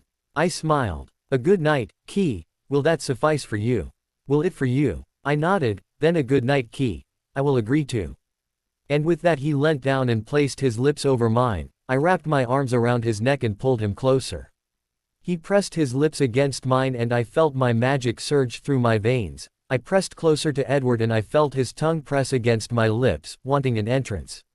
I opened my mouth and his tongue darted inside, roaming my mouth, and exploring it. I felt my magic start to dance under my skin and I moaned. And as his tongue come into contact with mine, but just as I was about to respond to him, he pulls back, moves his lips off mine and moves his head so his mouth is by my ear. I love that sound you just made. He whispered into my ear. Yeah, then why did you stop? He chuckled. Because I wouldn't have been able to stop myself if we'd carried on. He confessed. I chuckled. Besides, we've not had our first date yet. I smiled at him as he pulled away and looked into my eyes. I intend on taking you out on a date, Hadrian, once this is all over. I'll hold you to that, Edward. For now though, we'll have to say goodnight. He smiled and leant down to place a key on my cheek. Good night, Hadrian. And then Edward was gone. I huffed. Tease. I shook my head and closed the back door, before locking it and activating the wards on the house, making sure we were well and truly secure. Then suddenly I heard the flow activate. I frowned and listened for any sort of movement. Hadrian. I heard Sirius call. I sigh and make my way into the living room, to see Sirius' head bobbing in the fireplace. Hey pup. Siri, what can I do for you at this time of night? Is everyone else asleep? Yeah. Remus went up about an hour or so ago, Teddy before that. He nodded. What were you doing down here then? I thought you'd be in your room by now. I was talking to Edward in the kitchen. What were you talking about? The shortened version of my life story, leaving out all the gory details. He chuckled. I know you didn't have a choice in telling him, pup, Siri said, looking saddened. I shrugged. It's fine, he took it well. He took going to the wizarding world well too. He kind of just jumped in headfirst. Siri chuckled again, and wanted to tear Dumbledore apart too. I don't blame Edward for that. If it wouldn't put me in a bad image, I'd probably tear him apart too. Siri laughed. You laugh, but I'm being serious. I know, pup, I know all too well, which is why I'm glad to have you with me at home. I sighed. When are you coming home? Sirius sighed. Not yet, pup, I still need some time to work through my thoughts and my feelings, because I don't know what I'm going to do with myself now that I know Remus doesn't really return my feelings for him. But that's really not for you to be worrying about. You've definitely got more on your plate at the moment. Siri said, giving me a smile that didn't quite reach his eyes. I gave him a small smile back. Yeah, before we had to come for the trail, we worked out the best course of action would be for the ministry to remove the singer's memory of the Cullens being vampires. Don't they have to get special permission to be able to do that? Sirius asked. I shrugged. I'm not sure. I'll get in touch with the ministry tomorrow, after school. He nodded. All right, well pup, I'm gonna go. Let me know how everything goes. I nodded. I will, but don't stay away too long. He grinned. All right, bye pup. Then the flow disconnected. I got to my feet and checked the wards around the house. They were fully intact, and all the doors were locked. I then made my way upstairs and checked on Teddy. He was fast asleep, snuggled up to the stuffed Grim dog toy. I smiled sadly and quietly closed the door. I walked into my room and closed the door. I then decided to read to pass the time, until morning. Hadrian's Paw. When the sun came up, I made my way downstairs and into the kitchen. When there was a frantic knock on the back door, I frowned and made my way over and unlocked it and opened it. I saw Edward. "What's wrong? You know what I told you, that some of my family have special powers?" he asked. I frowned and shook my head. Vaguely. Why? Well, Alice can see the future. She saw Bella returning to Forks in 2 days. I frowned again. So, you seem to be panicking, so what's the problem? He sighed. Will we be able to get everything sorted in time for her returning? I nodded a slow nod. Do you want to come inside? I'll place a call into the ministry this morning. Besides, it looks like the sun is going to be out again today. Edward nodded with a chuckle. I know. Why do you think that I am here so early? I don't want to wake anyone though. I heard Remus' heartbeat before he entered the kitchen. Too late for that. I felt the change in the wards. Remus said as he moved over to the counter to turn the kettle on. Sorry, Mr. Lupin. Edward apologized. Remus waved a hand at him. Don't worry about it. I've always been a light sleeper. It comes with being a werewolf, and my senses are on high alert since a member of our pack is away at the moment. Remus explained. You don't need to stand outside on my account. Come in. After I've made my tea, we'll place that call in for you. Edward nodded and stepped further into the kitchen, so that I could close the back door. Do you want a blood pop? Edward looked at me and gave a slow nod. Yeah, I could do with a bit of a top-up. I nodded and moved over to the counter next to Remus, who was stirring the sugar into his tea. I reached up into the cupboard and pulled 2 blood pops out of a disguised box at the back of the cupboard. I then turned and handed one to Edward, who took it with a nod and a smile. We gave one of these to Jasper when we got back last night. He was very grateful and thinks he will be able to manage better at the school too. I'm glad I was able to help. I'll send my contact a message to increase the shipment they send me, then I'll pass them along until he no longer needs them. Edward nodded and placed the blood pop into his mouth. I think the twins will be quite happy to hear from you, considering they are potentially opening a shop in Seattle, in the Wizarding District. Remus commented, turning and holding a mug full of tea in his hands. I frowned in his direction. How did you know that? They haven't even mentioned that to me and I'm their silent partner. I think it was around that time they and everyone else thought you were dead. The twins said they wanted to be close to support us in our time of grief. Remus explained with a smirk. I groaned. Did they know this address? Remus smirked and walked out of the kitchen. Who are the twins and why does it seem like it's a bad thing that they know this address? Edward asked. I sighed. The twins are called Fred and George Weasley. Wait, they are related to the one that tried to kill you. Edward interrupted. Yes, older twin brothers, who see me as family more than their own family and would do anything to help me, so them thinking I was dead and not telling them I was alive before the paper is a bad thing. Dare I ask why? 2 words: prank. War. Huh. So, because I didn't tell them I was alive before the papers did, they will prank me for a few days, maybe a week, but then they know after a week I will return the pranks tenfold, and they give. So really, they should watch out for your pranks. I grinned but then frowned as I heard the flow go off. Hadrian, Edward, Remus called. We stood up and made our way into the living room, only to see a woman stood there dressed in robes.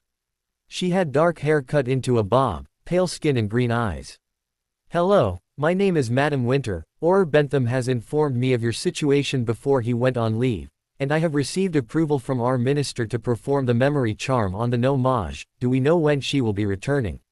Madam Winter asked. My sister, in our coven, has the gift of foresight. She has seen that Bella will be returning in 2 days' time. Edward answered. Madam Winter nodded. Would you be able to get her here? I will be able to perform the charm on her myself. She said. Could we say she was part of our science project? That we were placed in a group together while she was away? I looked up at Edward. He looked down and nodded. That's a good idea. We could meet up after school here. Edward agreed. Madam Winter nodded. Very good, Mr. Lupin, if you could flow us before they arrive that would be great. She asked, directed at Remus, who nodded. Of course. Then unless there is anything else, I will take my leave. As she turned to head to the flow, I called out. Sorry, before you go, there's just something I want to ask. She turned back to me. Yes, I was just wondering, I know I'm registered with the American Ministry as a vampire, would I have to register with the Volturi as well? The Volturi manage the No-Maj vampires. As you are a wizard you register with us. The Volturi have been made aware already that you have moved to this town, by us, because your mate is part of the coven they have flagged with us. Madam Winter explained, rolling her eyes at the end. Flagged them. Why? Because the Volturi is under some ridiculous idea that all vampires should drink human blood. Madam Winter answered. I looked at Edward. And you wanted me to present myself to them. I raised an eyebrow at him, he shrugged his shoulders. We thought you had to, before I met you, I didn't know any different. Edward commented. We at the Ministry disagree with the Volturi's views, and as of yesterday the Cullen Coven is under the protection of the American Ministry for Magic. What does that mean? Edward asked. Since you, Mr. Cullen, are the mate of Lord Hadrian Potter Black, you and your family are protected under the Magical Mate Clause, which means that the Volturi no longer has dealings with you. Any issues or problems that arise to do with your coven, come straight to us at the Ministry. Madam Winter explained. I saw Edward's eyes go wide from the corner of my eyes. So, what happens if the Volturi try and contact us? Or try and come to visit at the house? Edward asked. I can add a ward around your house that would alert us to their presence if they were to turn up. If they try and contact you, you send a missive via Lord Potter Black and we will respond accordingly. The Volturi will be informed of these changes, and they must follow the rules or they have to deal with the Ministry, which could involve them losing their power or lives depending on the level of threat they put against you. Madam Winter shrugged. Edward, you should probably inform Carlyle about this before he sends off his missive for the Volturi. Edward nodded. Yeah, I should probably go tell them. Thank you for your help, Madam Winter. Edward sighed. Madam Winter nodded her head. He then gave me a quick peck on the cheek before dashing out the back door. I should get back to the Ministry. I will see you both in 2 days. Madam Winter said and stepped into the flow and disappeared through the flames. Well, this could all be sorted in a few days. Remus commented. I nodded and sat down on the sofa next to him. Yeah, at least it will be a relief on their part, and then I'll get to freely pursue my mate. Or it could be the other way round. Remus stated. I chuckled.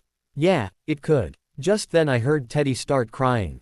Well, I'm surprised he stayed asleep this long. Remus commented as he got to his feet and headed upstairs.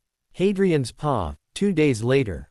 I pulled into the school's parking lot 2 days after Madam Winter had visited. I hadn't seen Edward since then, nor had he answered my texts or calls.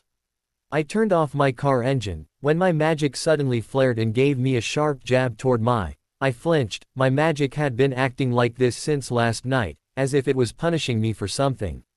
I sighed and climbed out of my car, shut the door and locked it. I glanced over at where the Cullens park, only for my magic to flare again as I caught sight of Edward with his singer key. Dotting. I frowned in anger and saw Jasper's head turn toward me. I lowered my mental shield briefly to send a mental message to Edward. So, this is why you can't answer a phone.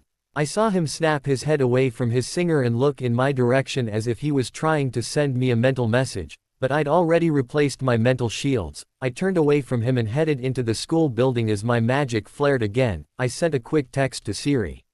I have a problem and I could really do with you being at home. The replay was almost instant. What's wrong, pup? I'm having problems with my mate and my magic is punishing me for something that's not my fault. Hadrian. Wait. I heard a voice call out behind me. I stopped and turned, only to see Alice and Jasper walking towards me. Glad we caught you. Alice said. If you're here to defend your brother, I don't want to hear it. 2 days ago we made plans to help your family and then I don't hear from him. He doesn't respond to my call or messages, then I see him with his singer. Who the hell does that? I hissed. We told him to tell you.